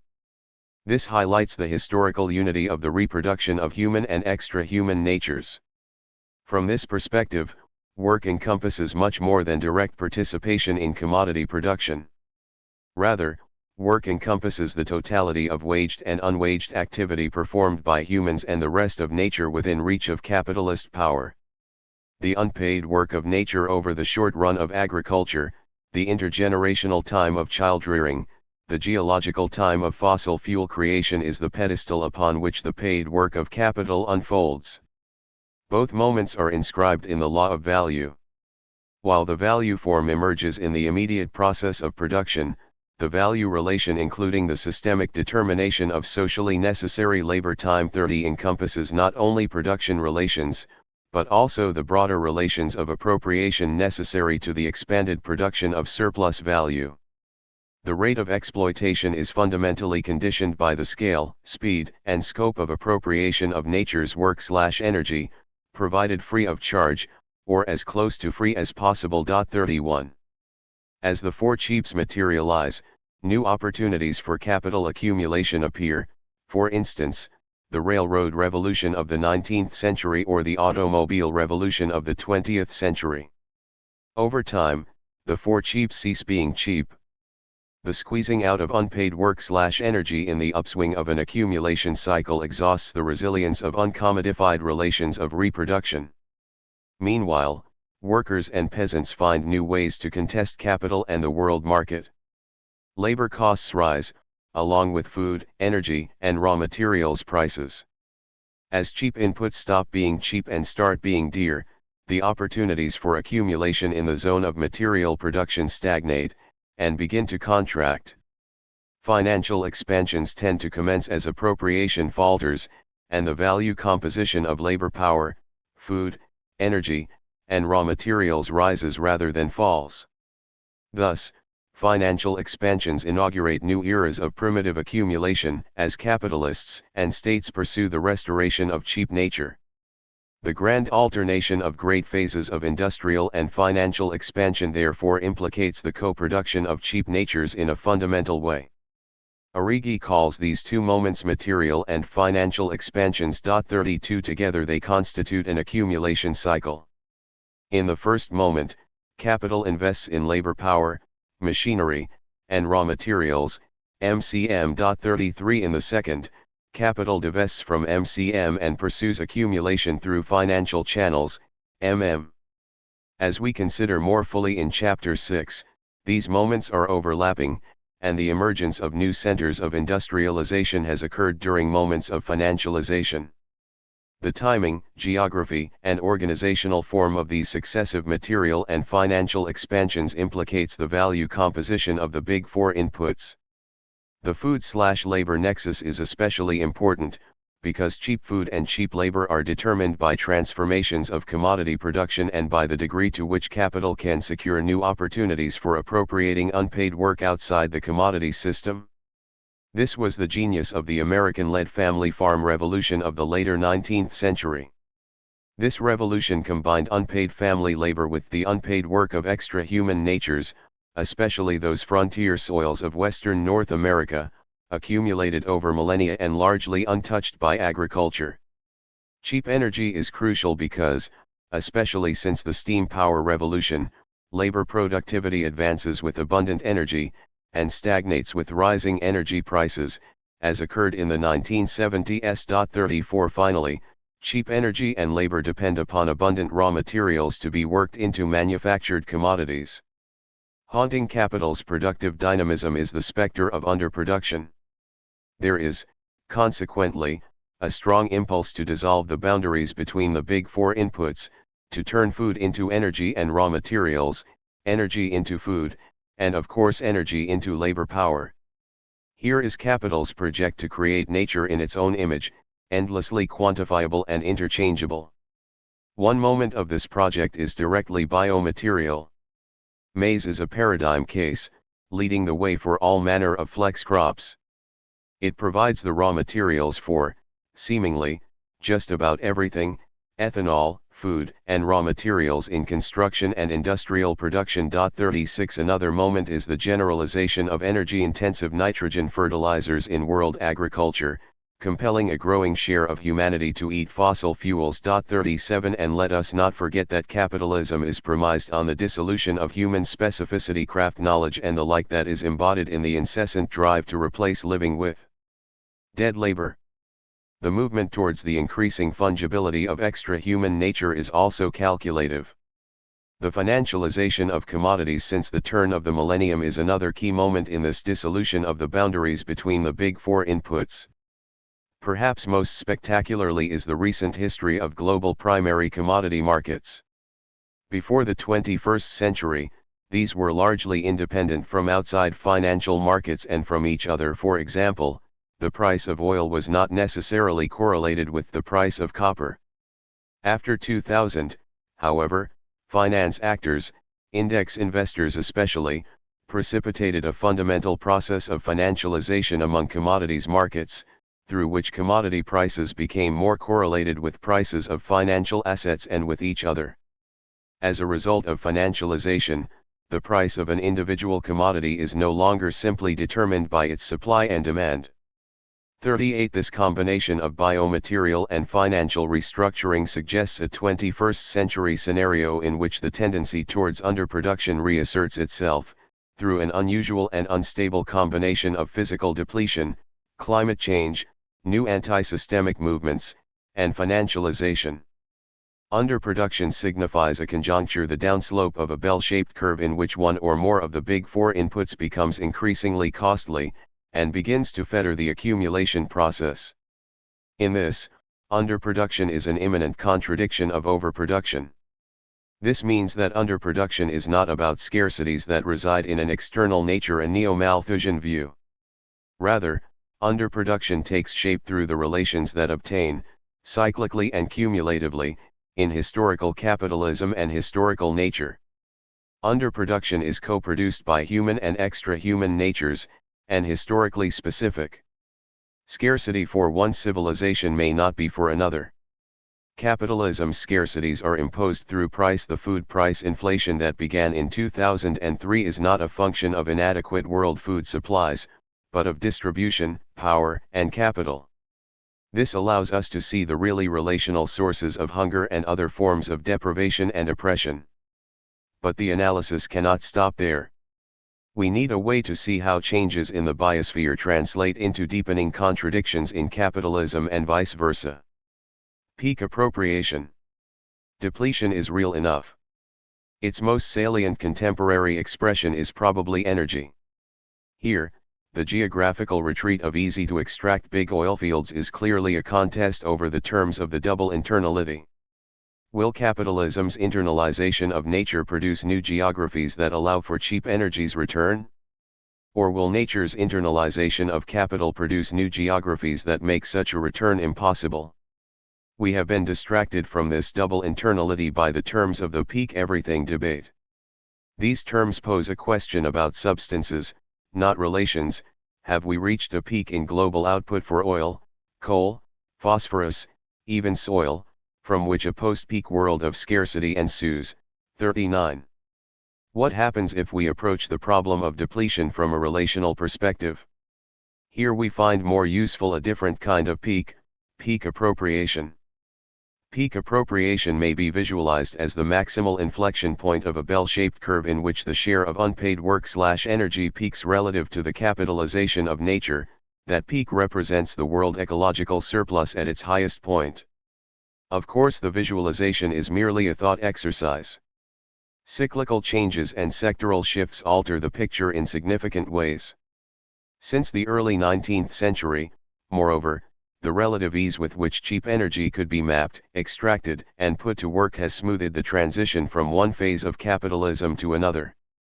Peak appropriation is one way of building on EROI analyses. 40. It allows for the unfolding of resource and energy measures in a historical and relational frame. The movement towards peak appropriation, as we've noted, sees a rising ecological surplus. Post-peak appropriation is characterized by a falling ecological surplus. But EROI cannot get us to a model of accumulation that unifies energy/capital. For this we need EROSI. Appropriation and the cyclical movements of the ecological surplus direct our attention not only to EROI but to energy returned on capital invested, calories or joules per dollar. EROSI puts the relative contributions of paid and unpaid work/energy at the center. The peak in question is not, then, a peak in output of energy, or some other primary commodity. It is, rather, the peak gap between the capital set in motion to produce a given commodity and the work/energy embodied in that commodity, dollars per bushel, or ton, or barrel, or horse, or hour of labor power. Even here, the language is imprecise, precisely because we are dealing with an incommensurable mix of specific work/energies. Quantification can illuminate but not adequately capture these specifics. Energy and material flows can be measured, but within capitalism, they cannot be counted, for the secret of capital's dynamism is that it counts only what it values. Peak appropriation is, moreover, not simply about particular commodities, but about the ways that certain primary commodities, coal and oil, are paradigm examples, diffuse cheap natures across the whole accumulation process. Cheap food after the 1930s, for instance, became petrofarming, its prodigious appropriations of soil, water, and life increasingly mediated through cheap energy. For long waves of capital accumulation, peak appropriation occurs when the contribution of appropriated natures peaks relative to capitalized natures. Thus Marx's insight on soil fertility as fixed capital. 41 Of course Marx understood fertility as not so natural as Ricardo believed. Fertility could be increased through the application of fertilizers as circulating capital. 42 But where fertility was given, prior to the advance of capitalist agriculture, the windfalls of peak appropriation could be epoch-making. The American grain frontiers of the 19th century appropriated nutrients accumulated over millennia. When combined with the capital-intensive family farm, they revolutionized not only American capitalism but also flooded Europe with cheap food, freeing cheap labor for American industrialization. As with early capitalism's sugar plantations, we see the precocious combination of cutting-edge industrial production and frontier appropriation. The potential consequences of rising capital intensity, rising production costs, could be offset through new appropriations and enclosures. These allowed capital to advance labor productivity while reducing the tendentially rising value composition of production. The technical composition of production, the mass of machinery and raw materials relative to labor power, could rise without undermining the rate of profit. Capitalism, we have seen, is a frontier process. Endless accumulation and endless geographical appropriation are joined at the hip. Relative to pre-modern civilizations, such geographical expansion works for capitalism in a radically novel way because of capital's alienated unification of labor and land productivity. From this perspective, the problem with energy production today is not ROI but erosi, a declining ecological surplus. Production costs continue to rise sharply.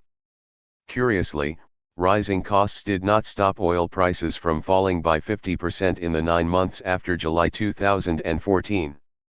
How did this happen, absent a significant industrial depression and rising costs of production? In 2 words, cheap money. The neoliberal era is in some sense defined by cheap money, with real interest rates plummeting in the 3 decades after 1981.43. The history of energy production and prices since 2006 conveys a special sense of how this played out around the money/energy nexus. As interest rates declined and energy prices surged, it became possible to bring high-cost production largely from shale into play. American oil production rose dramatically. Shale output grew 6-fold between 2005 and 2014.44. This was largely realized through massive borrowing by mid-size U.S. energy firms, whose debt grew from $1 trillion in 2006 to $2.5 trillion in 2014. As prices began to slide in July 2014, the downward movement was amplified by indebted producers seeking to weather the storm by pumping more oil. 45 By early 2015, the major private oil companies too had embarked on a borrowing spree, taking on $63 billion in new debt during the first 2 months of the year. 46 All of which points towards a very short era of cheap energy this time around. It is exceedingly unlikely that oil will dip much below $90, 100/barrel averaged over the next decade, approximately 3 times higher than the average for the 2 decades after 1983.47, and it is possible that there will be a massive collapse of industrial production that would allow for a more durable collapse in energy prices. But this would not restore cheap energy in the old way, by reducing the costs of production. All of which tells us that are dealing with a new era, the end of cheap nature. The old logic of pour money in, cheap oil comes out, is not working as it once did. Non-OPEC investment in oil exploration and production more than quadrupled between 1999 and 2012, rising from $40 billion to $180 billion annually. 48 New investment in oil and gas exploration and production reached $900 billion in 2014. 49 This investment has not returned cheap oil and does not promise to. Quite the contrary. New oil and other energy are, in historical terms, very expensive to extract and to make useful. In this oil sector, capital expenditure per new barrel reflecting a declining ROI increased 10.9% annually between 1999 and 2013. Is that a lot? Between 1985 and 1999, capex per new barrel grew at just 0.9% annually. 50 New projects in unconventional oils, shale and tar sands do not promise to reverse the trend. Meanwhile, OPEC's oil output, whose production costs remain low, did not increase between 2005 and 2013. Across the world energy sector, production costs are rising. 51 The world energy sector is moving through a transition from a net subsidizer of the costs of production to a net contributor. As production costs rise, a momentous transition indeed. Are rising production costs about scarcity? Depletion translates into scarcity only through the capitalist market, and that market is determined by all manner of mediations, social unrest, international conflict, state policies, petrodevelopmentalism, financialization, etc. Indeed, energy markets are among those that least conform to the ideal type of the economists. 52 In recognizing depletion of a narrow kind as implicated in underproduction, I would underscore that capital recognizes scarcity only through price, and that price expresses middle and long-run tendencies in the production of value. If the value composition of energy production rises because of depletion, more labor power required per unit of energy, this will induce nonlinear shifts in the value composition of capital as a whole. As we have learned, nearly everything in our world depends on cheap energy. Everything we associate with economic development turns on fossil fuels. And yet, depletion is not everything.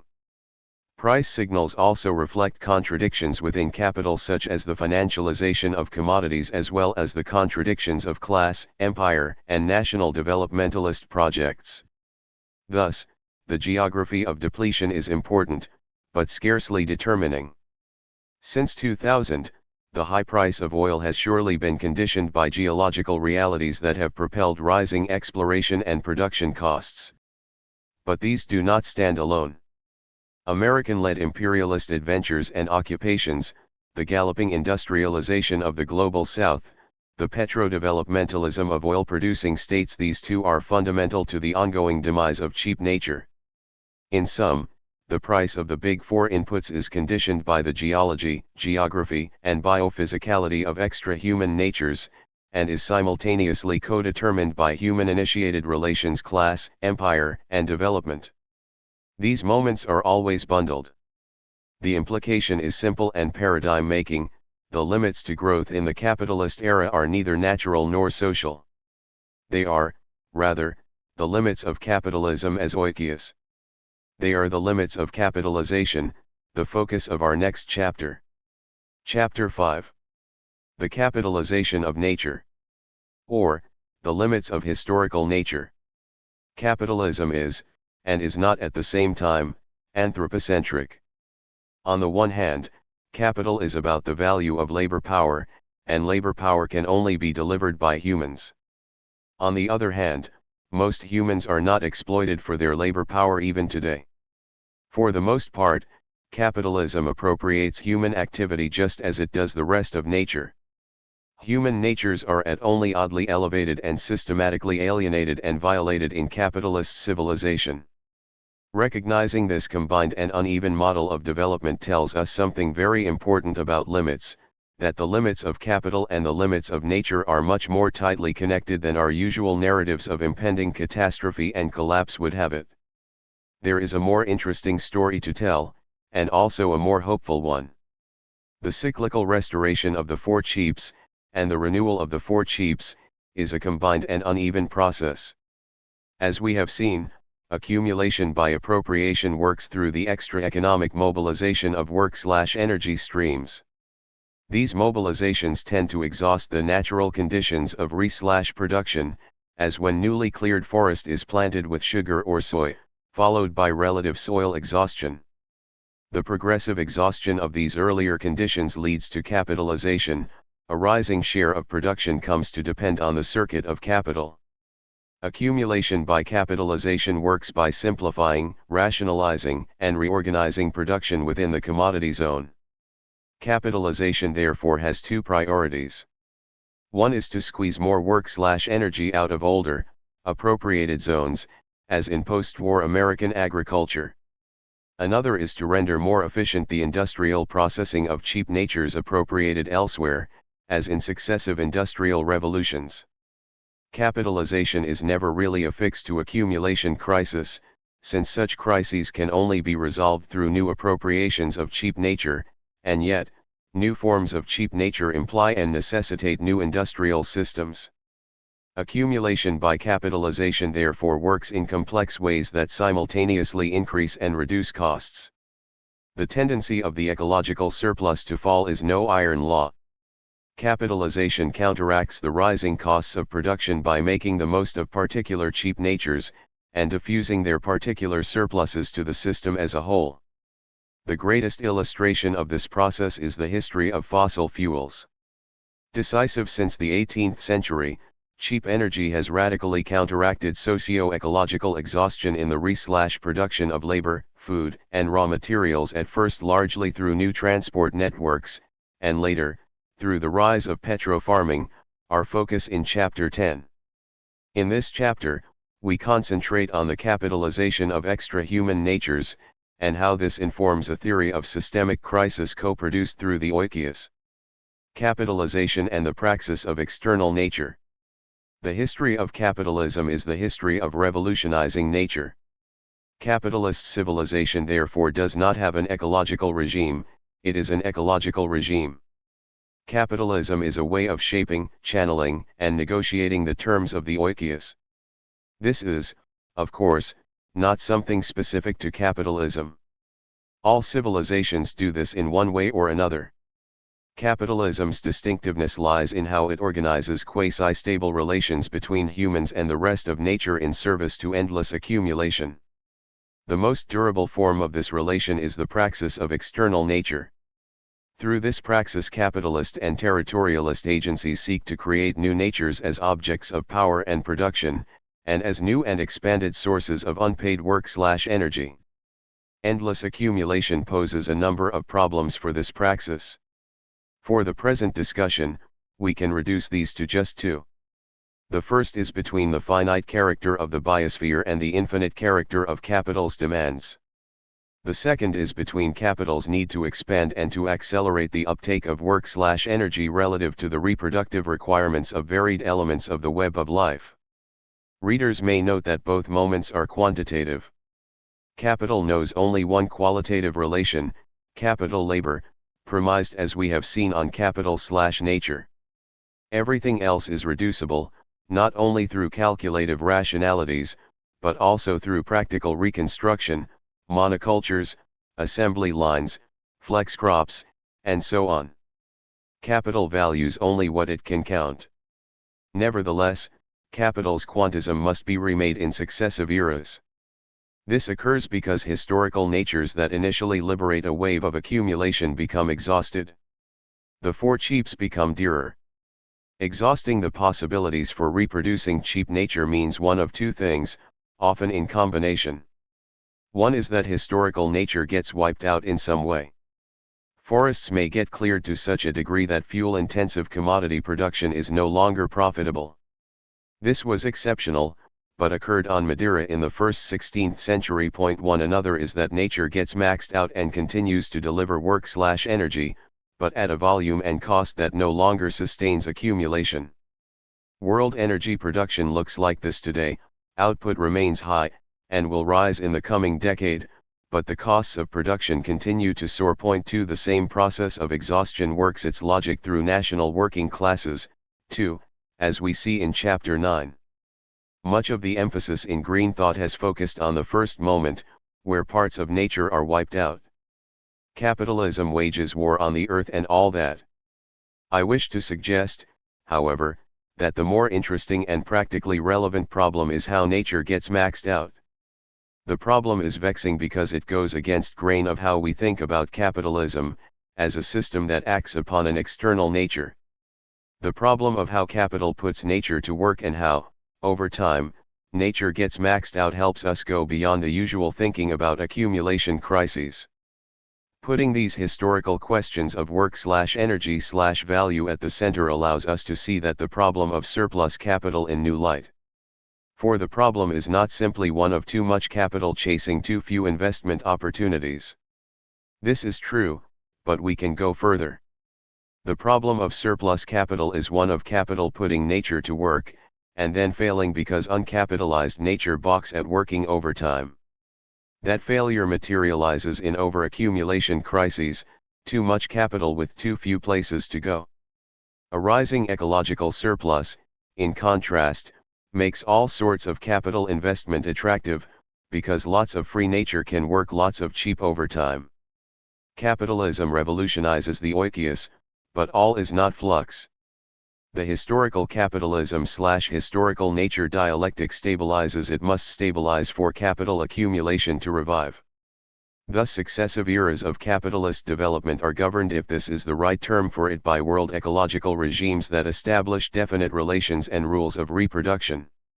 These are regimes in an institutional sense, pivoting on successive world hegemonies, but also regimes in a hegemonic sense, establishing norms through which labor power is organized, food is grown and exchanged, resources extracted, and knowledge developed. These rules and relations are not static but subject to cyclical revolutions within a cumulative trend towards commodification. The capitalization of nature is cumulative, but the cumulative trend depends on a series of revolutions, world ecological revolutions. These are turning points in the prevailing organizational structures, scientific practices, and cultural norms of reproducing capital, power, and nature. They are necessitated by developmental crises, expressed in the economic decline of the old centers of power and production, a faltering rate of world accumulation, and the temporary upward ratchet in the costs of production. This upward ratchet is the expression of the tendentially rising capitalization of nature. Capitalized nature depends on the circuit of capital crudely, either MCM or MM, for its daily and intergenerational reproduction. For capitalized natures, including labor power, the circuit of capital directly shapes the rules of reproduction. A good example is the capital-intensive family farm that first developed in the U.S. after 1865, and which was progressively globalized as the Green Revolution model after World War II. An Iowa corn farm producing for ethanol refineries is highly capitalized nature. As for highly capitalized human natures, these can be found in the proletarianized households of metropolitan accumulation households that depend on wages for most income. The capitalization of nature is the obverse of the tendency of the ecological surplus to fall. There are two big movements during the rising capitalization of nature. One is that the accumulation of capital depends on the rising technical composition of capital, a rising physical mass of production. Here we find a corollary to Marx's general law of underproduction. As the technical composition of capital rises, so does its value composition, except under conditions of the rapid appropriation of cheap nature. The crucial word here is except. It is crucial, because the apparent ease with which capital has appropriated global natures over the past 2 centuries has made it easy to forget the centrality of appropriation in capital accumulation. It is not easy to rapidly appropriate the massive streams of work/energy that can turn the big 4 inputs into the 4 cheaps. Our caveat, except under conditions of rapid appropriation, points towards the historical reality that a relative cheapening of energy and raw materials reduces not only the value composition of circulating, but also, of fixed capital. Cheap metals, for example, reduce not only raw material costs but also the costs of machinery. The second factor behind the rising capitalization of nature is the corrosive effect of capitalization and appropriation. At first liberating new flows of unpaid work/energy, capitalization progressively limits those flows. This corrosion occurs through capital's interlinked temporal and spatial reorganizations of primary production. Capitalist agriculture is a key example. Not only are agroecosystems subjected to rising nutrient withdrawals, monocultures reorganize space in a manner favorable to pests and weeds. This spatio-temporal corrosion undermines a given region's capacity to deliver a rising stream of unpaid work/energy. Thus the tendency of surplus capital to rise, and of ecological surplus to fall, constitute an irreconcilable contradiction between the project of capital and the work of the natures that make that project possible. Irreconcilable, that is, within the geographically given boundaries of capitalization and appropriation. The frontier always beckons. Capital's world historical challenge has been to strike the right balance between regularizing supply and making those supplies cheap enough to permit expanded accumulation.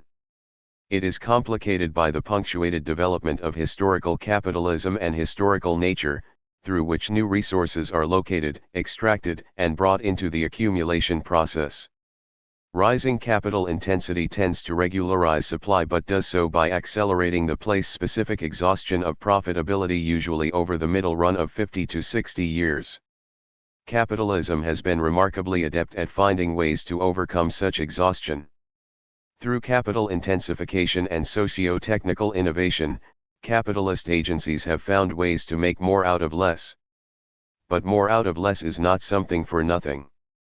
The counter-tendency within the general law of underproduction has therefore been a frontier movement. From the 16th century, the appropriation of biophysically rich frontiers, combined with uncapitalized labor power and sufficiently mobile capital, has periodically resolved the underlying contradiction.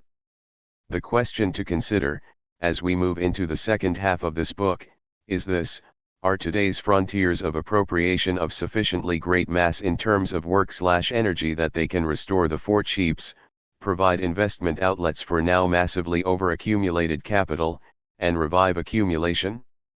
And if they are of sufficiently great mass, how long can such a revival be sustained? Capitalizing what nature, from nature in general to historical nature? We begin with a banal observation. Nature is not just there. We know nature only through our life activity. Through this life activity occurs a triple transformation, of ourselves, of external nature, of our relation with other humans and the rest of nature. This holds, too, for human organization. The very largest of these are civilizations, understood as patterns of power and production that obtain over long time and large space. Civilizations co-produce historical natures specific to these patterns, and to their developmental phases. Crucially, these patterns are not merely about earth-moving, but also about ways of seeing and knowing nature. We call these latter symbolic, but they are tightly bundled with the material. Ways of earth-moving and ways of knowing form an unbroken if uneven circle. To say that humans know only historical natures is not to deny nature in general, but to situate our thinking of nature and the historical practices that unfold from specific ways of knowing nature within the double internality. From this perspective, nature in general exists as a noumenon, a category of the last instance, without any qualification or characterization. For, nature is an object of labor, a resource, a manifold, an attic, or a cellar, or a box room to be ransacked. It is a potential to be actualized by different epochs with different goals, different priorities, different cosmologies, different worldviews, and agendas. The metaphysical basis of reality, of experience, of investigation, changes. Ontologies change, epistemologies change, methodologies change. At a more mundane academic level, there are paradigms, research programs, disciplines, grand theories, all of which are formed and constituted by the contradictions and moving resolution of class forces of different epochs. This is a dynamic, dialectical historical process, born in conflict and struggle. Point 4. There are two layers of historical nature specific to capitalism. The first is a historical nature specific to capitalism as a whole. The second is the succession of historical natures co-produced through the law of value. As we have seen, this law of value is a law of cheap nature. It is a dynamic relation compelling the cyclically punctuated realignments of abstract social labor and abstract social nature. The rise of globalizing value relations was concurrent with the incessant revolutionizing of time, space, and nature that has been central to capitalism from its origins. 5 That these revolutions were fundamentally socio-ecological is easily overlooked.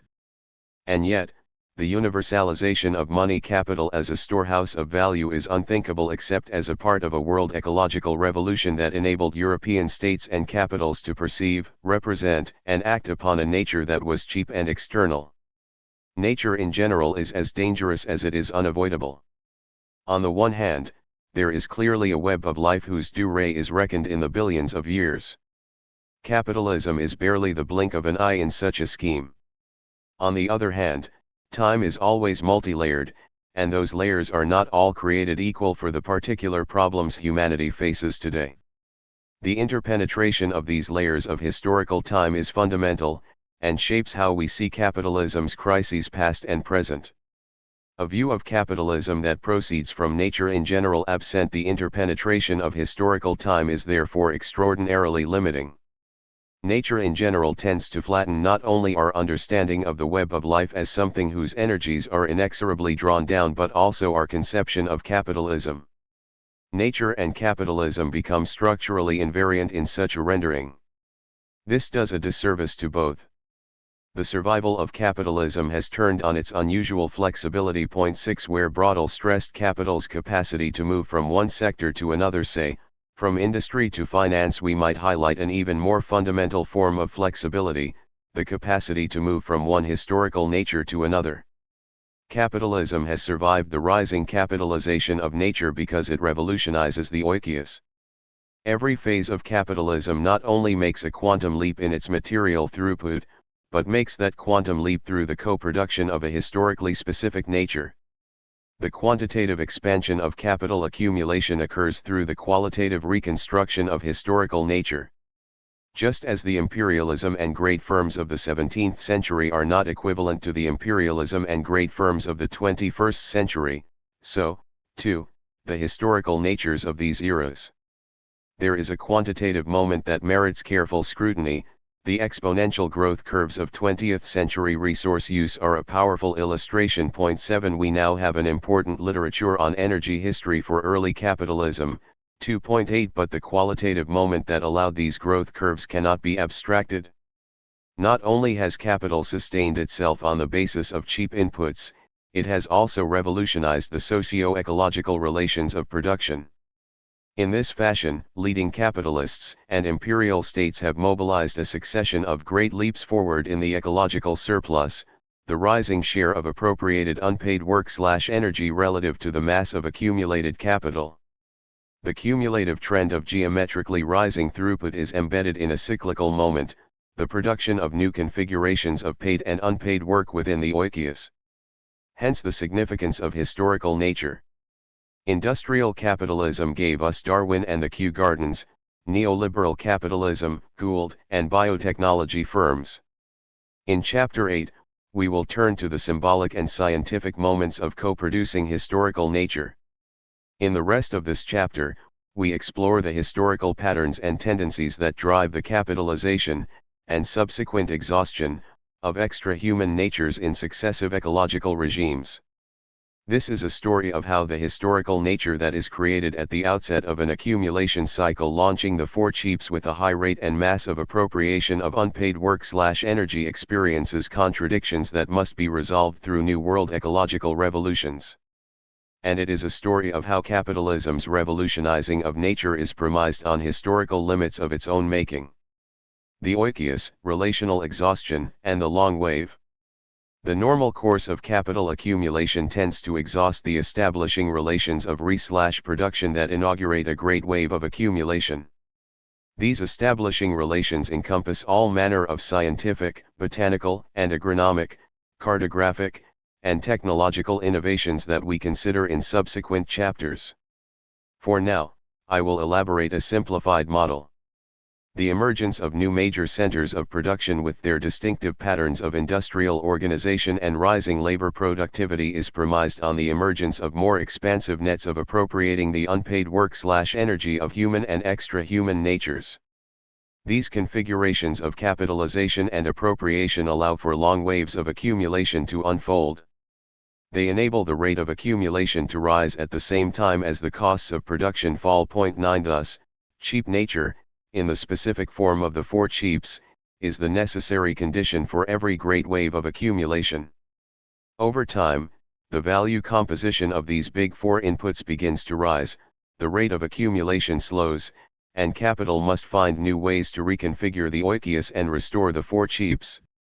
The rise and fall of the ecological surplus therefore shapes the cyclical and cumulative development of capitalism. To this point, we have evaded a crucial question: how do we periodize, even provisionally, those long centuries of development? The phases of capitalism literature is impossibly vast and extraordinarily diverse. But its diversity has unfolded within a common, social reductionist, frame. Phases of capitalism are defined by some combination of political power, technological development, class relations, the world market, capitalist organization, and so forth. Within a Cartesian frame, it is possible to render plausible conceptualizations of capitalism's stadial development. In a world ecological frame, however, neither the dualist conceptualization of the parts nor the conceptualization of wholes makes sense. All are implicitly world ecological in the terms that I have laid out. Their explicit reconstruction awaits. This book is a contribution to such reconstruction. The question of periodization cannot be evaded. I take Origi's scheme of successive long centuries of capital accumulation as a guiding thread. 10 But I have woven Origi's threads with a number of my own. The result is a comradely but distinct synthesis. Origi's model of capitalism unfolded from the premise of input-output combinations 11 rather than value as a co-productive relation of capital/nature. The core of his approach was therefore substantialist, a view that confused the capitalist project with its process, and one that reduced extra-human nature to substances. This led to a historical error with significant theoretical and methodological consequences. For Origi did not see that early capitalism was not real capitalism. He is hardly alone in this mistake. As we shall see, early capitalism was, in every major respect, real capitalism, premised above all on the law of value as a law of cheap nature, a law that prioritized rising labor productivity in commodity production and exchange. These productivity advances were realized through the unprecedented appropriation of unpaid work/energy. Failing to see the appropriation of cheap nature as central to world accumulation has led to a major misrecognition of capitalism's laws of motion, namely, that these laws of motion work exclusively within the circuit of capital, and that socio-ecological relations outside the circuit of capital are contextual, and not constitutive. This misrecognition has prevented Marxists and Greens alike from seeing how nature as oikius matters. Social reductionism has prevented too many scholars from seeing that frontiers and strategies of appropriating unpaid work/energy have acted like an increase in fixed capital in the history of capitalism. 12 Indeed, the great mechanizations of the past 5 centuries are dwarfed by the contribution of cheap nature to world accumulation. Appropriated nature is a force of production. With Origi, I see successive long centuries of capitalist development as central to the story of capitalism. Capitalism does not automatically restructure. 13 My periodization readers will detect a family resemblance to Origi's model looks something like this. 1. A Germanic-Iberian cycle, in which the expansionary phase turns to relative decline after the 1557 financial crisis. 2. A Dutch-led cycle, in which decline sets in after 1680, 3, a British-led cycle, c. 1680s to 1910s, with relative decline after 1873, 4, an American-led cycle, with relative decline after 1971, and 5, a neoliberal cycle that commenced in the 1970s. Naming and periodizing is a tricky business, and I make no pretense that these are the best possible, they are simply the most reasonable I could find. This book does not reconstruct the narrative because I do not think we know yet how to reconstruct that narrative in a way that recognizes the double internality of capitalism in nature/nature in capitalism. Such reconstructions are crucial if we are to understand the limits of capitalism today. They will be most effective as they emerge through a sustained conversation among scholars committed to a synthesis in which nature matters. As such, this periodization is a provisional model to allow for reconstructive critique. It is invitation as much as definition. Marx's theory of underproduction, sketched in Chapter 4, was of course provisional. Capitalism's productive dynamism is undeniably important here. As capitalist production demands a geometrically rising throughput, supply crunches are inevitable even as the severity and duration of such crunches is uneven. But the story of underproduction cannot be told through investment flows and industrial production alone. Simply putting more capital in play does not necessarily call forth cheap nature, as capitalists in the world energy and metals sectors are discovering today. 14 The tendency towards underproduction is also a story of how capitalism unfolds through the oikos, and how capitalization exhausts the work/energy streams that open new opportunities for expanded accumulation. Simply put, the problem of exhaustion is a problem of how capitalism puts nature to work. Why do the costs of production rise over long waves of accumulation?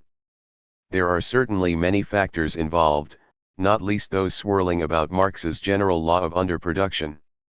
In the rush to accumulate capital, and to outcompete other firms, capitalists are not only compelled to invest in more machinery, but to advance labor productivity at every step. Rising labor productivity is rising material throughput per unit of labor time. Manufacturing is therefore intimately connected with extractive systems in energy, forestry, agriculture, and mining. 15 These modes of extraction, however, do not quickly respond to changing industrial and urban demand.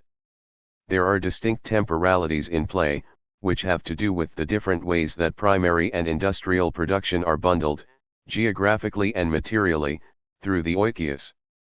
The most famous of these distinctions and arguably the most important is the difference between the production time of agriculture, regulated by the seasons, and its labor time, such that the continuous flow of manufacture is counterposed to the cyclical flow of cultivation. 16 If industrial work at the point of production involves the immediate interaction of living with dead labor workers, machinery, and inputs, agro-extractive work involves these and more, living labor with unpaid work/energy. Working up the raw materials is easier than getting them out of the ground in the first place. It is easier to cook a hamburger than it is to butcher a cow. There is, then, a necessarily sticky supply response involved in the delivery of raw materials to the factory gates. As capitalism developed, that sticky response became more fluid. But only for a time. The accumulating contradictions of capitalism in nature began to reimpose such stickiness by the end of the 20th century, when climate change, superweeds, and other signs of a revolt of extra-human nature began to register as formidable barriers to the old models of accumulation. Regional exhaustion and historical nature, from commodity frontier to commodity bust. Here we can begin to talk about exhaustion in a more tangible sense, because the general law of underproduction is not merely about supply response. We can begin with mining, because this is the most obvious case and in many ways serves as a popular metaphor for ecological crises. In fact, even extractive systems are not reducible to a physical depletion model. Digging into the earth and extracting metals from it is not easy. Success tends to make it harder to extract more with the same, never mind less, effort. 17 This is where historical capitalism has excelled. It turned the long decline in metal production characteristic of pre-capitalist civilizations into the opposite, a centuries-long boom in metal output. Indeed, the origins of capitalism are partly to be found in Central Europe's mining boom after 1450. New industrial organization and technological innovations allowed for a five-fold increase in the output of such key metals as silver, copper, lead, and iron. By the 1530s, the pace of expansion slackened, and by the 1550s Central Europe's mining complex no longer stood atop the world's metals economy. Production moved elsewhere, copper to Sweden, iron to England, silver to Peru. This movement was not a straightforward process of geology limiting capital. The pace of expansion slowed even before contraction set in, not because ore quality declined as such. It declined because Central Europe's extractive complex was increasingly exhausted in its capacity to advance labor productivity. This capacity to advance labor productivity, the rate of exploitation, is a co-production of human and extra-human natures. In 16th century Central Europe, ore quality was part of this. So were geographical challenges, such as the construction of ever deeper pits and attendant problems of flooding. But so were problems of rising wages and labor unrest, and of rising fuelwood and timber costs arising from confluence of metallurgical demand, urbanization, and deforestation. These bundled together to exhaust the region's capacity for advancing labor productivity in mining and metallurgy. 18. As we know, such episodes of regional exhaustion have appeared and been fixed a great many times since the 16th century. In the pivotal case of silver, the exhaustion of Central European mining was resolved by turning to Potosi. Production boomed after Spain's enclosure of the Cerro Rico after 1545, ores were rich, fuel plentiful, and labor cheap. Within 2 decades, however, production collapsed. Ore quality declined, which made smelting fuel-intensive and increasingly costly, and indigenous smelters no longer found it worthwhile to produce silver for the empire. The regional production complex was exhausted. The configuration of historical capitalism/historical nature no longer worked. Silver output collapsed. This ushered in one of early capitalism's most spectacular episodes of socio-ecological transformation. The arrival of a new viceroy, Francisco de Toledo, in 1571 was followed by a far-ranging transformation.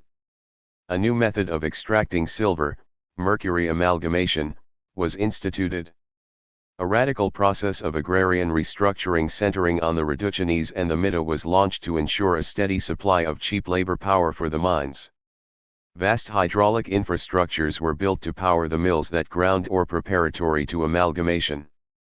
And labor organization moved from arm's-length sharecropping to more direct forms of labor control.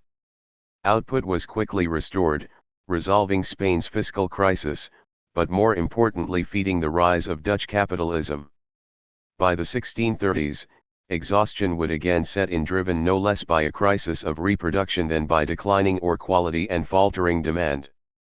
And though silver output later revived in Potosi, the center of the world's silver economy would migrate once again to New Spain in the 18th century. 19.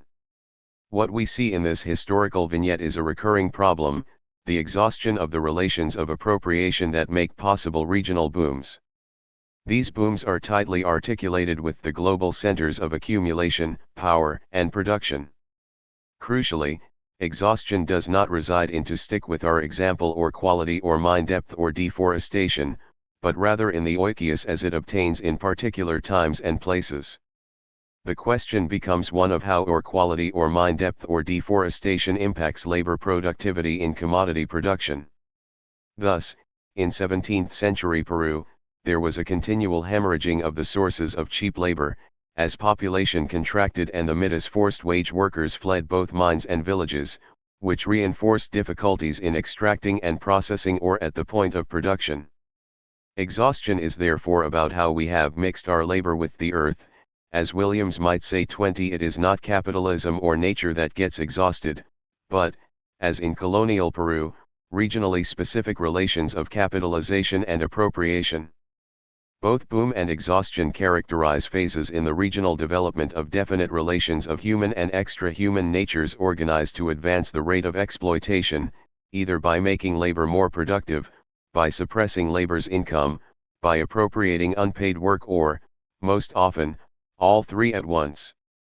That project to produce more use value with less labor power unfolds within the oikios, whose specific configurations shape the range of possibility and constraint. The initial restructuring of the oikios that enables a regional boom to occur generates contradictions that bring that boom to an end, not because of human organization or natural limits, but because of how capitalist organization produces, and is produced by, the web of life. Exhaustion, substantial or relational. I have sketched the regional moment of exhaustion because it gives us a way to cut into the world historical problem without making it all unfathomably abstract. Point 21. In such an enterprise, of course, some measure of abstraction is unavoidable, because the conflation of depletion with the limits to growth is so deeply ingrained in our thinking. This conflation encourages an unproductive either/or discussion about how the web of life is a source of limits. The alternative recognizes that there are limits, and that these limits do not reside in nature, any more than they reside in society. They emerge in the ways that a particular civilization organizes and seeks to organize the oikos. Capitalism's value project does indeed produce and provoke definite obstacles to its own survival, just as it also produces definite strategies for overcoming those obstacles through an ingenious combination of technology and frontier-making, the dialectic of productivity and plunder. These strategies have one big thing in common: they rely on the existence of uncapitalized natures that can be appropriated cheaply. Exhaustion consequently involves, but cannot be reduced to, stocks and flows. Exhaustion is not a historical property of particular natures as substances as when a forest is cleared and can no longer deliver timber. That reality speaks to exhaustion, but of course it is entirely possible for specific mineral veins or specific forests to be wiped out in a biophysical sense without provoking a capitalist crisis. Why? Because the hallmark of capitalism is its constant enlargement and revolutionizing of the geographies of potential accumulation and appropriation. The flows and stocks of particular substances are part of the dynamic. But exhaustion is not a substantial property.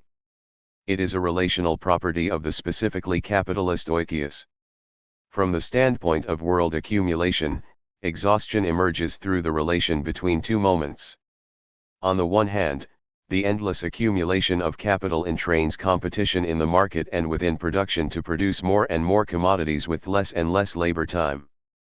The endless accumulation of capital is the ceaseless expansion of material throughput. But this can only occur if food, labor power, energy, and raw materials prices can be contained. That is, the for cheaps must remain cheap, or relatively so. This is challenging, because supply volumes must be relentlessly increased and supply prices must be constantly reduced. On the other hand, the accumulation of capital weighs heavily on the capacity of particular natures to deliver a rising or even constant stream of work/energy into the circuit of capital. This can happen directly, through exploitation and capitalization. Or it can happen indirectly, through the appropriation of the work/energy of women, nature, and colonies, 22 outside the circuit of capital but within reach of capitalist power. Exhaustion occurs when particular natures crystallized in specific re/production complexes can no longer deliver more and more work/energy. At this point, the share of unpaid work/energy in a given production complex falters, and the share of capitalized work/energy rises. The rising capitalization of re/production registers in rising prices for the big four inputs almost always unevenly unless new sources of unpaid work/energy can be located. Developmental crises as turning points in the historical configuration of capital, power, and nature are developmental because they can be resolved through a double movement. First, a slowdown in the rate of accumulation can be fixed by opening new investment arenas, and expanding the scale and scope of commodification. This depends upon the opening of new, more expansive, arenas of appropriation, and expanding not just the scale of appropriation but its scope, not just more, but more, and new forms of nature. This is capitalism's cardinal rule of systemic reproduction: commodify nature, but appropriate even faster. World ecological crises, epochal and developmental. The radical critique of what modernity has done to nature has been a powerful one. It has been less successful in showing how the co-production of nature works for capitalism in its successive phases of development. This is a problem, because the strategies for remaking global nature and for establishing new and expanded conditions for appropriating cheap nature must be clarified if we are to understand the crisis today. Is it developmental, and subject to resolution through renewed capitalization and appropriation? Or is it epochal, and likely to lead to a fundamentally new historical configuration of wealth, power, and nature? Here we can think about two great forms of world ecological crisis. These are not ecological crises in a Cartesian sense, but crises that signify more or less fundamental turning points between or within modes of producing wealth, nature, and power. The first is an epochal crisis. Such crises are so serious that one mode of producing wealth, nature, and power gives way to another. The crisis of feudalism in the long 14th century was one such epochal crisis. The second is a developmental crisis. These crises qualitatively transform the relations of power, wealth, and nature within a given mode of production. The feudal revolution around 1000 AD is a good example. Point 23 in the history of capitalism, developmental crises punctuate the transition from one phase of capitalism to the next. This is the history of world ecological revolutions captured in historiographies on agricultural, industrial, commercial, scientific, and other revolutions since the 16th century. Through developmental crises, new ways of commodifying and configuring the oikios take shape. We may consider these two crises in their respective turns. First, capitalism emerged out of the epochal crisis of feudalism. Point 24 This was the crisis of the long 14th century, which marked the end of European feudalism.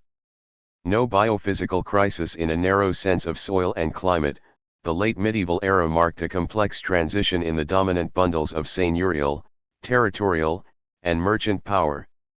The seigneurs, states, and merchants faced increasingly intractable problems reproducing themselves.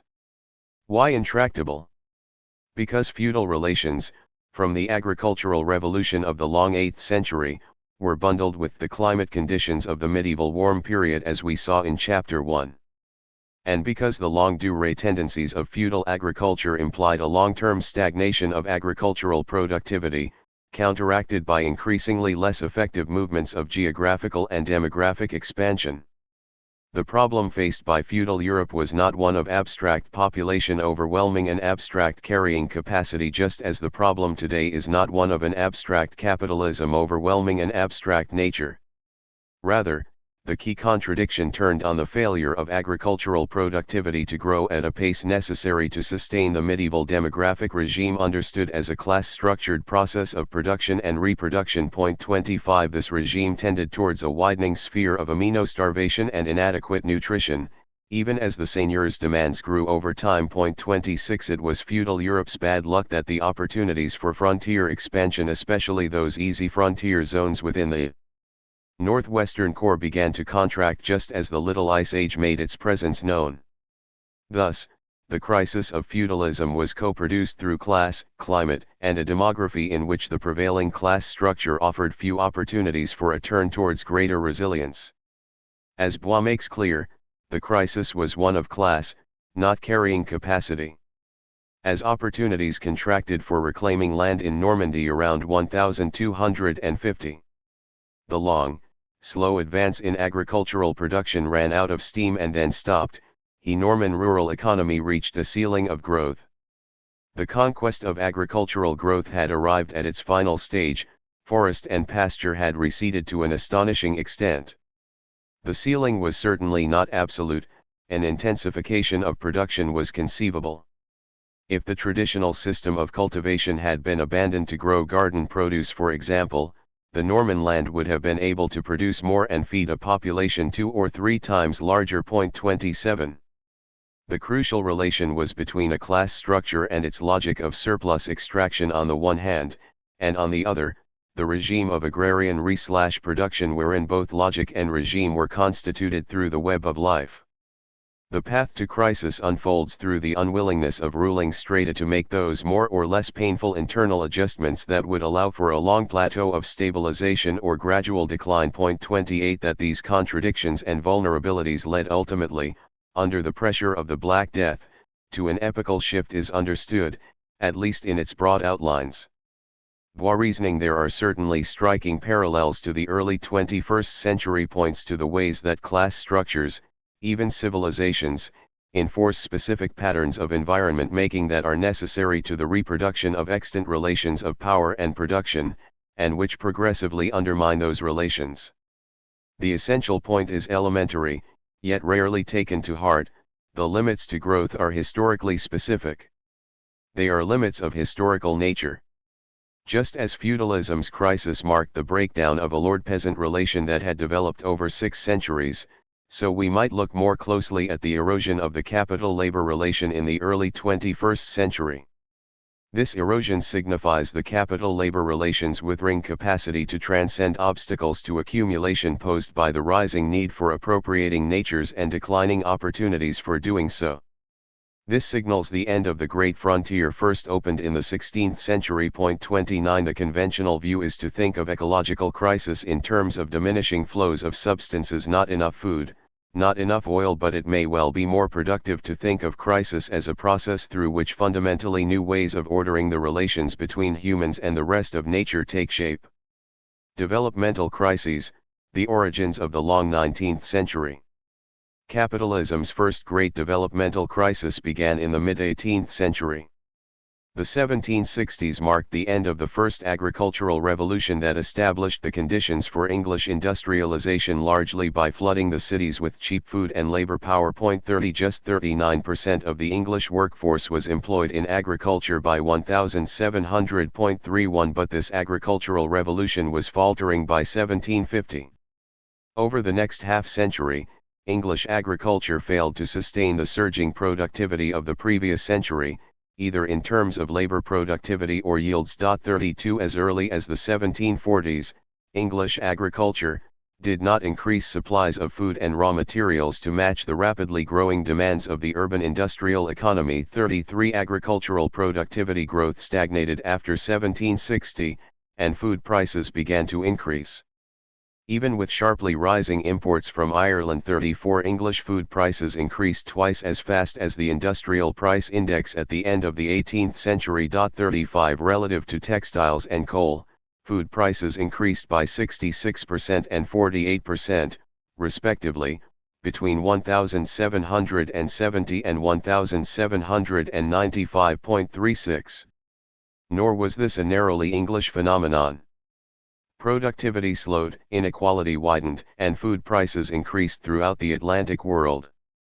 Output per worker was either falling or stagnant across much of Western Europe in the half-century after 1750.37. In France, food prices, mainly bread, shot up 65%, 3 times faster than wages in the 2 decades before. 1789.38 In central Mexico, too, yields declined and prices rose maize, by nearly 50% in the later 18th century. 39 Abel dates the onset of the downturn from the 1730s, inaugurating 80 years of rising food prices, accelerating sharply around 1770. Across Europe, between 1730 and 1810, the price of the chief bread grains skyrocketed by about 250% in England, 205% in northern Italy, 210% in Germany, 163% in France, 283% in Denmark, 265% in the Netherlands, 259% in Austria, and 215% in Sweden. In Denmark, the Netherlands, and Austria this was the highest point reached in the long-term ascent of prices. 40. England took the lead in its capacity to augment output while releasing labor for employment in industry and services. 41 In other words, in its capacity to prioritize labor over land productivity. This was, of course, the English moment, and a dramatic one at that, of a worldwide surge of primitive accumulation across the Atlantic world ecology, prompting peasant rebellions from Russia to the Americas. 42 The turning point in the English countryside was reached by 1760. The scale and tempo of parliamentary enclosure jumped sharply 43, a six-fold increase in the number and acreage of enclosure acts in the 3 decades after 1760 relative to the 3 decades prior. 44 In the century following 1750, fully 1/4 of England's cultivated acreage was transformed from open field, common land, or waste land into private property. 45 Agriculture's occupational share declined 0.23% annually between 1522 and 1700, but accelerated to 0.35% a year between 1759 to 1801. 1.46 The food price spikes or long swings, in the period 1740-1815 were therefore not only biophysical and economic, but, also and at the same time, crucial moments in the world-class struggle. Long inflationary swings have been, in the long history of capitalism, moments through which the bourgeoisie deploys the power of the market backed by the power of the state, as during the parliamentary enclosures after 176,047 to redistribute value from the producers to the accumulators of surplus value. Income inequality, a rough proxy and an effective, if temporary, fix for capital accumulation, rose sharply. The English bourgeoisie, the top 5%, gained enormously at the expense of the middle and upper middle classes over the next century.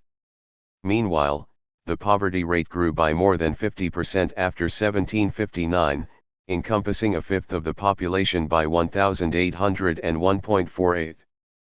This was not the first time such a redistribution of value had occurred. The price revolution after 1470 also redistributed value from workers to capitalists, issuing in part from the forcible suppression of peasant and proletarian diets. 49 Indeed, English per capita food consumption declined across the 16th and 17th centuries. 50 Then as now, forced underconsumption offered a crucial subsidy to world accumulation. 51 In the conjuncture of accelerating dispossession and proletarianization combined with stagnating productivity, there were two possibilities. One was that rising food prices would drive up the wage bill for capital, enacting a kind of wage squeeze on accumulation. The other was the road of forced underconsumption, whereby working-class food budgets were instead squeezed. This probably resulted in a net caloric and nutritional decline for proletarian diets, certainly in England, but probably well beyond. 52 The proposition finds support in widespread declining physical stature in the half-century after 1760. 53 What bears emphasizing is that the redistribution of value through food price movements is a middle-run strategy. Consumption can only be driven down so far. At some point, the world ecological surplus must be expanded and not simply maintain. The mass of unpaid work/energy must rise relative to the mass of accumulated capital. New frontiers must be opened, their free gifts identified and mapped, secured and appropriated. And what about energy and raw materials? Like food/labor power, energy and raw materials were tightly bound to each other. The principal, indispensable, raw materials in early capitalism were iron and timber.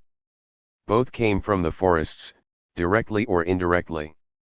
But here the immediate barriers to systemic accumulation were much less intractable than is commonly supposed. 54 Given the geographical concentration of coal supplies in England, and the robust movement of the iron-making commodity frontier which, in the 18th century, incorporated Swedish and Russian iron exporting zones, the underproduction tendency was readily checked after 1760. 55 What stands out in this era is the ability of capitalists, states, and commodity markets to sustain cheap iron and energy by extending the zone of appropriation. Cheap food, in contrast, posed thornier problems. And what about energy? Capitalism's energy systems have done two big things. On the one hand, they have reduced the value composition of production, by reducing the costs of raw materials. Coal and peat were cheaper alternatives to charcoal, and proved indispensable in key sectors such as salt refining, construction, baking and brewing, and textiles. 56 But, and here is the crucial point, they were also more productive in terms of labor power. That cheap energy allowed for the simultaneous decline of input costs and the advance of labor productivity is no small thing, since rising labor productivity is the rising material throughput per hour of socially necessary labor time.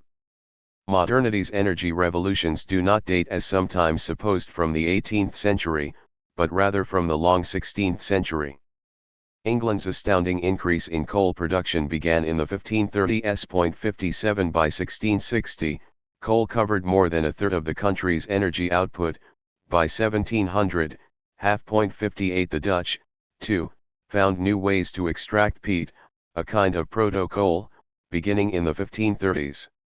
Both movements unfolded as wood-based energy prices in England and the Low Countries moved sharply upwards after 1530.59. The Dutch model of fossil capitalism, which had flourished with cheap energy and cheap food and timber, began to stumble around 1660, just when domestic peat output declined and English coal output soared. The very success of the Dutch model, meanwhile, had given the Republic's capitalists the highest wage bill in Europe. By this point it would move still higher by 1680 without any easy way out. Mechanization could and did occur, but the relative rise of energy prices placed limits on productivity, advancing innovations that would expel labor from production and drive down the wage bill, which remained high until the 1740s. 60 The English, too, faced rising real wages, starting at a lower point than the Dutch but increasing much faster in the century after 1625.61. As in the Republic, English wages were remarkably high 62, but in England, energy was remarkably cheap, this wage and price. History was a fundamental reason for the technological breakthroughs of the 18th century, whose object was to substitute capital and energy for labor. 63. The achievement of the late 18th century was the marriage of mass-produced coal and iron through coke, a coal derivative known since the 17th century but made practical only after Darby's breakthrough in 1707 to 1709. Just 7% of English iron came from coke-fired blast furnaces in 1750. By 1784, when coke was used in all phases of production, the figure reached 90%. 64 This was a breakthrough because it allowed for a radical cheapening of fixed capital at the same time as new machinery was massively deployed. Not for nothing does von Tunzelmann characterize this period as one of capital saving as much as labor saving. 65 Iron, and increasingly steel, tools, and machinery could be deployed on a gargantuan scale. The trinity of fixed, circulating, and variable capital could therefore enjoy a virtuous circle of accumulation. Its pedestal was a vicious circle of appropriation. Of course, cheap energy was not everything. It depended on cheapening labor power, which was accomplished after mid-century through parliamentary enclosures. Here again, the decisive turning point occurred a century before, as the relative slowdown of the 17th century world economy owed much to a marked labor shortage from 1625, 1750, registered in rising wages across the northern European core. 66 But in contrast to the epochal crisis of the long 14th century, the B phase of the long 17th century saw the rapid expansion not contraction of the proletariat. 67 The process had begun earlier in the Netherlands by the 15th century and in England by the 16th, reaching critical mass by 1750. The European proletariat swelled by one-third in absolute numbers in the second half of the 18th century, as expulsion from agricultural production and a new demographic regime took shape. 68 England, by this point, was in the vanguard. Crucially, parliamentary enclosures after 1760 were profoundly gendered, disproportionately proletarianizing women, and yielding a kind of gendered surplus to capital in the form of lower remuneration relative to men. 69 Thus did Britain combine demographic, industrial, and energy revolutions, pointing the way towards a new world ecological regime. The threat of underproduction had receded. But it did not disappear. Underproduction in the era of peak appropriation. What work did all this coal perform for an emergent industrial capitalist order? The now conventional answer is that coal and colonies rescued an emergent capitalism from a Malthusian trap. 70 And there is some merit to the argument, even if the Malthusian language misleads, another dualism that blinds us to the dynamics of early capitalism. The real contribution of coal, iron, and steam power is found in the ways that it dealt with four interconnected phenomena. The first resolved the problem of overaccumulated capital.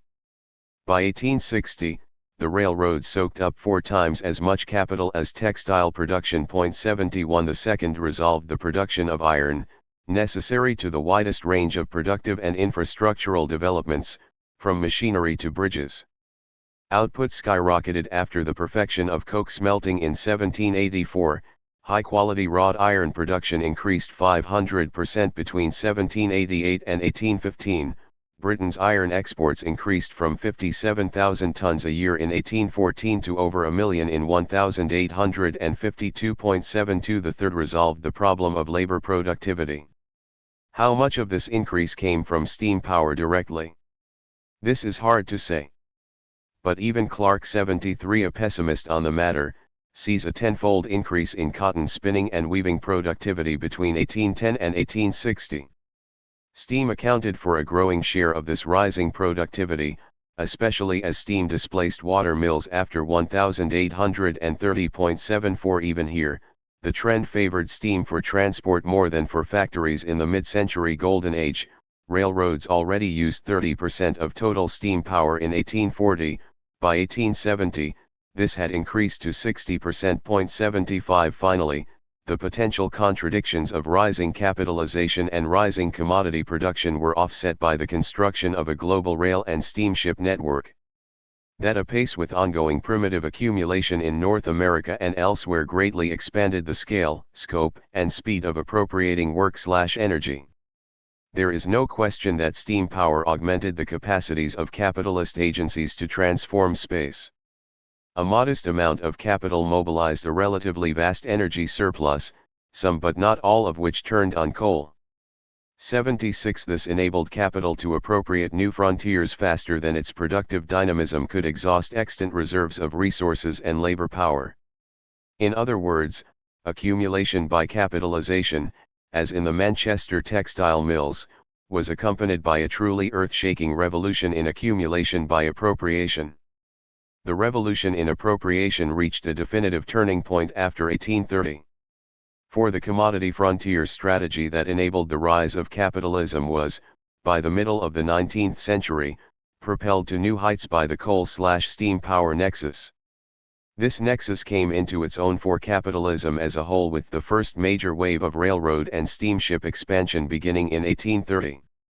By 1860, 107,000 kilometers of railroad track had been laid and 803,000 tons of steamships were afloat. 77 From the standpoint of appropriation, the flashpoint of this movement was clearly North America. Already by 1840, the U.S. had twice as much track as Britain, a gap that continued to widen, as American railroads grew nearly eightfold between 1845 and 1860.78. This facilitated an explosion of internal trade. Merchant shipping on rivers in the Trans-Appalachian West increased nearly tenfold between 1830 and 1860, facilitating the export of cheap cotton to the English mills. By 1860, some 70% of American cotton was exported, with 70% going to England. 79 Raw cotton prices for English importers dropped by a whopping 80% between 1814 and 1843.80. Cheap nature, indeed. Even here, we should take care to situate the coal-iron-steam power trinity within definite bounds. Coal did not resolve the agroecological crisis of the later 18th century. That was the work of imperialism and ongoing primitive accumulation. As English agriculture stagnated after 1760, grain was imported in growing volumes, at first from Ireland and, after the 1846 repeal of the Corn Laws, increasingly from North America. Britain's mid-19th century zenith as the workshop of the world was closely linked to the agricultural revolution of the American Midwest. North American grain replaced the relative exhaustion of England's agricultural district in Ireland. In time, American grain would be complemented by new supplies in Russia, India, and elsewhere. Between 1846 and the downturn of the 1870s, Britain's grain imports increased 254%. Grain poured in from the US even faster, 40-fold, from 25,000 tons to over 1 million tons a year, providing more than half of Britain's imports by 1873.81. It is true that grain prices fell only modestly in this golden age of British capitalism, 82, a major accomplishment in light of England's rapid population growth and rapid industrialization. Prices tumbled after 1873. A bushel of imported wheat in 1896 cost less than half what it did in 1873, even as England came to consume 80% of its daily bread from external sources. 83 Supply outpaced demand, which reduced food costs, while the appropriation of manifold frontiers outpaced supply, making agricultural expansion profitable enough. This was not the work of coal alone. Steamships did not displace sails for most commodities save cotton until the 1850s, and even then slowly, until the 1870s. 84 If the 1830s marked a turning point in textiles, even as late as the 1860s pre-industrial innovations and practices, should we not say pre-steam, held sway in transport. The special character of fossil fuels cannot explain it all. Whatever coal's immediate role in 19th century developments, it was clearly central to a shift in the locus of capitalist crisis from underproduction to overproduction. A combination of underproduction, crop failures, and the potato blight in Ireland and overproduction was at work in Europe's economic and political turbulence of 1845 to 1850.85, but the bias continued to move towards overproduction. Indeed, the whole period from 1817 to 1896 is marked by a protracted and sharp deflation driven by the productivity advances generalized after 1820.86. The balance had tipped towards overproduction as the principal axis of accumulation crisis. This tipping point was an extraordinary accomplishment. For the first time in human history, planetary life came to be governed by single logic of wealth, power, and nature, the law of value. I have said that coal was not everything, but the scale, speed, and scope of planetary transformation surely owed much to the transformation of coal into capital. Capitalism as a planetary system became possible through the production of a globe-encircling railroad and steamship network. This established the conditions for two tightly connected developments: 1. The global hegemony of value relations, previously contained within the Atlantic world, and 2. The unprecedented appropriation, in absolute terms, of planetary work/energy. Planetary work as a whole, nearly all unpaid, was now potentially available for conscription into the armies of capital. The dominance of overproduction was realized through an unprecedented disproportionality between paid and unpaid work. This was the world historical peak of the world ecological surplus, peak appropriation. The gap would slowly close over the next century, then show signs of more rapid decline. The era's productivity advances, the second and fourth industrial revolutions, owed their revolutionary character to the even greater appropriation of planetary work. This dialectic of productivity and plunder, of accumulation by capitalization and accumulation by appropriation, is at the heart of how capitalism has survived and sustained itself over the past 5 centuries. It is how early capitalism survived underproduction crises, and how industrial capitalism seemed to have banished them. This transition to overproduction as the dominant crisis tendency in the mid-19th century weighs heavily on our thinking about crisis. Certainly, metropolitan capital has been hugely successful in securing cheap nature since the 19th century. This has an awful lot to do with the production and transportation efficiencies enabled by cheap fossil fuels. Nevertheless, for all their undeniable contributions to the appropriation of nature's free gifts, fossil fuels eased, but did not resolve, the basic contradiction. Here we may return to Marx's theory of underproduction, which basically says two things. First, capital seeks to drive down the value composition of raw materials relative to machinery and buildings, even as it geometrically expands material throughput. Second, capital's inner dynamism undermines the conditions of reproduction that allow it to deliver cheap inputs. This is why new frontiers of appropriation have been central to launching, and sustaining, long waves of accumulation. I have argued that underproduction and overproduction are dialectically bound, and that our investigations ought to focus on their shifting configurations. The Great Depression of the late 19th century is arguably the paradigmatic example. Prices for Britain's raw materials began to rise sharply during the 1860s and 1870s, at the very moment of its peak industrial supremacy. 87 The inflationary moment was, as we know, quickly turned inside out. World market prices generally declined quite sharply after 1873. At the same time, an inflationary undercurrent was in play.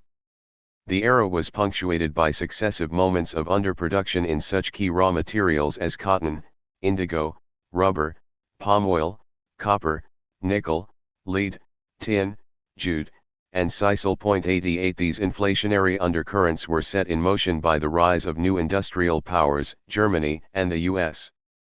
They were amplified further still by the qualitative shifts inscribed in the Second Industrial Revolution's production of nature, premised on oil and petrochemicals, and the auto, steel, and electrical industries. The underproductionist tendency was consequently checked, but not abolished, by the Second Industrial Revolution. Insofar as we restrict our attention to the new industrializers, the inner contradiction between value accumulation and the underproduction of inputs was intensified. The contradiction was resolved through the dialectic of plunder and productivity characteristic of capitalism's successive global ecological fixes. 1. The radical enlargement of the geographical arena, with the rapid acceleration of colonial and white settler expansion, and 2. The massive penetration of capital into the production of raw materials, especially in these newly incorporated zones. 89 Metals such as copper were especially important to late 19th century industrialization, and the pace of technological innovation was fast and furious. Of the new industrializers, Germany's advantage was the application of science and capital to new production processes, while America's edge was the rapid appropriation of cheap nature on a continental scale, and, through migration, its importation of cheap labor power from the rest of the world. The fate of the first half of the 20th century would turn on this difference.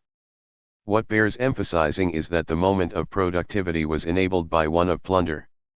The massive flow of investment was possible because the rapid geographical expansion signified the rapid expansion of opportunities for accumulation by appropriation.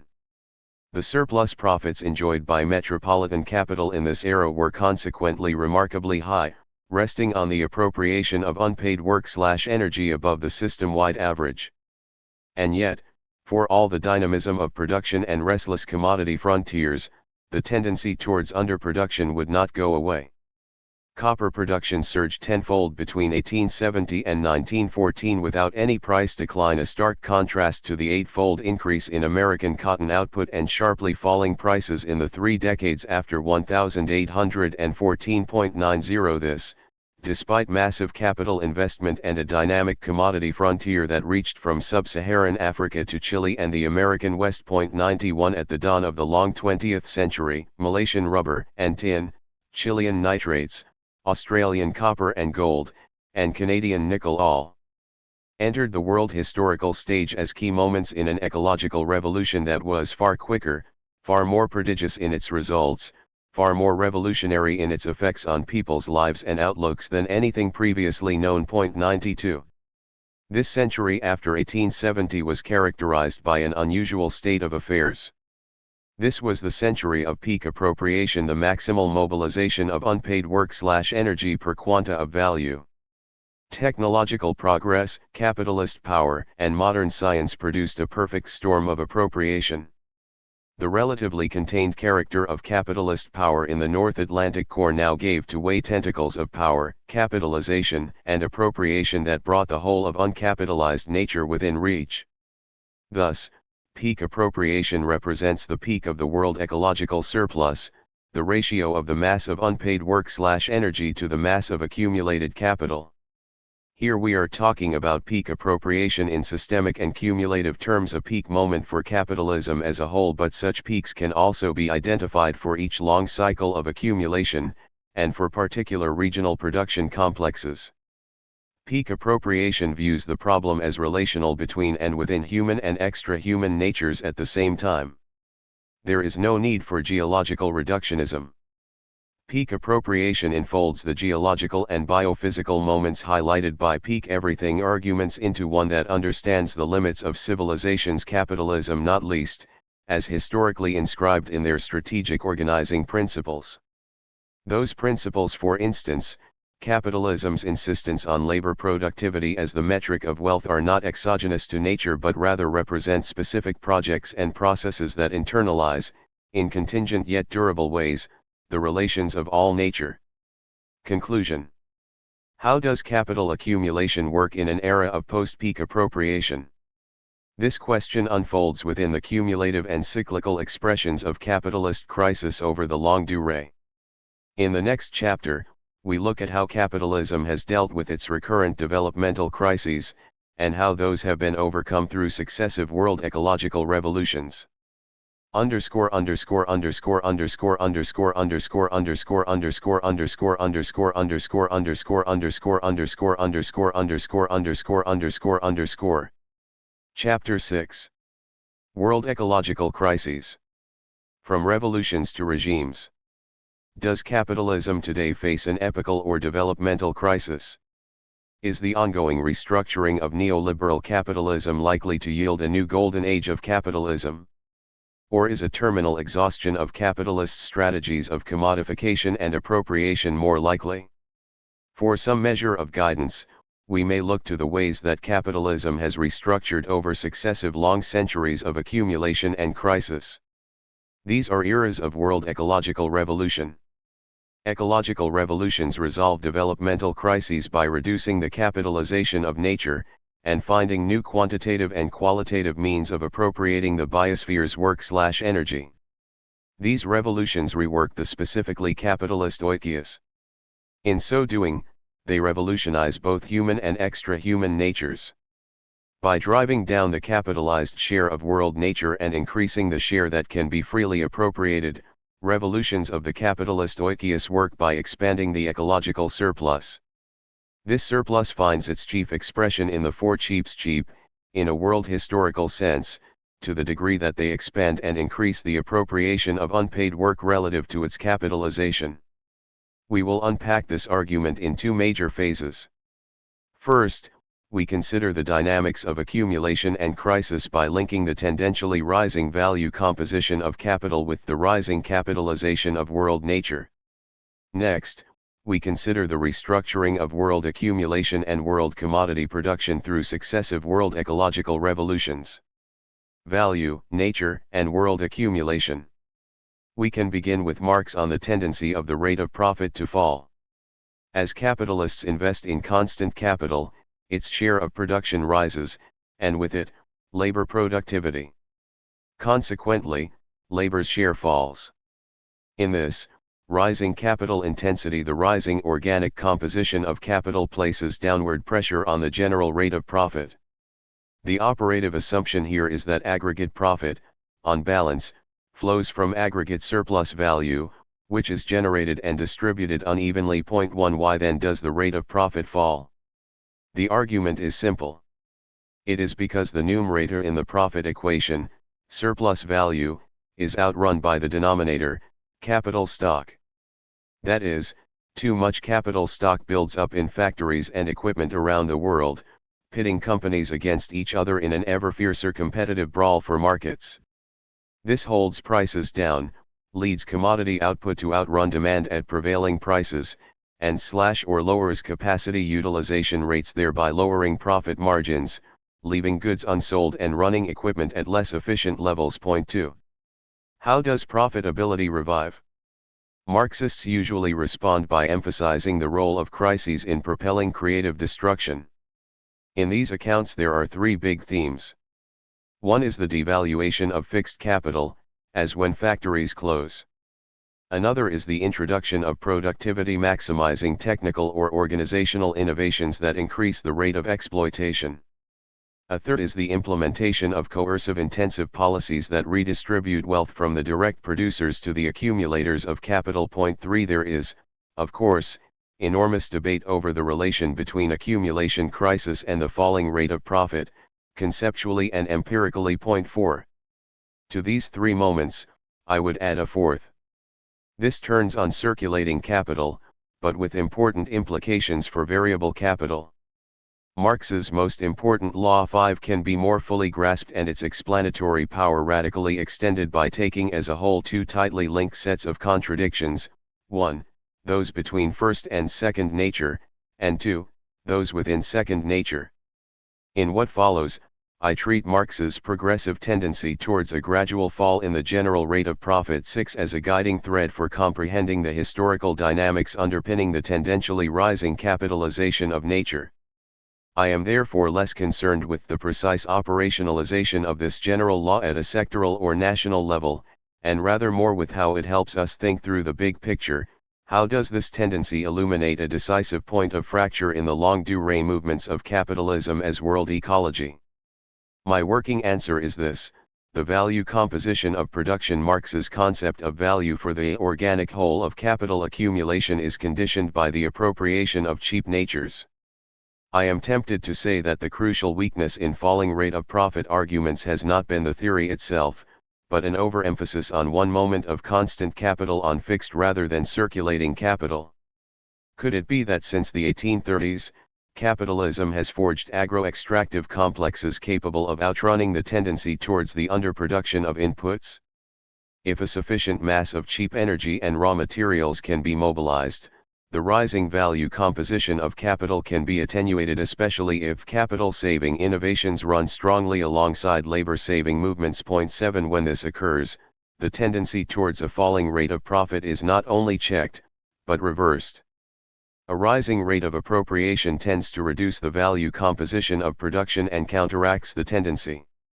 However, if capitalization rises faster than the appropriation of unpaid work, a situation that characterizes capitalist agriculture today, for instance, the accumulation process will slow. A declining rate of appropriation shapes the declining rate of profit. The costs of production tend to rise over the course of long waves of accumulation. They rise because the normal course of accumulation tends towards the capitalization of everyday life, so that more and more the elements of daily reproduction depend on commodities. They rise because the exploitation of labor power tends to favor new solidarities that challenge capital, even if these have, as yet, been a far cry from socialist revolution. And they rise because the capitalization of the relations of reproduction for human and extra-human nature tends to exhaust their capacities to yield a rising stream of work/energy into the circuit of capital. This last moment is our focus here. When these natures are capitalized, the short-run effect is to generate an enhanced stream of unpaid work/energy, as new techniques and technologies are brought to bear. Over the middle run, however, capitalization induces rising costs. Socio-ecological reproduction is progressively internalized within the circuit of capital. Even when work/energy flows increase, the rate of increase slows relative to rising re/production costs. Late capitalist agriculture is one expression of this tendency, the proliferation of second and third shifts is another. The focus on the capitalization of natures give us a fruitful angle of vision from which to consider accumulation crisis. The rising value composition of production operates only partly in industry. Significantly, the pace of capitalization increases faster in primary production, farming, forestry, mining, and the rest relative to secondary and tertiary sectors, which are already highly capitalized. Thus, the key check to the rising capitalized composition of world nature is the rising rate of appropriation on the frontiers. These frontiers of appropriation are bundles of uncapitalized work/energy that can be mobilized, with minimal capital outlays, in service to rising labor productivity in the commodity sphere. Such frontiers can be found on the outer geographical boundaries of the system, as in the early modern sugar/slave complex, or they can be found within the heartlands of commodification, as in the proletarianization of women across the long 20th century. The tendency towards the rising capitalization of nature is therefore the obverse of the tendency of the ecological surplus to fall.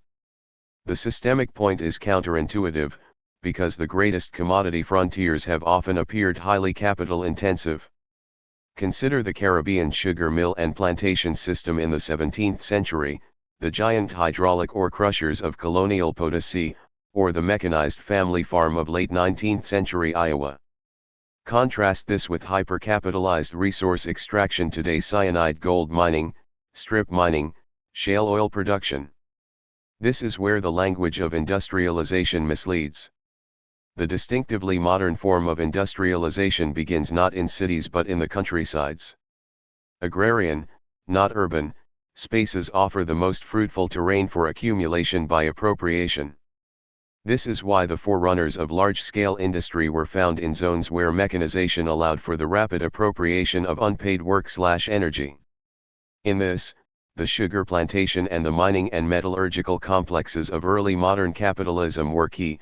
So too were sectors, such as Dutch shipbuilding after 1570, where cheap timber was readily secured. Such episodes of capitalization enabled a rising world ecological surplus. The mass of capital increased slower than the appropriation of unpaid work/energy. Was this not also the case for the Industrial Revolution in its formative decades? This is the secret of capital accumulation, to capitalize the oikios, so as to enable more expansive appropriations of nature. But that only works if there are big frontiers somewhere out there. Thus, calls for capital to pay the true costs of resource use an impossibility, since no metric can capture the differentiated activity of the web of life are to be welcomed, because such calls directly contradict capital's fundamental logic. To call for capital to pay its own way is to call for the abolition of capitalism. Capitalism's enduring priority has been to negotiate the value composition of production so that capitalization taps into new, more expansive streams of unpaid work/energy. This is why the Marxist critique of value remains so powerful today. It illuminates the inner rationality and complete absurdity of a system that consumes unpaid natures as a condition of its existence. In terms of constant capital recalling its fixed and circulating moments, capital's priority has been to reduce the value share of raw materials relative to machinery while increasing physical throughput. This drives down the value composition of production even as its technical composition rises. 9 Hence the centrality of frontiers of appropriation, commodity frontiers, throughout the history of capitalism. Not only has capital sustained itself on the basis of cheap inputs, but by revolutionizing the socio-ecological relations of production on a system-wide level, it has restored and recreated an expanded ecological surplus. Fossil fuels have been central to this ecological surplus for the past 3 centuries. But these energy sources did not make capitalism so much as capitalism remade itself through their incorporation. 10 To paraphrase Marx, coal is coal. It becomes fossil fuel only in certain relations. 11 These certain relations pivot on appropriation. Accumulation by appropriation signifies a range of processes through which capital puts the oikios to work, to maximize labor productivity without, however, capitalizing the relations of reproduction for those webs of life. At its core, appropriation is less about the mechanism of extraction, neoliberal privatizations, colonial taxation, enclosures old and new, and more about how capitalism reduces its basic costs of production, food, energy, and raw materials, and labor power. Appropriation and capitalization, then, are not directly implicated in the physical shares of machinery relative to labor power in production. Industrial agriculture, for instance, has been, variously, highly capitalized and highly appropriative in different eras, even when agricultural enterprises were highly mechanized, as in the case of American agriculture since the mid-19th century or early modern sugar plantations. The capital-intensive farming of the American Midwest developed through the epoch-making appropriations of cheap water, cheap soil, and cheap energy. For a long time American industrial agriculture was highly industrial, but nevertheless appropriated unpaid work/energy even faster than its capitalization. These appropriations are now coming to an end. 12 As the cost of securing these vital inputs moves closer to the systemic average, costs rise because appropriation imposes a peculiar temporal logic on nature. This temporal discipline undermines daily and intergenerational reproductive conditions by enforcing the systemic disciplines of socially necessary turnover time. 13. The temporal discipline is, moreover, tightly linked to the spatial remaking of nature into a storehouse of interchangeable parts. These spatio-temporal compulsions drive capital to accelerate the extraction of work/energy, but at the cost of destabilizing the webs of relations necessary to sustain rising physical output. This temporal revolution was present from the origins of capitalism, revealing itself in rapid and large-scale landscape changes, such as deforestation, that moved in decades, not centuries as was the case for feudalism. As Marx recognizes in his treatment of the working day 14, these frontiers of appropriation have been as necessary for labor power as they have been for energy, food, and raw materials. Appropriation assumes two principal material forms.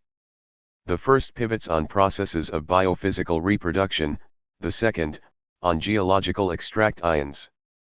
In ecological revolutions, both appropriations raise labor productivity above the prevailing system-wide average without a corresponding increase in constant capital.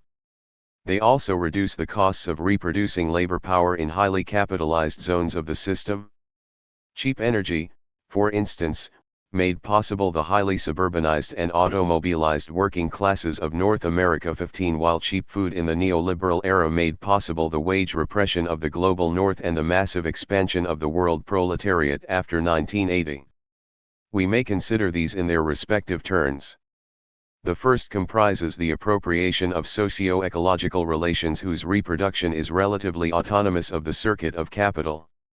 This process is captured in capitalism's long history of depeasantization. Labor power produced by peasant formations within the reach of capitalist power, but not yet reproduced through the cash nexus, is labor power with a low-value composition. Like a coal deposit, it is accumulated work/energy. If capitals and empires can secure new frontiers with bountiful supplies of such accumulated work/energy, in this case, potential labor power, which also depend on extra human webs of reproduction, the effect on the accumulation process is tantamount to a global wage cut or a rising rate of exploitation.